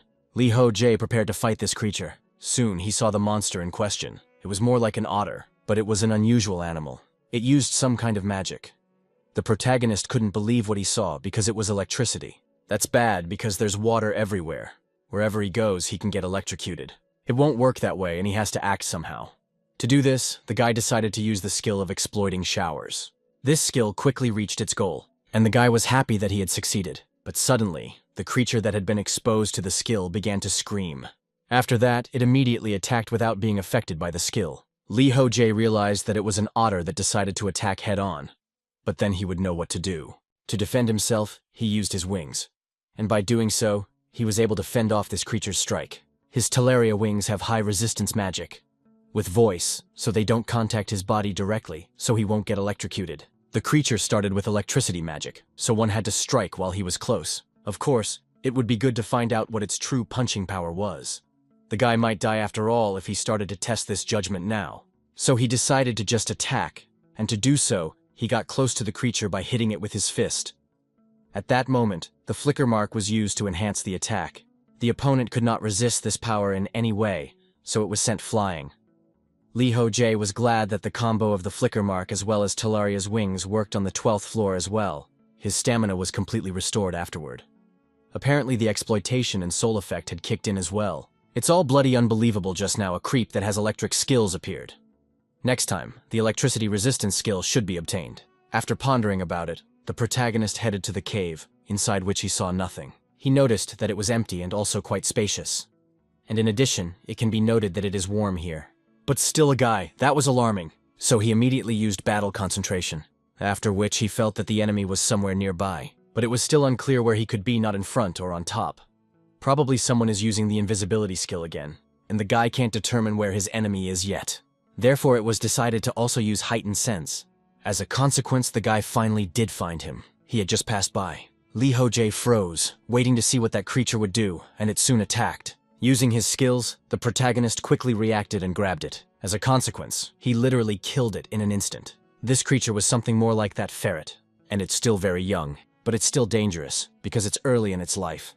The fauna here are very annoying, and no one knows how to defend against them. But this wound was shallow and quickly healed. The guy realized that such wounds could be cured with herbal medicine in less than a minute. It was good that there were other ways to recover besides potions. They increased the guy's chances of survival and speeded up quite nicely. It takes too much energy to recover. In this case, one cannot worry about it for now. After all, he has become physically stronger, and the potions haven't gone anywhere. It was hard to recover when his strength was at 0. He hadn't exhausted himself like that in a long time. He could lie down in peace, because there were no enemies in the vicinity. He still had so much to do, but first he needed to rest. And so a little time flew by. The guy continued to rest in the cave, which he had recently conquered. And finally he woke up. Then he stood up and turned his attention to the entrance. Idiltara was sitting there guarding the cave. She sensed movement and noticed that the protagonist woke up. The lizard called him her husband and said she had prepared a meal. The guy immediately became indignant and threw a rock at her. He had, after all, told her earlier not to call him that. He soon calmed down and asked how long he had slept. The girl replied that it had only been 3 hours, and that was very little for a general. Ho Jae in turn had the feeling that he had slept for much more than that. If he hadn't summoned her, he wouldn't have even been able to close his eyes for 10 minutes. Right now, he was grateful to have her here. Summoning the deceased is a pretty cool skill. It can be used a maximum of 5 times per entity. A spirit item is also required. Even considering the limitations of summoning the deceased, it's still a good skillet. It would be even more effective to summon a stronger creature when the guy shook himself. But right now, he doesn't regret summoning Edeltara at all. He feels safe with her. Fuck, in situations where you have to stay on one stage for a long time, knowing you have an ally is empowering. He has a more sober judgment when he can share his thoughts. To all this, there is no sense of loneliness. The first time the boy summoned Ida was back at level 7. He did it just to distract the enemy, but realized that she has much more potential. Not only was she a strong killer, but she was also cold-blooded and attentive to detail, which is not common for humanoid lizards. But at level 5, she's fired up at the idea of making him her husband. It turns out that lizards have a tendency to choose the strongest as a mate, and she began to fiercely pursue him to make him choose her. He was very tired after that battle, and decided not to dwell on it. According to the peculiarities of her species, she accepted his rejection, and he, in turn, taught her to understand human behavior. And now they got along well enough. Ida just informed the general that she had prepared everything. The protagonist asked, "What kind of food is this?" The girl replied that it was lamber meat. "It's raw, but the guy has a resistance to poison, so he won't get poisoned. Let him think like he's going to eat sashimi." Ho Jae thought she was talking about that ferret he killed the other day. Tried it, rolled the insert with it better than the orangutan. Soon the guy asked the lizard what she knew about the area. It seemed to be called Aihaoi. The interlocutor said she didn't know anything. Ho Jae really had a lot of questions for Ida when they started working together. What role did she play in the training? How did she even get here, and what did she do before that? Most of the questions she didn't know the answer to, of course. She says her head goes blank and nothing comes to mind when he asks her anything. It feels like her memory has been erased.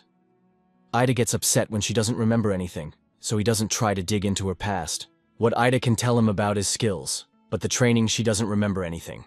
Even though she knows the name of the animal, she has no idea of its purpose. Suddenly the girl asks the general, "What will they do now?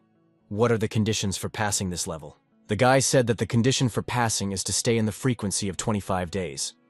To all this inventory is forbidden to use. The lizard assumed that in this case, you can just live in this jungle for 25 days. She likes this stage after all. Ho Jae couldn't figure out what exactly she liked about this place. He wouldn't be able to pass this floor just like that. The gaming session would end early, and he wouldn't be able to stay here for 25 days. His companion smiled and said that he was unlucky, but if he concentrated on development, this time would not be wasted. The guy confirmed it himself. He is going to try to develop new skills. Ida pointed out that first, in any case, they had to make sure that they would definitely survive. Ho Jae said that she was right and suggested that they use this cave as a base while they expand a bit. Then they'll start hunting those who live here and get rid of unwanted neighbors that way. The girl said that wasn't a bad way to do it. That way they would definitely expand their territory. But if they get too active, it could always be predators running off. The protagonist countered that it would be fine. It was unlikely that they would meet beasts that could defeat them. In the worst-case scenario, one could just run away. If you think about it carefully, the probability of meeting a predator stronger than them is pretty small. So they move out into the light. Let it continue to guard their border. And so the appointed time came, the dawn began. The protagonist sat in the cave and meditated. He thought about the fact that although he had regained some of his magical skills, the composition still didn't work. I wonder if it would have an effect if he concentrated harder. Suddenly, Ida approached him. She informed him that she was already ready and could go. Thus, they packed up together and set off on their journey. As they left the cave, the boy noticed the trap and asked if the lizard had done it. She confirmed it, but that wasn't all. She also chopped up leaves called kikimu and scattered them around the cave. The crane animals don't like them. The boy wondered, did she really do this yesterday? And once she pulverized them without any implement. Ida stated that she could just do anything. Ho Jae thought that, to be honest, he didn't expect this from her. It was enough that she helped him when he wasn't resting from the battle. That's why he even said the lizard pulls what she does. Ida was pleased. She offered to go hunting together. After a while, the first boar was killed. Ho Jae informed his partner that she was not a bad hunter either. Ida told her that she was banished from the tribe, so she often hunted alone. And it was because of this that she had a lot of experience. The hero noted that it's not easy to say that, so she's really great. After that, he proposed to go further. The female interlocutor wondered, does he really want to continue? Ho Jae confirmed. That's because there's a need to catch all the animals in the vicinity. He also suggested leaving this boar here.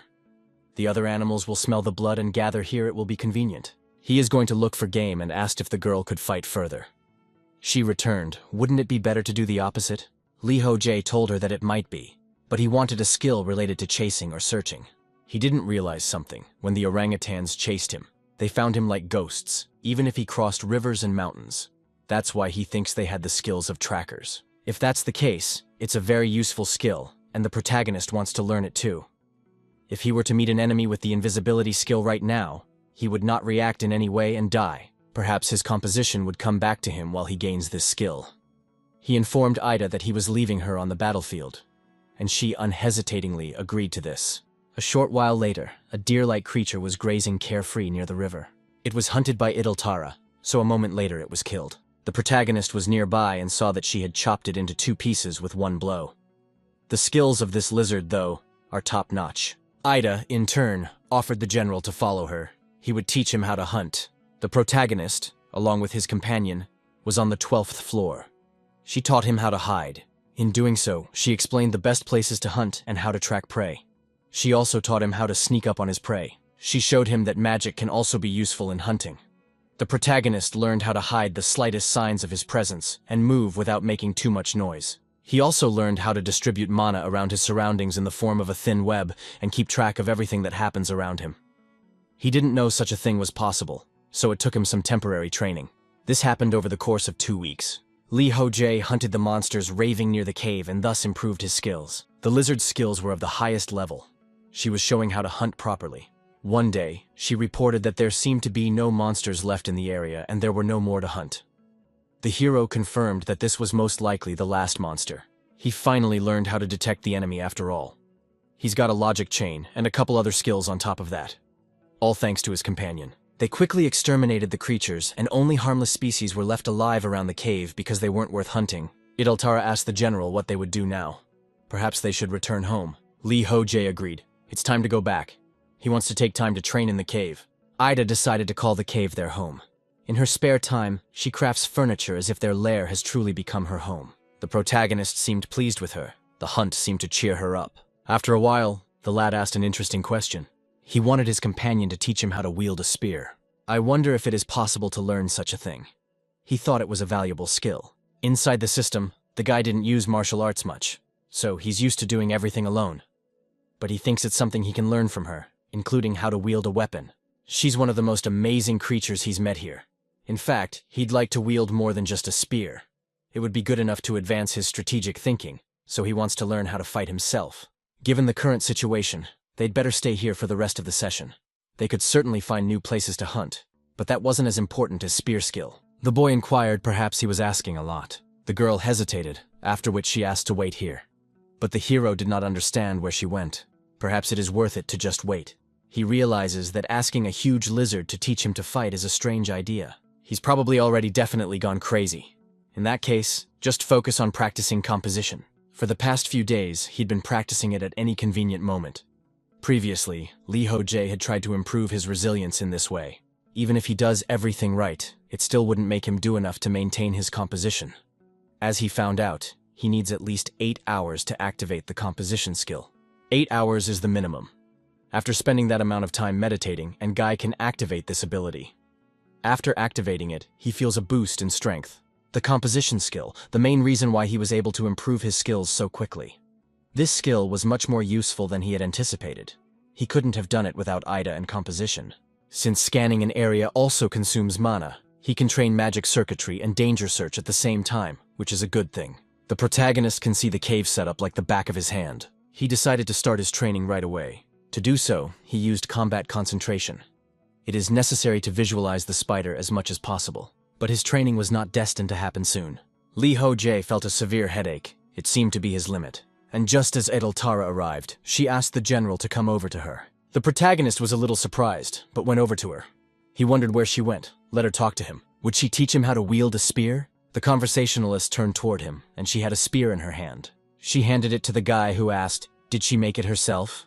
The girl confirmed it. This would be his training spear. He can try it out right now. Ho Jae looked at her in surprise, and only thanked her for what she had done. A few moments later, his training oscopim began. Watching him move, the lizard said it was fine. She knew he could do it. Everything about him was perfect, except the agility, of course. It was amazing to the guy that he could do it. But she doesn't realize without agility a pro player goes nowhere. It's a very important trait. The life of a pro player is not for everyone. Idol Tara noted that he's a surprisingly fast learner, even considering he can use composure. The guy said he knows it himself. He's aware that without talent, he's just a walking piece of meat. The girl even stated afterward that sometimes his words make her lose her appetite. Ho Jae realized, although he was learning by fighting with the spear, his sword-wielding and hand-to-hand combat were also improving. He knew that Ida was the perfect mentor. Her physical abilities surpass human ones by many times, so she's a great trainer. That was how the guy continued to train for a long time more. Another period of time passed, and the meeting began. The guy was invited to go there, or he would be moved after some time. The hero asked his partner if she wanted to go with him. Although he could tell right away that there would be nothing fun there, Ida was a little confused, but said that she would gladly go. Along with his partner, the protagonists soon arrived at the day of the meeting. Those present turned their attention to them. Some didn't know who he was, and the way to go with him, this lizard. Park Jong-ah was also present at this meeting. The girl scolded the other participants for doing something. Someone had created a drug production. Whoever committed such a sin would be punished accordingly and without regrets. Hearing these cries, Idol Tara revealed that she didn't know that people had such a harsh side. The protagonist said that this was only a rebellious proceeding, but it was the girl who needed to be more humble. He suggested that his interlocutor should move on. It's boring, though, because she can only understand what he says. The guy is just going to go and check things out. While he was chatting at him, Park Jong-ah and the others turned their attention to him. Upon seeing him, the girl greeted him by bowing. In response, the hero did the same. He was worried that their gazes met, though he wanted to go unnoticed. After a while, together with his partner, he found himself somewhere aside. There, the guy noticed that no one was here. It was the perfect place for the realization of his future, desire, and for that he used the inventory. How happy he was to see his other stuff here. He was even worried about how he wouldn't go long without putting it on, and so after a bit of time digging around, he pulled out what he needed. It was something more like a cover, which the hero tossed aside and ordered to be gathered. As a consequence, a huge tent magically formed right in front of them. Ho Jae declared that it was now ready, and they could go inside. The two travelers did so. The guy reported that he had gotten this tent back on the 9th floor of passing the hellish difficulty. Still, they should have gotten it on the 12th floor. They should remember to take it next time. Suddenly, someone else entered the tent. It was Kim Min-hyuk. He hadn't expected anything less from his tent. The comrade greeted the protagonist. Ho Jae also did so in response. Min-hyuk also greeted the lizard friend. She also came over, and he's glad. This place is quite spacious after all. Glasses are a useful gizmo. The protagonist objected. He didn't buy this tent. The comrade informed that it didn't matter after all. I wonder why he's sitting his pants down here. The other guards are just making light of the situation. The protagonist felt he didn't belong there, so he got out of there. Doesn't Park Jong-ah seem a little over the top? Min-hyuk explained that they need her strictness now more than ever. At the moment, she's not only keeping an eye on others, but also on herself. It's not like anyone complained about her, so everything seems fine. But the main character thought she was taking things too far. It looks like she's developing a glaring mental disorder. She is prone to anxiety because of a past full of regret, and a future frightening of mastering certainty. This girl takes too much on herself. Therefore, she sets too high standards not only for herself, but also for those around her. The main problem is that people are inherently imperfect. When will it come to her that not everyone can reach her standards, not even 2 of her standards? Any normal person would have long ago spit and moved on. But we're talking about normal, and this girl is clearly not. She will smoke herself for flaws and fight with herself, and it will torment her forever. A man breaks, as if Solomon, as when something like this happens to him, and then it can no longer be repaired. The guy reported that his comrade didn't look after her anyway because there was no one else besides him. Min-hyuk resented him for always giving him difficult tasks. Near the tent, someone's voices were heard. Ho Jae asked in surprise if it was a comrade who called out. The one replied that he had found a player with the lightning skill, just like the guy wanted them. So someone entered the tent and he greeted everyone inside. He also introduced himself and his name was Lee Jun-seok. The protagonist noted that he was too small. It wouldn't be surprised if he didn't even graduate from high school. The comrade confirmed this, and the guy didn't understand why he was so nervous.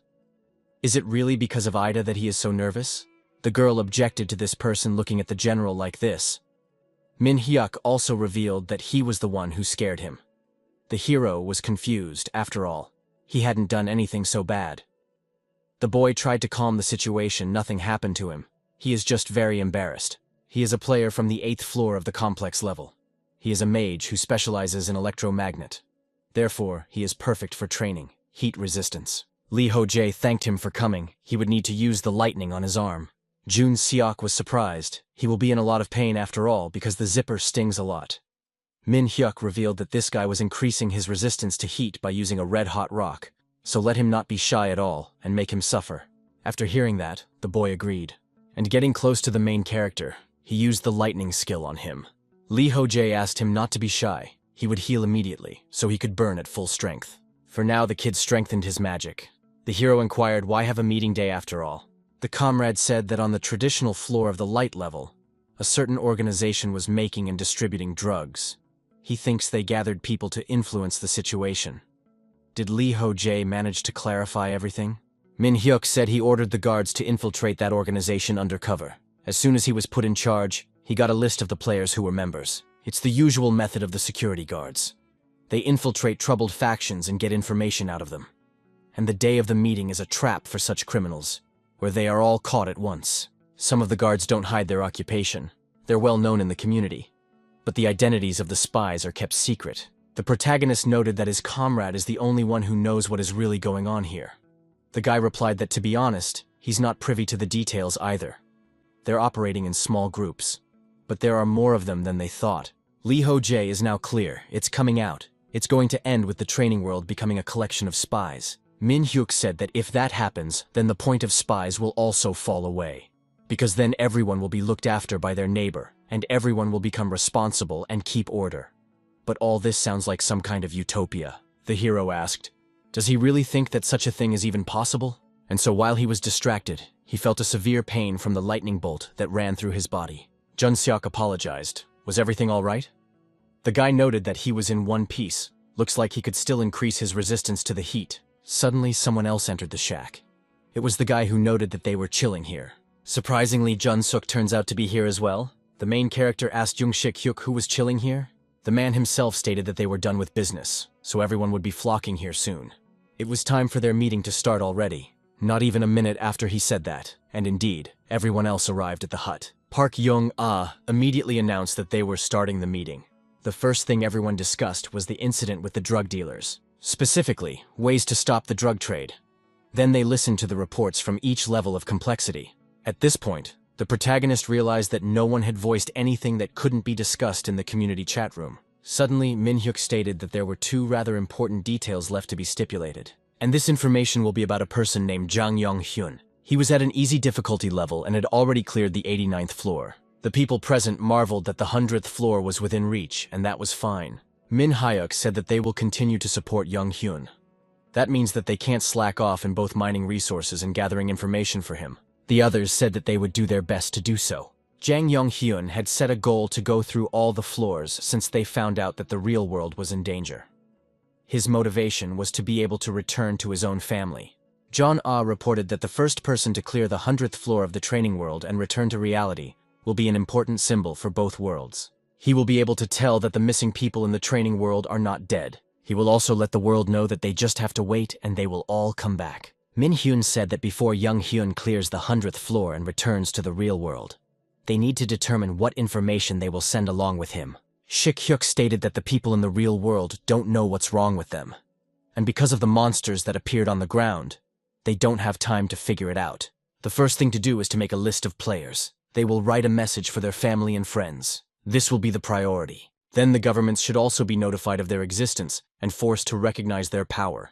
Those present did not understand what authority they were talking about. Jong-ah reported that they would demand that the government recognize the guards, the right to introduce and enforce the training of the law into the world and punish those who violate it. The protagonist realized that it was unlikely that the government would so easily allow them to single-handedly rule the world. The guards may be the ones dictating the rules for the time being, but would the government officially recognize their authority just because they were in charge? Kim Min-hyuk said that would be easier said than done. Everyone understood that very well. Ho Jae reasoned that it was likely that the government would try to make them some sort of government organization, if they even recognized their existence. Jong-ah reported that absolutely anyone in the real world could get into the training, be it a preschooler or an elderly person, a politician or a president. Everyone without any exception can get in, and when a person gets there, They have to obey the laws that they set up. In case of their violation, they will punish the president as well as any other person. The hero thought about the fact that the guards do have their own rules. Whoever tries to make their own rules will be punished. Anyone who tries to create or join an organization inconvenienced by the rebels and made up of more than 10 people will also face punishment. Considering these laws and what Park Jung-ah is talking about, doesn't present a good picture. If they don't really recognize their authority and try to establish their own laws, their actions will be seen as violating the laws of the guards. In that case, they will be punished. And punishment here is most often carried out by execution. It turns out that if a representative of power from the real world gets into the world of learning, he will be immediately executed. And that's where it gets really dangerous. Jung-ah's ideas are too radical. The people at the top won't like them. That's why the protagonist suggested to postpone this topic until the next meeting. Shik-hyuk also brought it up. He suggested that they should talk about the choice of starting weapons. Ho Jae was glad that he had someone to support him. The survival of the players depends directly on the starting weapons, and it's obviously important not to miscalculate. Min-hyuk also said that they needed healers, at least one per floor, because they were sorely lacking. The hero realized that it wasn't surprising given the number of people choosing a magic wand as a starting weapon. At first glance, it looked no different from an ordinary wooden stick. Hanging it on the wall of the community information wall of his starting weapon would be a bad option, since the wall is opened already after the selection. And so, it is very important to inform the real-world healers are worth their weight in gold. Shik-hyuk said that plus it is necessary to inform that choosing a healer on hard and hell difficulty levels is not worth it. And in general, warn newcomers not to choose hell difficulty. After the warning, only some crazy people will choose hell difficulty.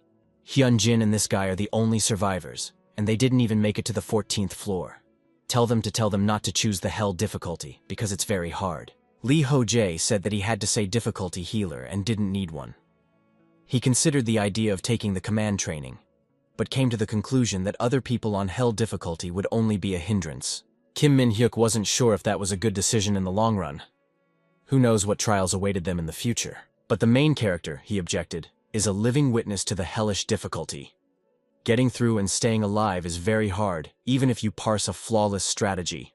And that's why newcomers can die just for nothing. The comrades stated that they would also discuss this topic a bit later. And so after their massive discussions, 2 hours passed. The fellow reported that they had already discussed everything at this point. Shik-hyuk to listen to him. There is still something else.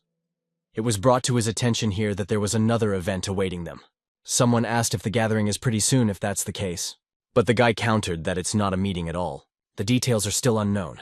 So let them keep gathering information and they'll find out what then. It seemed to Ho Jae that this was another trouble on his sore head. He's thankful to God that he's not involved in all this information gathering yet. Jung-ah announced that this is the end of the meeting for him and today. She thanks everyone for their attention. Everyone started to slowly leave, and the girl said she was leaving too. But she was asked to wait for a minute. She inquired what had happened. The hero was wary. Is this really the same? There was still one rather important moment left. Unfortunately, he would have to stay here to participate in the conversation. Shik-hyuk had asked Min-hyuk to say it all to him. Ho Jae had a familiar feeling. No one has such a command of words as his comrade. Kim Min-hyuk was also confused. He informed that there was nothing wrong here. It's just something about her, and also Ho Jae. The girl was surprised at what they wanted to ask her. The interlocutor said that it wasn't really serious. They just wanted to talk about her attitude towards her subordinates. The protagonist thought about how Jung-ah treats people very coldly, as if they were machines. She often reprimands in The Purged, but without being cruel. And in fact, most of the rebels approve of her behavior. But there is only one problem. Min-hyuk and the others seem to be having a little trouble, with her treating General Ho Jae as if he was above her in status. The girl was really rubbing herself. The guy said that they understand that she's grateful to him for saving her at the first meeting and all, but didn't they agree to treat people equally regardless of their status and age? So they're just asking her to treat him as an equal. Jung-ah said that she already treats everyone as an equal and doesn't hide it. In the world of training, age and position in society don't play a role anyway. Here, all people are equal to each other. The only exceptions are the guards who enact laws and punish non-compliance. Shik-hyuk asked that she address him by his name in that case. Immediately, an awkward pause hung and the girl became very embarrassed. She stuttered and called the guy General Ho Jae. The people present understood immediately, and everyone else was also embarrassed. She was asked if she could call him by his first name. Ideltara watched carefully with what was going on. Young-ah tried to do so, but again she was embarrassed and couldn't say anything sensible. The main character even found her very cute in the moment. He doesn't understand why. Who would have thought that the cold and aloof Park Jong-ah could do that? But the fact that she really puts him above herself could be a problem in the future. Even if there is a reason for it. She still thinks of him as a hero who saves ladies in trouble. She respects him too much and expects too much, and that stresses him out. The hierarchy of guards will remain uncertain as long as she treats him as superior. I'm sure even now there will be people convinced that he is her superior, and not the other way around. This could lead to factions and splits, which they don't want. The girl was asked to do this a few more times, but it never worked out. After a while, the main character asked what Kim Min-hyuk was doing. He said that creating a wooden figure is his hobby. Ho Jae revealed that he used to have a hobby too. He liked to knit. He was on edge and needed something to distract himself. Back then, he didn't know about any meeting, and he didn't understand much about life. It was a lousy time though. He was really on the verge of madness. Needlework was his only outlet. Comrade would like to say he understands him, but that would be a lie. He just makes furniture for the house and can't afford to buy it. The hero wondered if he too had a house on the 30th floor. The house sounds great. Anyway, he didn't know that Park Young-ah has that side to her. Honestly, sometimes she scares the hell out of him. She wouldn't hesitate to shoot the person who made her suffer in the head. The guy hopes that they can build a more trusting relationship in the future. In the meantime, he has other problems. Tara doesn't seem to be happy. She must be sad and bored because the guy didn't pay attention to her during the whole conference. She informed him that she would be sleeping, so let him be gone. The guy was surprised. Did he really say he wasn't? Though she certainly didn't understand what they were talking about here. Suddenly, a boy entered the room. It was Jun Seok. The comrade wondered if he had called him again to practice stability. Ho Jae confirmed that he was the one counting on him, and soon the training began again. Process asked this boy if he could gather information for him about the continent of Ihaoi. He in turn had something to do with the 12th floor. Jun Seok agreed he will try to do it. As a reward, the protagonist will give him this. This bracelet has an effect on it that pumps up the magic chain by 1 level. He received it as a reward for clearing the 10th floor on Hell difficulty. It's the kind of thing a guy can't find in any store in his life. He'll be able to use magic a level higher than normal just by wearing it. I wonder if he knows what that means. Maybe tell him in confidence that he's talented, small, and has a lot of potential. That's why he gave him this gift. Min-hyuk turns out to be just flattering him without shame. After a little more time, the main character remembered something. He was supposed to meet Hyun-jin after all. The comrade assumed it was that one, the one from the 3rd floor of the hellish difficulty. Ho Jae confirmed that he's the one who's really down. Thinks that not being able to clear the 3rd floor had shattered his confidence. It seemed to Min-hyuk that consolations couldn't solve this problem. Perhaps leaving him alone was the best help. The protagonist said he understood and agreed. Next, he asked the guy who was testing him if he had a stronger skill. And so they proceeded to strengthen the protagonist's resilience. After some more time, the day of the meeting was nearing its end. The 14th passing session had also already come to an end. The main character, who was with his partner in the cave, reported that it was time to say goodbye to her. For a while, it became a great home for him, and for her. The girl also confirmed this. It was a good home. The guy was a little surprised by this. Tara explained that she had never lived with her kin the settlement. It turned out that she was homeless and alone. Every night she slept in a new place, and she couldn't remember any of her parking lots. The 5th floor was not a home to her, but rather a dungeon. And speaking of this cave, it was the first time she had a place she could call home. So she was grateful to the general for bringing her here. Ho Jae was really sad to hear about it himself. He once asked about this lizard from Kirikiri. What will happen when another player meets Tara in the 5th floor boss room? I wonder if it will be the same Ida. The girl answered that it will be the same creature, but she will have a different essence. That Tara that someone else would meet on that floor would be the Tara he had summoned. That said, she would be unaware of him, as they had never met. The boy was really at a loss. He wants to say something to her, something last, but nothing comes to his mind. And then there was a notification that the guy failed to clear the 12th floor. Thus this session had come to an end.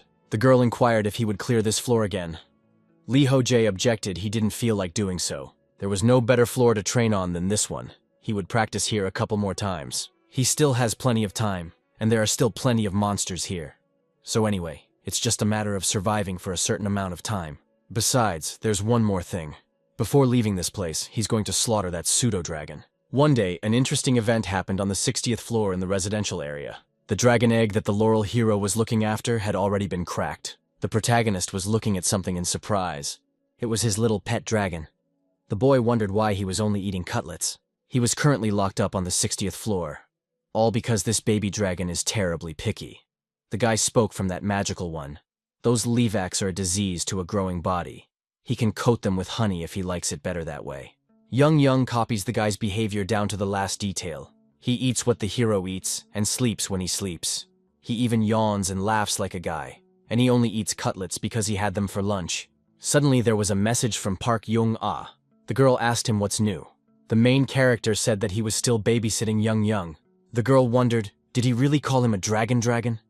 The guy confirmed it, and the interlocutor seemed like she had definitely lost her mind. If a single dragon heard that name, he would immediately try to finish him off for disrespecting their kind. Ho Jae wasn't really worried because he's stronger than them. Jana explained that she wasn't talking about that at all. The guy then informed that her temper is hotter than ever. She's so violent, but maybe that's what people like about her. The girl asked not to make up too much. I wonder if the cub already hated the name or not. The boy asked his dragon about it, but he waved a refusal. Can't you see that he's vehemently showing disapproval? Young-ah says she'd rather give him a better name. He says it's a silver dragon probably. His name is Scream. Ho Jae informs him that he hasn't screamed yet. But he's talking, by the way, he's whispering. The kid inquired if he whispers. This was a surprise to him. After a long thought, the girl said that a good name didn't come to mind. So she'd better ask the others. Let the competition for the right to name the Dragonborn begin. And there is one elixir. The first one was a variant of the name Li Xin. The dragon didn't like it, it's too simple. The second name was Guri. But this name didn't fit either. The baby didn't want a name that was too cute. The third option was Laocoon, and the fourth option was Neapolius. Both of these options were liked by the baby. Anyway, the final name of this dragon baby was truly royal. He was named Benedictus Religion, Piacon Laocon, Neapolius Nis Tiamat, Carcerian Balaki, Sanso Gardand, Des Necessario III. The protagonist wondered at the name, but the girl asked why not. He already liked it a lot. It seemed to Ho Jae that she must be tired of choosing and is trying to get it over with quickly. After all, he had known her for too long. There was something else that Young-ah would like to talk about some more. It's about Lee Jun-seok. They're about to go out into the real world, but he doesn't seem to be eager to come back. So she asked if the hero could talk to him. The guy remembered that he seemed to be on the 90th floor right now. The female interlocutor confirmed this. When Jun-seok reached the 90th floor, he announced that he had lingered on it with the purpose of becoming stronger. But it's been 2 years since then. Ho Jae realizes, would like to return to the real world in as good a shape as possible. But this guy is already strong. He deserves to be called the strongest among them. He is simply a gem of the Korean server. However, he decided to voluntarily stay on the 90th floor to become even stronger. Unlike Ho Jae, he has his own choice. If the latter seeks to overwhelm someone, it is his. Still, in the world of training, only the protagonist surpasses him in strength. Not only does he hold a leadership position in the guards, but he also has a contract with the government. They probably expected that one to return to the real world a couple years earlier, and are probably can't wait for him to show up. Anyway, the main interest agreed, he'll talk to him. The fact that Kim Min-hyuk is already in the real world and not with them is sadder than ever. I wonder what he has to say. And so the hero thought about the real-world strength of the target growth, as well as the government. His released energy began to instantly spread throughout the room. The protagonist realized in a moment that he was getting too carried away and needed to calm down. He tried to do so for a long time and finally succeeded. But the room he was in shambles. The first thing the guy did after everything was to ask if the dragon was all right. He apologized to him for what happened. Ho Jae is stuck on this 60th floor and is madly anxious to get out. His mana goes crazy as he lets his negative emotions run wild. He has to restrain himself the whole time. Thoughts of how much he wants to go further drive him crazy. Earlier, the protagonist prepared himself to pass the 12th floor. Idaltara wondered if he had gone crazy. Ho Jae, he noted that she throws insults quite easily. He obtained the poison skill right after the 14th session. He could now cover his hands or even his weapon with a poisonous magic sheath. It turns out that this is a very useful skill. He can attack the enemy and then leave the battlefield.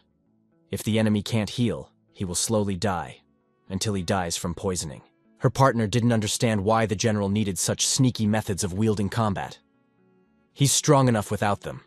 The guy reported that if we are honest, he only fights like this. Instead of a direct confrontation, he prefers a cunning plan, pressing the weakness and the enemy, even though it would be sneaky, but it would be an easy victory. He gained a skill even though he didn't clear the floor in question. Suddenly, after every failure of the 12th floor, a new skill would fall to him. This floor is really perfect for practicing, and he also likes having Ida around. The girl asked him not to forget that the deceased's summoning time is limited. Ho Jae realized that this was true. The partner will be gone after the end of the summoning period.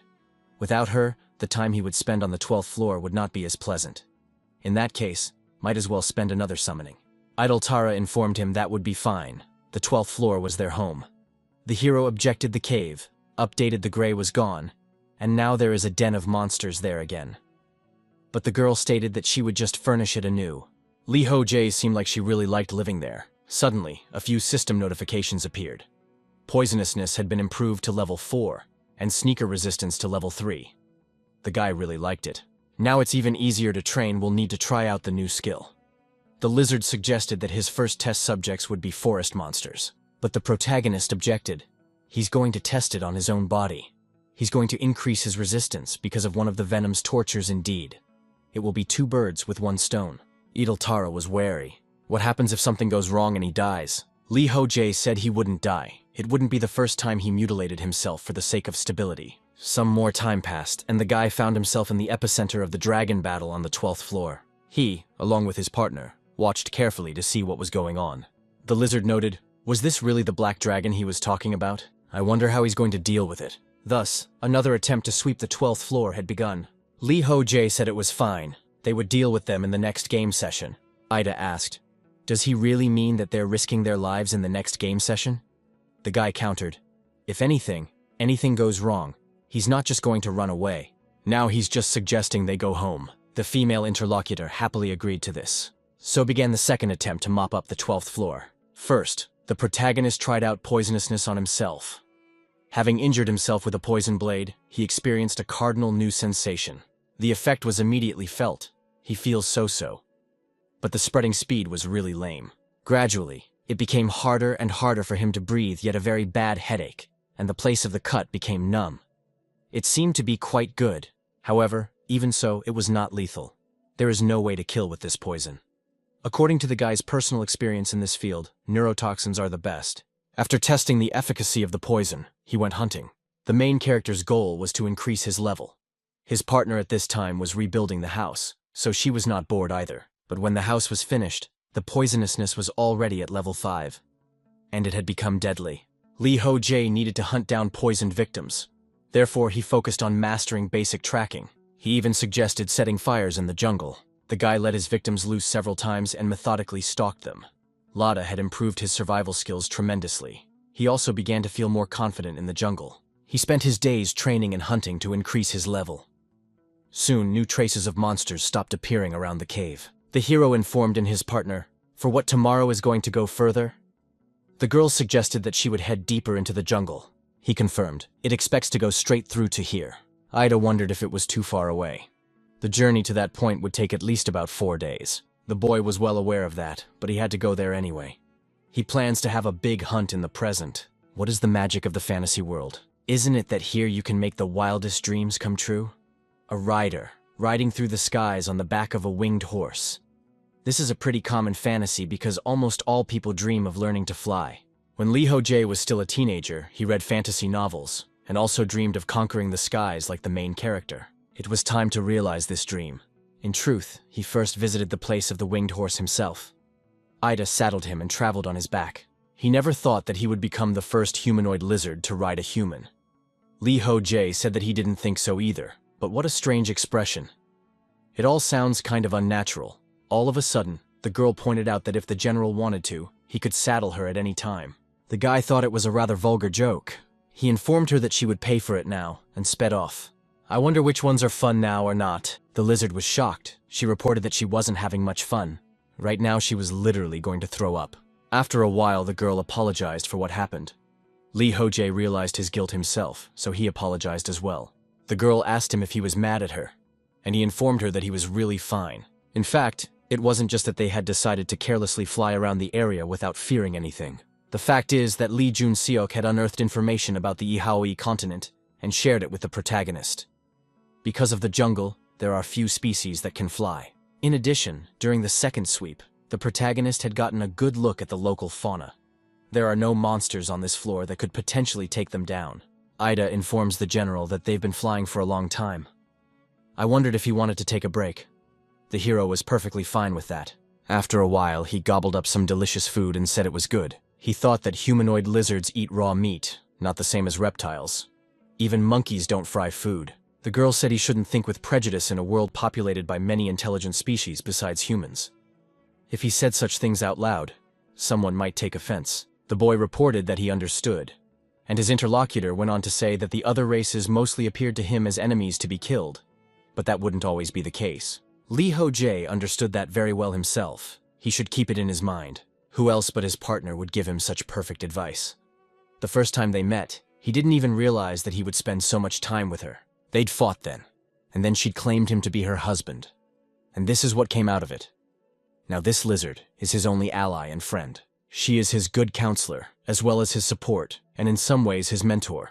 He could even say that she is now his family. She may not be much help in battle, but he wants to call on her and always be together. He feels more at ease when she's around. The guy is really tired of being alone.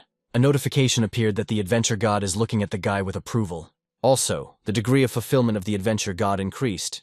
There were already 39 completed tasks out of 224. A little more time passed, and finally the partners arrived. The hero reported that they were at the easternmost point of the floor. Just like Lee Jun-seok said, there was a transparent barrier. It hasn't rained in a while, so it's completely dry. In that case, he proposes to start what he had planned. It wasn't long before the entire nearby area was covered in flames. The hero, along with the girl, floated in the air and watched what was happening. Ho Jae was surprised. He threw just a couple of sincere effects, surpassing all expectations. The forest is so dry that even a cigarette bowl could turn this jungle would increase. Soon, there was even a notification that he had obtained a new level. Some of his skills, as well as some stats, increased by a few units. It became clear to the guy that his informant hadn't fooled him here either. He could gain experience by killing enemies in a set fire, at least 4 times less afterward than from killing them himself, but that's fine. Told him not to play with matches for nothing, he listened to his elders. He told Ideltara he wanted to give it a whirl, throw a few more sparks. Let his experience points continue to burn. The massive fire spread throughout the jungle, and some of the animals tried to run away from it. The clever creatures even tried to put out the fire in their own strength, but it wasn't good enough. To all this from above, they were attacked by Ideltara, destroying them one by one. The protagonist, who watched everything from above, was happy that everything was going perfectly. At this rate, he would burn the floor in question to hell. He could avoid it if he wanted to, but he doesn't want to. After another while, the guy asked me if his girlfriend was hot. She informed me that it was hot. She wasn't really cut out for that. She really isn't having any fun. She is afraid of forest fires because the forest is her habitat. The boyfriend asked her not to worry, specifically this forest is not her habitat. But the lizard informed that if they don't put out the fire, it will reach their house. Ho Jae didn't really understand what difference it made. They would still have to leave this house once it cleared the floor in question. Soon, a huge dragon appeared right in front of them. He was very angry because of the fire the protagonist was setting. Ida reported that the dragon was finally here. He seems to be able to create barriers. He's probably trying to protect that part of the forest from the fire with a barrier. Is the general really going to actually kill it? The guy asked to stop asking obvious questions. Let him just take out his sword from his bag. Thus, he soon had his next blade in his hand. The protagonists head swiftly towards the dragon, trying to protect the forest. He would circle near it without flying too close. Surely they would soon have an opportunity for it to attack him. Also, while not too far away, the guy applied the soul exploitation skill. The power was able to reach the creature, and it became angry when it felt its use. The lizard shouted that screaming wouldn't help him. He would never catch them. She had already told the guy, but to repeat herself again, she knew no nimbler than him. Suddenly, the dragon that had been watching them all this time just turned its head the other way. The girl wondered if the protagonist saw this. The creature in question is distracted by the incoming fire. Ho Jae asked Ida to get ready. They will launch an attack right away. To do so, he got close to the creature that appeared to be his target. They both attacked the monster in question, but the barrier protected it from a strong strike. The guy was outraged because this monster repelled the attack with his barrier, and he is quite fast. But that was far from all the surprises this monster had in store for them, because it turned around and attacked them with its tail. The guy along with his partner had to lower themselves closer to the fire. The girl wondered what they should do now. The hero noted that the sled plant would not, after which he headed upward again. If he wants to save his forest from the fire, it is either done from them or will ignore. Either way, they could always retreat. The more time he wastes in trying to take them down, the further the fire will spread. All circumstances are only stacked in their favor. Also, barrier is an active skill, and the monster decides when and where to place it. So if they attack him unexpectedly or blind spot, he won't be able to repel the blow. The girl even felt sorry for him. But the protagonist informed her that this was not the time for sympathy.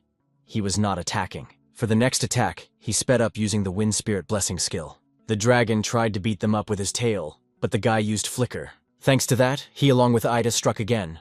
But again there was a barrier. Too bad it closed again. His reactions, however, are excellent. Just like the protagonist said, he wasn't going to give up, so he continued to attack. But again and again the attacks failed and got caught in the barrier. Until the guy paid attention to the space between this dragon's legs. He rushed there in an attempt to attack even harder. Finally, their attacks reached their goal. The dragon gave a great howl because it was unable to block this strike. Ho Jae was really happy and reported that they had not successfully poisoned it. It will soon weaken, unless it has resistance to ranks, of course.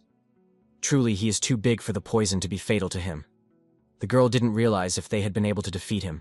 While the Always Dragon had dealt with them, the flames had engulfed the entire forest. Now he only had two choices of action. The first is that he would continue to fight, or he would run away from the fire.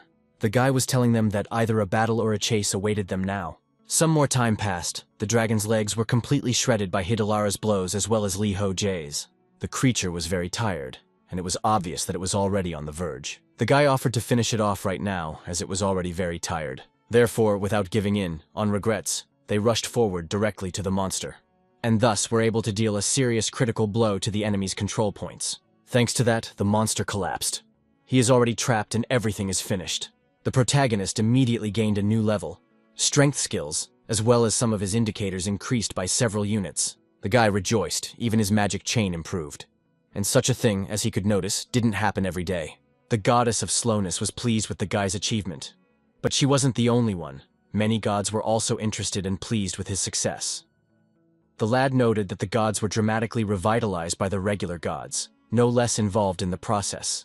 Always a dragon is not meant for hunting after all. It is much stronger than the other monsters on this floor. Ho Jae, if he didn't have the ability to fly, he would have to sweat to kill this particular dragon. He is sure that there will be huge reward bonuses for him. While the guy was pondering, he saved Ida, who was falling down. The girl is interested, wondering what they will do now. The hero said that now they can rest a little. He has already inhaled smoke. He bases and keeps asking stupid questions over and over again. Then they'll just keep scorching this jungle. The lizard didn't like all of this. It was sad their house was talking. The hero reported that the flames were spreading faster than he thought. Suddenly he heard some strange noise. So he asked if the girl was crying. Indeed, she was very sad about what was happening. Ho Jae was confused and didn't know what he should do now. She's crying because of him, right? He didn't even realize that she was so attached to their cave. He never even thought about it. It's understandable that he needs to keep him happy. But it's unclear how he can't get his house back. Maybe Kim Min-hyuk can give him some advice. I should say something, but I don't know what to say. Suddenly, the main character's thinking was interrupted by a loud scream. It turned out that it was another dragon. The guy, along with his partner, paid attention to it. He offered Ida to deal with this big guy, and the girl unconditionally agreed. After that, they together rushed straight to the guest monster. With him also had to deal with quite a long time, but in the end he was destroyed. The protagonist picked the right words. He noted that the fire had gotten farther than he had bargained for, and he didn't want it to. The lizard informed him that she knew that. She, too, thought that the eastern part of the jungle would burn first, and didn't expect the fire to spread so quickly to the west. The guy was counting on her to realize that he simply had no other choice. Now all they have to do is burn the floor all the way down. Ida stated that she understood and wouldn't complain anymore. Let him just tell her what he was going to do. The guy agreed to that. According to the idea, this seniority can be passed, only stayed here for 25 days. But if they burned the forest and thus cleaned up the place and could get out right away. After a while they headed to the west of the jungle. There, the surviving creatures continued to flee in a hurry, trying to save their lives. The protagonists noted that this is a real hell. These creatures can't escape the fire because of the barrier at the edge of the floor, trying to stop the fire with all their might. These monsters are quite intelligent. They even cooperate with other species to do something. But on the other hand, it just doesn't seem right. The monsters are jostling, trying to save their lives and escape. This place really is a scorcher. Idoltara pulled out a heat resistance potion and offered the general to take it. He did so and inquired if she was ready. The girl confirmed it, so they soon went downstairs together. There the guy informed that it was time to get started already, and so together they began to attack all the creatures that had congregated below. Indiscriminately, the two attacked absolutely everyone in order to destroy them and earn points. Then the creatures with even greater speed began to run away from the danger that appeared out of nowhere. The protagonist let them go, was not going to let them go, and so continued to pursue them. It seemed to the girl that they noticed them and started dying because of that. Ho Jae said that it didn't matter anymore. He wasn't going to let them go, so he applied his soul absorption skill. All these animals were being overtaken by fire, and there was an unwashed barrier ahead. The panicking monsters clearly didn't have much time for them right now, so this is just the perfect time to attack them. Throwing himself into the attack, the guy wondered why they were frozen. It wouldn't save them after all. He didn't hesitate to attack all the monsters, trying to do some serious damage to them. The girl also helped him, and together they continued to destroy everyone indiscriminately. After some time during the battle, Ida asked the general why the floor wasn't completed. The guy informed that he didn't know why that was so. Also, the lizard told that she was already at her limit. It was hard for her to be around the fire for so long. But they have seen the monsters still staying in. The fire is coming in their direction, and they are arriving there. The situation is really getting out of control at this point. It's not just the arch-monster themselves that are in danger now. The guy shouted that they needed to retreat, and they did so by flying away. More time passed after that, and the fire finally did go out, taking all the animals in the jungle with it. The main character watched what happened. He asked the girl how she was feeling. She informed him that she was not feeling well somehow. Then the guy suggested resting in a tent. The inside maintained a comfortable temperature. He delivered her and his inventory and threw her to the side, whereupon the tent in question was erected, and the guy reported that it was ready. As his girlfriend walked to the tent, he got to thinking. They flew over the fire long enough for Ida. It was not easy. From their inventory, the protagonist took out a lot of ice potion. The contents from this vial he poured directly onto the ground. It turned out that even freezing potions do not help from the high air temperature. The guy feels like they would be in a bathhouse right now. Then he sat down and wondered what to do now. It's unclear why this floor didn't disappear after the sweep. Would they still have to wait until the end of the session? After the forest along with its inhabitants burned down, he and Ida flew above the ground for a long time, and hunted the monsters they encountered that survived. The girl generally liked flying, so she didn't mind at all. And sort of speaking, she had no choice, because these on foot were such an alternative. It was as much for her as it was for the guy himself, of course. All around them are miles of ash and jungle charred into remains. It's a depressing environment. It is said that a killer will never find peace, unlike a victim, even after death. The girl informed the general that they were out of water. It seemed like a big problem to the guy because there was nowhere to get it. He asked to wait as long as possible. On the way, Ho Jae thought about how this was a hopeless situation. Yes, he gained a point more experience, but they also lost a lot. They had nowhere to sleep, and nowhere to get food water as well as wood. The only thing left was some dried meat. They had not thought to stock up on food because Ida had gotten fresh meat every day. There are many corpses lying on the ground, but too much time has passed since they died. Of course, there are surviving monsters roaming the land, but they are too few to feed themselves. There is water in the lake in the southwest, but you can't drink it because of the slain monsters trapped there. I should have just sat in the cave and not made a move, but it's too late for regrets. There is nothing to be done. Soon another problem awaited the protagonist, because Ida had disappeared. He was confused. Had the draft expired? He didn't even say goodbye to her properly. The guy immediately thought that it was necessary to summon her once again. Common sense quickly brought him back to Earth that he shouldn't do that now. He'd better save it for later, just in case he had to reroute this floor, or if he needed her on another floor. That lizard really isn't much use right now. Besides, he doesn't think she'd want him to summon her here again. And so things got even worse after Idoltara disappeared. The guy kept hunting. He got fresh meat, but he didn't know how to cook it. Didn't just hold it over the fire until it turned black. His partner was getting much tastier meat. Wonder what her secret was. He even missed her cooking already. He'd had enough jerky before. Then another serious problem arose. It wasn't a good time for an upset stomach. He didn't even have anything to groom himself with. All the leaves had been burned in the fire. Maybe there was something left in the bag. Rummaging around in there, the boy found something that dumbfounded him beyond belief. He saw that there was a gororong in there. It was a scarf he had tied in the waiting room of another second floor. It had once saved him from a nervous breakdown, and it was a memorabilia for him. The protagonist thought that it would be very difficult for him to use it for such needs. The guy could not make up his mind, so he turned to his comrade. He noted that if he had to choose between preserving memories and dignity, that he would prefer. But the fellow just heartlessly replied that he was busy. Ho Jae realized that he wouldn't last much longer, and something had to be decided. After a while, he was still in the training world at the infernal difficulty level of the 12th floor, next to the place where Gororong was resting. And so the system congratulated the guy for being the first to clear the 12th floor on the infernal difficulty level. Ho Jae was surprised when he saw this information. He had just buried his memory, but also the thing wouldn't have happened if this stupid notification had appeared 10 minutes ago. It was bad, of course, but there was nothing to be done about it anymore. He was glad that he was finally able to clear this long-suffering floor after all. The system window with congratulations continued to hang for a long time, but the guy still didn't understand. Couldn't she have shown up a little earlier? Despite the forest being completely burned down, some monsters still survived. Such specimens either had resistance to heat or could fly. It was because of them that it was so difficult to complete the sweep. The guy had to kill every monster he encountered. The last survivors seemed to be finished, though not all of them died by his hand. The jungle ecosystem has been completely destroyed by the fire. He was sure that everything had been burned. Getting food was difficult, and cooking it was even more difficult. If it wasn't for the final alert, this guy would have starved to death for sure. But there was also a major casualty of the whole event. Many system windows appeared. Some were congratulating that sustainability had increased by several levels. All the negative effects had been removed. Many gods were pleased with the guy, and he received extra and points for it. And also many more things. The protagonist decided to deal with it. It seems he was only given points this time. Last time, he got the skill even though he couldn't even clear the floor. Still, he was even satisfied. It was better than sticking around for another couple weeks. The guy suspected this was going to happen. It looked like his real reward for this floor was resistance to fire. Come to think of it, he had gotten immunity to mind distortion back on the second floor. It was his first resistance skill. The description of the fire resistance skill said that he had developed resistance to the element.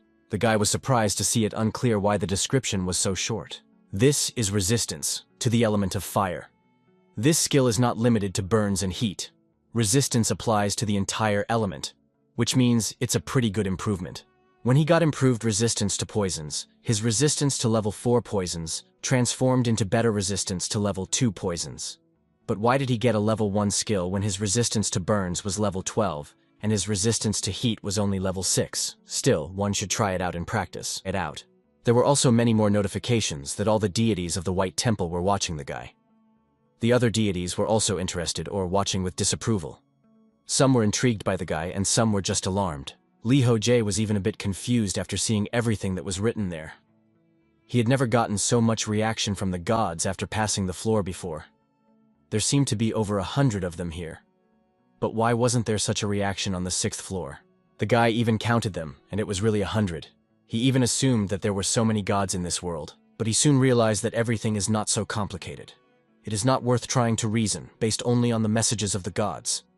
I should ask Kirikiri about it, but information about the boon is too expensive. Seems like it's time for a chance to see her again.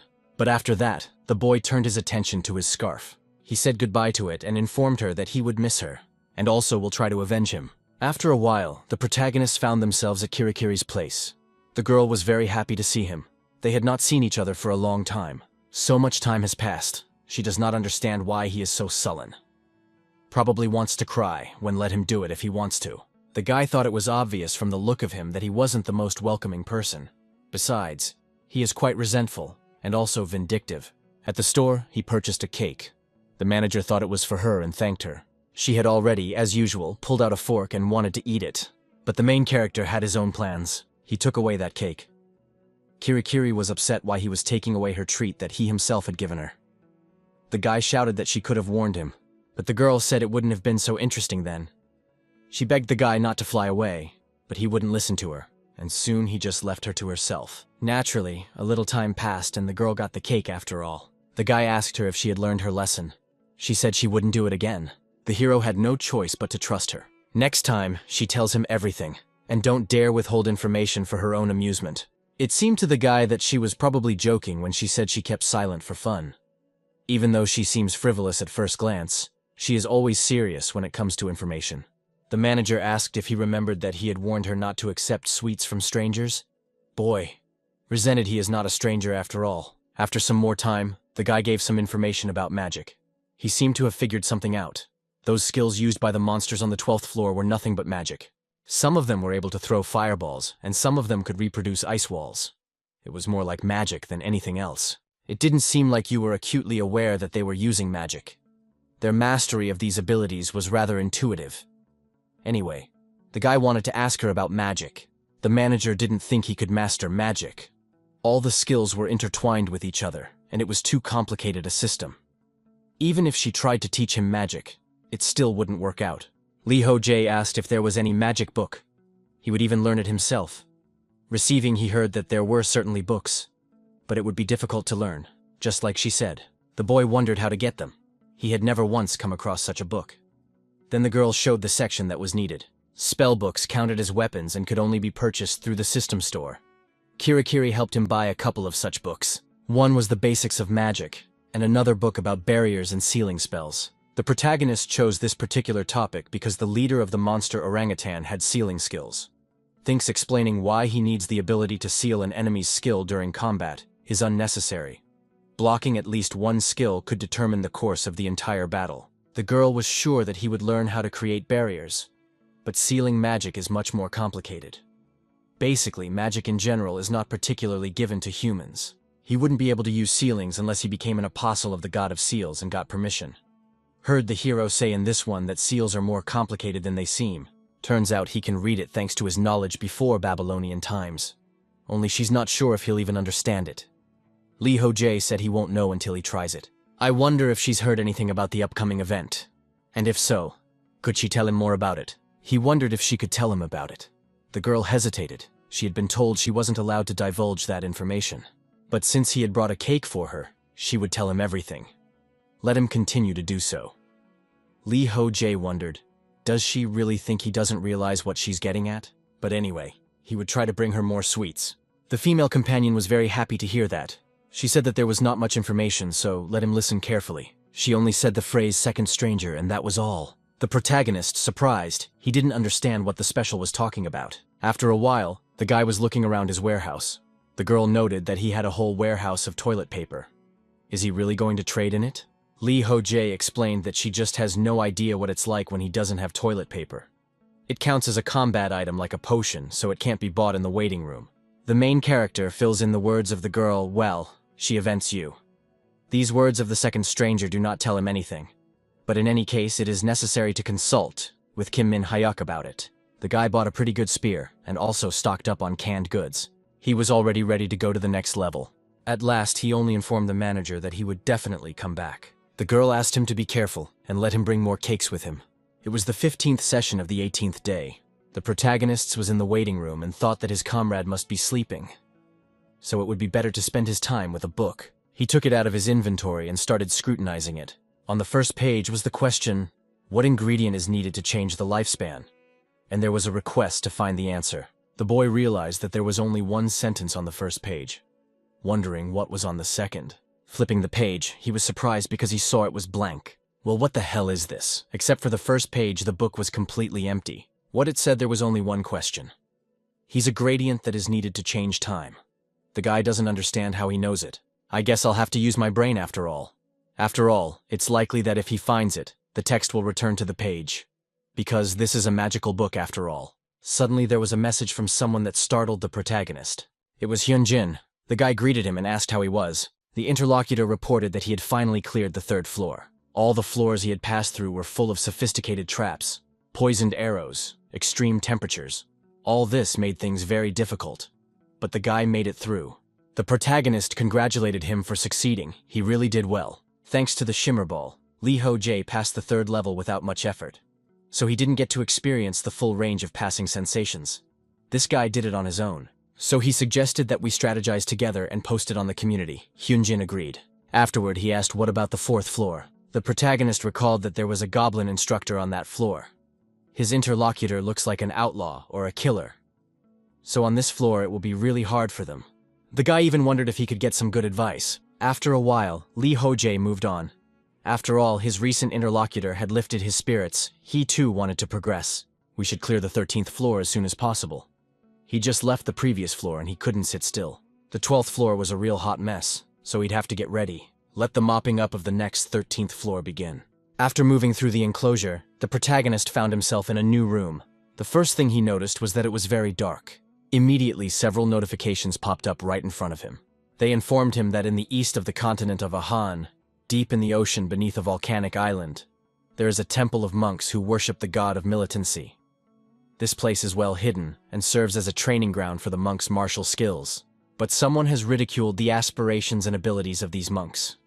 The rebel vowed that he alone would reach the pinnacle of martial arts mastery. So the protagonist had to prove his rightness by fighting an enraged orcs. The condition for clearing this floor was to hold victory in at least 15 rooms.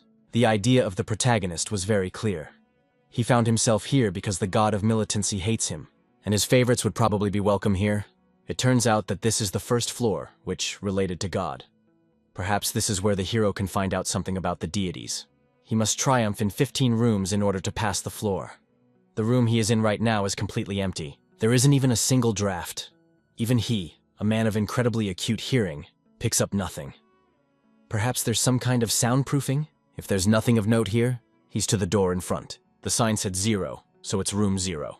A little wary, the guy walked over to it and opened the door, after which he leisurely proceeded inside. There were no dangers along the way, and he got to room number 1. All the rooms are in the same corridor. It seemed like the higher the room, the more difficult the challenge would be. Without hesitating, Ho Jae opened the door to see what was inside. And in this room, he finally met a living creature sitting on the floor. It was an orc who noted that he must be the one the arrogant little man Abbott had told him about. The guy carefully examined his enemy, about 2 meters tall. He is muscular, but has no weapons, because his hands are empty. It could be said that this creature has special features. Based on its appearance, it is clearly not human. The guy asked if he was the arrogant one. He didn't even have a gun. The monk informed him that he was indeed arrogant. After all, why would a monk who had deserted the pinnacle of martial arts need weapons or armor? The extraneous items they use can only get in the way. After all, weapons are nothing against true strength. The boy found this nonsense curious. Does he know what the end is for him? And the end before him is this victory. The interlocutor informed him that he just doesn't understand anything. Victory is only part of the end. Orc is fed up. He is not going to continue to listen to his reasoning. Let him just pull out his fine weapon, and it was time for the challenge to begin. The monk prepared himself for the fact that you will fight this guy. The protagonist was curious, but he didn't do anything about it. He inquired about the trial. What exactly is it about? His opponent told him that he had to defeat the monk in order to move on to the next room. The guy thought it sounded very simple. In fact, he could understand giving up weapons in order to develop skills. So don't underestimate this enemy. Humans have been coming up with weapons for centuries. They have perfected technology to convince in any battles. But how they were going to reach the pinnacle of martial arts without weapons and is unclear. There's only one way out for the guy, and that's victory. Thinking about it, he immediately threw his blade towards his enemy. The monk was a bit confused, but immediately repelled this blade, although it was only a ruse, and the protagonist continued his attack. His enemy didn't read this trick, so he received a critical hit. As a consequence, the opponent from the first room was defeated quite easily. The hero noted that this is only the first room, and he already has to sweat. He hopes that the next room will be much more interesting. Ho Jae went there, but the enemy was also not very strong and was defeated. Thus, there were no problems in the first 3 rooms. The opponent simply could not cope with the protagonist in terms of speed. And here in the 5th room was a monk was able to somehow keep up with him. The guy, as before, attacked with his skills, as well as weapons. But the attacks that worked before, for some reason, didn't work now. In that case, you need to make your onslaught even stronger. This tactic eventually paid off. The protagonist was right. This monk's skin was very hard, like iron. Such a body couldn't be achieved by training if one had to be born with it. Ho Jae didn't notice it right away as he attacked him with magic. But such a body, a powerful advantage in battle. He thanks God that any physical imperfection can be compensated with magic and combat skills. But that only works if she's the type of person blaspheming the skills of the attacker himself. When fighting an equal in skill level, physical strength wins. How can iron-skinned guys promote superiority at ransom over weapons? It comes off a little hypocritical. The system reported that the warrior deity coughed. Then it seemed to the guy that he thought so too. We need to take a good look at the body. It wouldn't hurt him to be aware of his opponent's capabilities. With each room, the monks were getting stronger as well as more experienced. The guy already thought that by the 15th room, an opponent equal to his strength would appear. Eventually, the guy began to examine the body-breaking joints and bones. The deity of belligerence was not happy with what was happening. Also, the deity of slowness was angry. The protagonist resented them for making so much noise. Let them just not distract him from his work. Also, Kim Min-hyuk wrote to him soon after, asking if he was busy. It turned out that he had learned something about the upcoming event. The main character was a little surprised that the information came out so quickly. He too was going to share what he had learned. In the end, the comrade only called out 2 words to the second stranger. Ho Jae was puzzled and asked if that was it. The comrade pointed out that he had already unafraid a long time ago. Learned everything and just want to with you, the one filled in the gaps. Turns out that information about the event has already appeared on the community bulletin board. So we should pay attention to it, as we have time. The hero was surprised that the person had already posted it. He would read it during snack time. For snack time, the guy had milk heated with a rock. It had a sprinkle of cocoa powder. It was a treat for the lad. After Ida's cooking, he can no longer enjoy just jerky alone. This problem of all culinary skills. The next time he summoned Ida, he would have to ask her to teach him how to cook. Now the guy decided to take a look at the information that had already appeared on the bulletin board. It was information about an upcoming event called a competition. Ho Jae was interested in this. The name was quite interesting. It would begin before the end of the 15th game session. Everyone who passes the training will become a participant. One can, of course, choose not to participate or give up. It looks like the winner will receive a skill as a reward.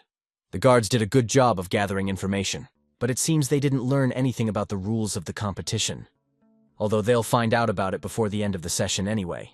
There's already a lot of discussion going on in the community. Someone asked whether it will be a fight to the death. If anything, you can always surrender and participation is not necessary. And there are many more questions. It seemed to the hero that everyone was enthusiastic about this news. It's probably because they think the guards won't allow cheating. The atmosphere is the same as if they were like a bunch of kids going on a camping trip on the day of the meeting. More details soon surfaced. It appeared that the participants would fight each other either in teams or alone. Trailing off, someone asked who everyone thought would win. Most agreed that of course Ho Jae would win because there's no one else. But some said that he had no chance against the one from the upper floors of the difficult level. That was probably true. After all, he couldn't even get to the 20th floor yet. Many people were wondering what other difficult level. Did they know how strong Ho Jae was? The main character had a strange feeling after seeing this. He didn't understand why they were all arguing over who would win. In any case, he decided to leave it for later. The victory would surely be his. Gathering his thoughts, he continued on his way, and here he destroyed the next enemy. The system reported that he had already cleared the 13th floor of the training on the infernal level of difficulty, and also asked if he wished to continue the journey. The guy fulfilled the conditions of the sweep by going through the first 15 rooms, just as the actual mission stated. Apparently, he is asked if he wants to go through the other rooms, and he certainly wants to do that. The guy didn't know how many rooms there were in total, but he would try to go as far as possible. If it's possible, he'll make it to the end. While he was trying to make it to the 13th floor, Kim Min-hyuk sent him some new information about the competition.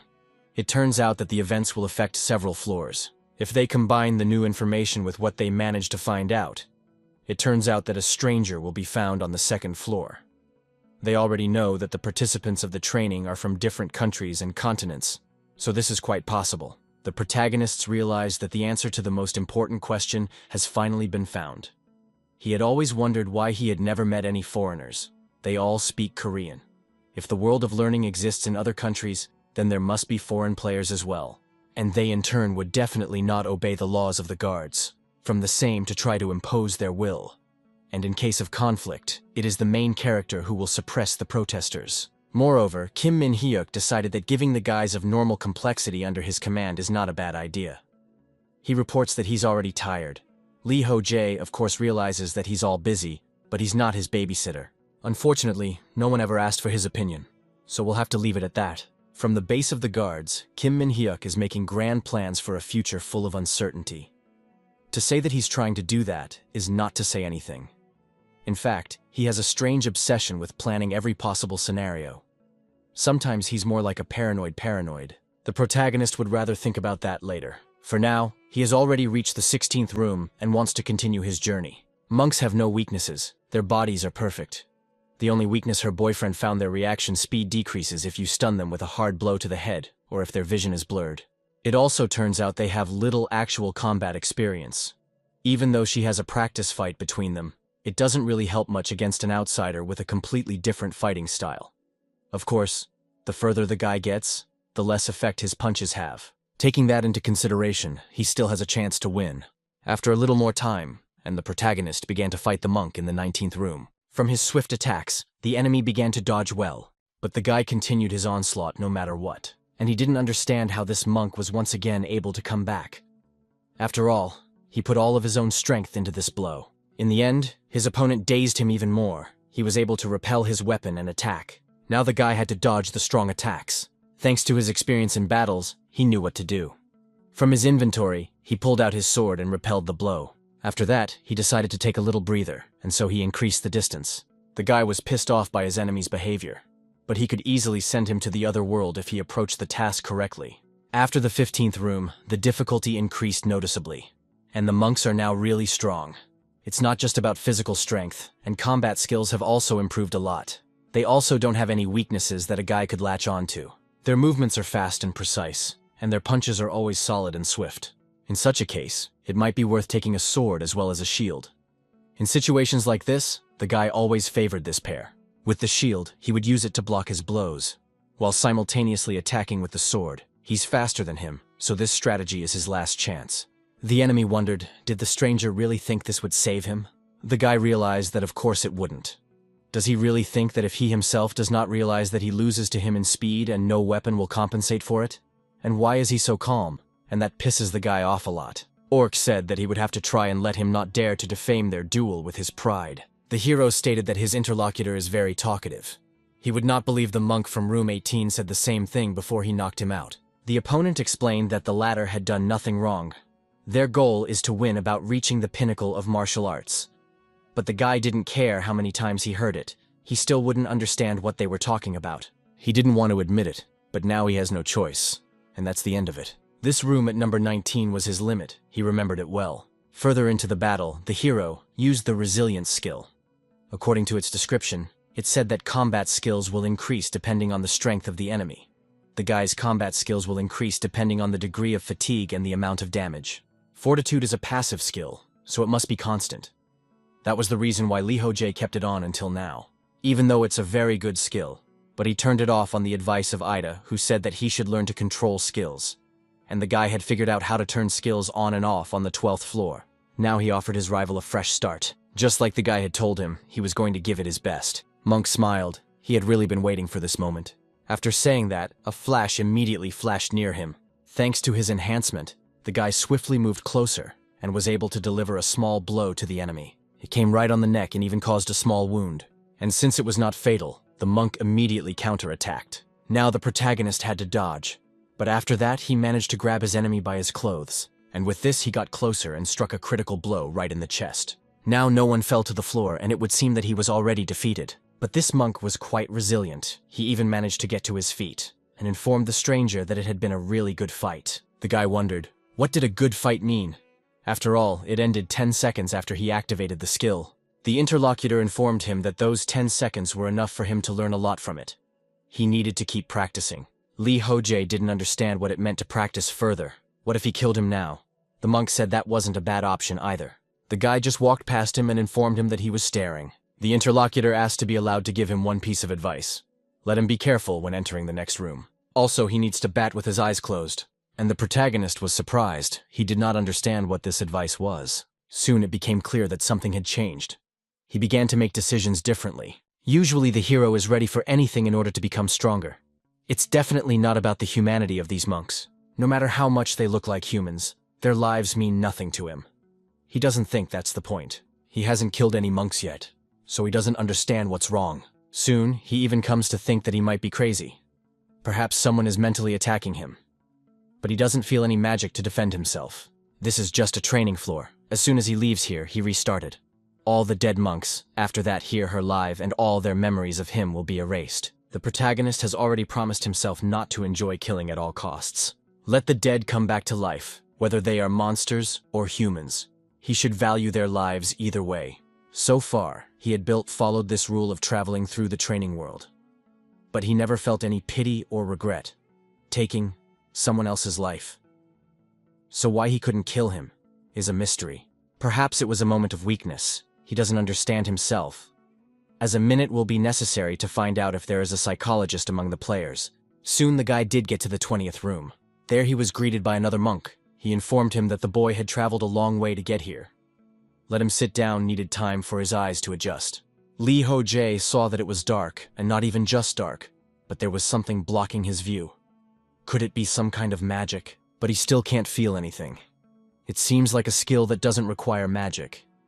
This is the first time he's ever felt something like this. It's not just that he can't see the monk now. He can't even see his own hand. This is most likely what the previous monk meant when talking about fighting with closed eyes here. Ho Jae applied another skill in order to fight further. By activating the danger search skill, he could determine where his enemy was. But fighting under these conditions would be really problematic. Monk in general that there was no need for him to frown like that. After all, they were in the same conditions. But the hero objected. He spent more time in this room after all, so he can see better. Then where is the fairness? The old man laughed. Such is the fate of the rebel. Can't he still see? He hoped that he would have time to get used to the darkness before the end of the fight. Ho Jae realized that if he concentrated, he could clearly see him. The only problem was that he couldn't do it all the time during the fight. He apologized, but he won't be able to talk further. He needs to focus. Clearly it will be difficult. Magic greatly interferes with skill support, and will come to do without it. So the guy concentrated and used his soul exploitation skill. The old man just stayed where he was, and then the protagonist got close to him. After which he instantly attacked to destroy his enemy. But the one using his skills and instincts was able to dodge. The guy did not understand how he managed to feel the flash in the dark room. Although now it is not so important, it is necessary to concentrate quickly. Saw the old man's attack, it became clear that he would hit in the forehead, and there's no way to dodge the guy. In the end it happened. The old man broke through his defense and even made a crushing blow sent the guy into flight. The distance between the opponents grew after this attack. In order to get closer to the monk, the hero used Talaria's wings along with a flare. The enemy also counterattacked, and together they did not strike each other serious blows. After which from these blows immediately differed on the sides. But the protagonist was the first to gather his thoughts, and threw his dagger. The enemy, who should have still been lying down, immediately got up and repelled this blow. But that wasn't the only onslaught that Ho Jae decided to make. He approached his enemy from above. As a consequence, he gave him a devastating blow right on the head. And he was happy that he was able to make a good attack. But the monk did not give up. He immediately counterattacked. The guy realized that it was bad. He did not have time to follow his movements. The concentration skill was lame because his opponent had hit him. The guy still managed to use his combat concentration skill though. It soon became clear to him that it was already quite late to retreat. And after another moment he felt a strong kick right in his side.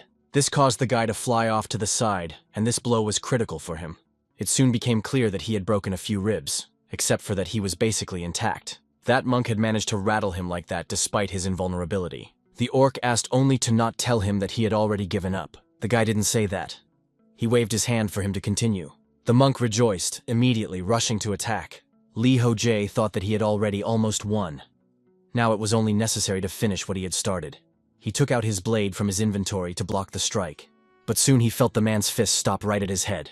The old man immediately started coughing up blood and lost his strength. The protagonist wondered how he was like that. Perhaps it was stronger than the man had expected. The guy suggested that this seemed to be the end of the battle. The old man informed him that he was accepting his fate. It was a glorious battle. Ho Jae wondered if he was treating him with respect, even after he poisoned him. He definitely wouldn't have been able to do that. From his inventory, the hero took out an antidote, and said that if the old man answered a couple questions, she would belong to him. But that would only be if he knew the answer to them. So he asked how many rooms there were. The interlocutor noted that there are 30 of them here. The last room is the abbot's. That is even more rooms than the lad thought himself. Also, he asked to explain to him how to get used to the darkness. The monk wondered what he was talking about. It seemed to him that the fellow was already well adjusted.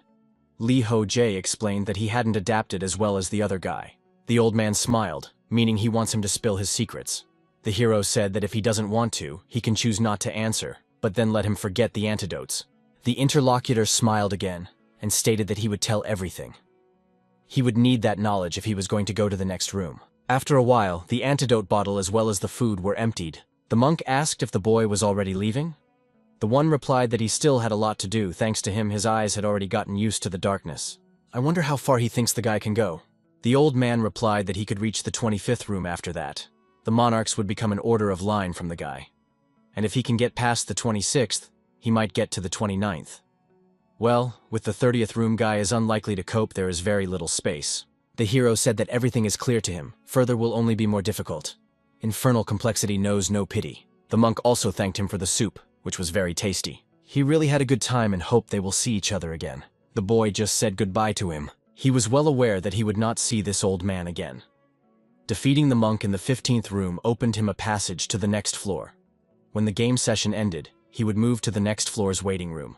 And if he ever gets a chance to try his hand at the 13th floor, this monk won't remember him anyway.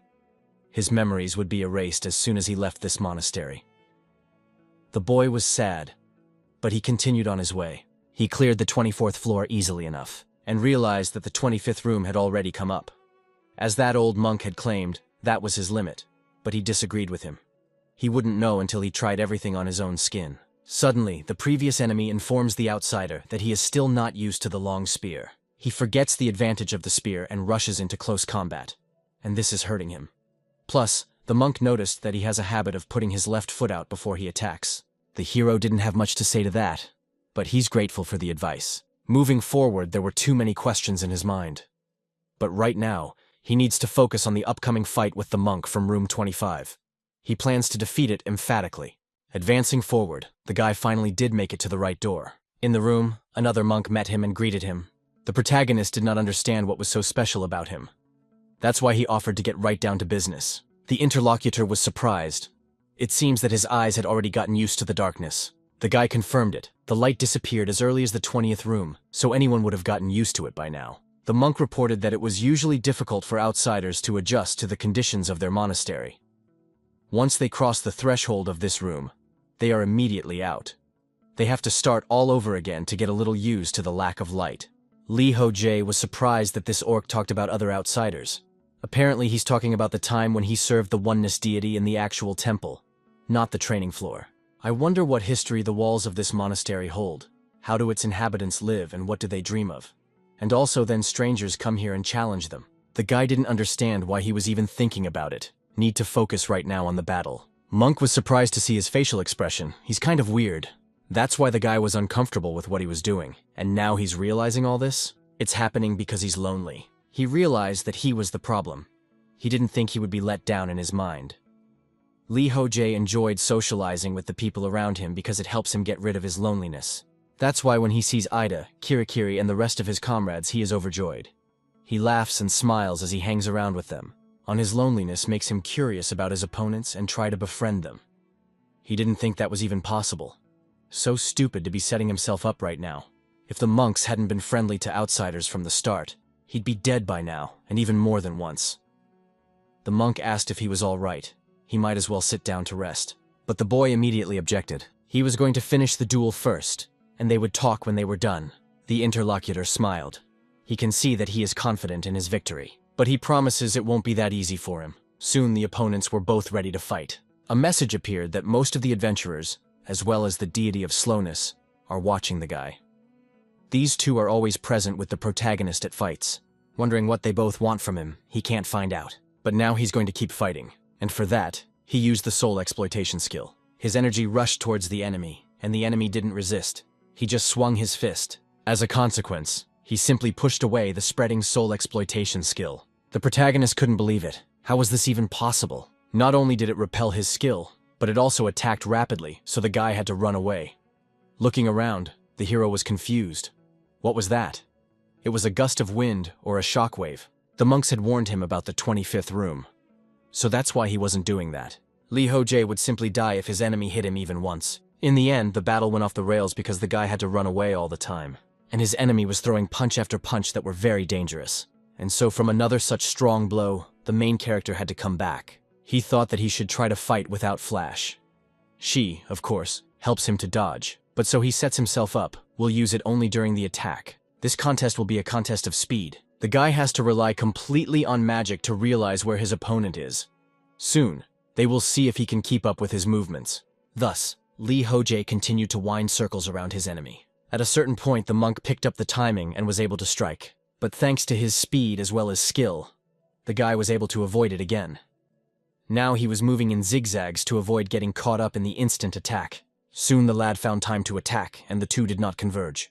The force of the blow that clashed between his fist, as well as his weapon, was incredible. The guy couldn't withstand the onslaught, and he even had to step back. But that wasn't all. He was going to attack again. And for this, he rushed forward again, jumped up, and while already in flight, he used the combat concentration skill to see how his opponent would attack. After that, he picked the right moment again and was able to strike a good blow, but it came right into his fist. But that wasn't the whole idea the guy wanted to realize. He used a flash and got behind his back. As a consequence, he struck a blow from the blind spot of his enemy, who failed to defend himself. But of course, this wound was not critical, and the monk was soon back in the stream. The protagonist noted that he reflexively turned sideways towards him to minimize the damage from the attack. Yeah, he's a real monster if that's the case. The opponent wondered if it was the poison spreading through his body. The guy confirmed that he would kill anyone in 5 minutes, although he might not die from it, but it would paralyze him for sure. The enemy was curious. He hadn't fought under such conditions before. If he couldn't defeat him here as the imposed time limit, he would automatically lose. And that's very interesting. Ho Jae said that other monks told him the same thing. The monk said that since there was not much time, he suggested to proceed straight to the point. Let him attack first. He immediately did so, and was able to push the guy a great distance away. This time, the protagonist used the hard skin skill to defend himself. The guy realized that the advantage would be on his side. Any would turn out to be close range. But if he let him move farther away, the guy would start slugging again. Then the guy would likely be set up before the poison had a chance to take effect. Soon even the weapon was knocked out of his hands. Now he'll definitely have to fight with his bare hands. There are 3 factors on the enemy's side. They are physical strength, a wide attack radius, and he is better adapted to his surroundings. On the other hand, the poison is now spreading through his body. His punches are getting weaker, and his movements more clumsy. He can't keep up with the guy anymore, so he doesn't try to disguise his attacks. He's just going for it. Reading even the most imperceptible movements of the monk, the guy can anticipate his next attack. To do this, he used the skills of his strange senses, and that's how he was able to approach and attack. The opponent blocked the blow. That's the reaction. But that wasn't all. The monk grabbed the guy's arm and tried to knock him over. The protagonist could not allow himself to do this. In order to get out of it, he used flash. By using this skill, he can dodge any of his attacks.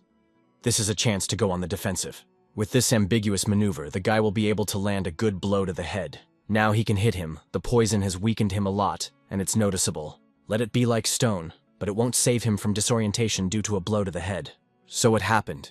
The monk lost concentration, and the protagonist got closer to him and grabbed his head.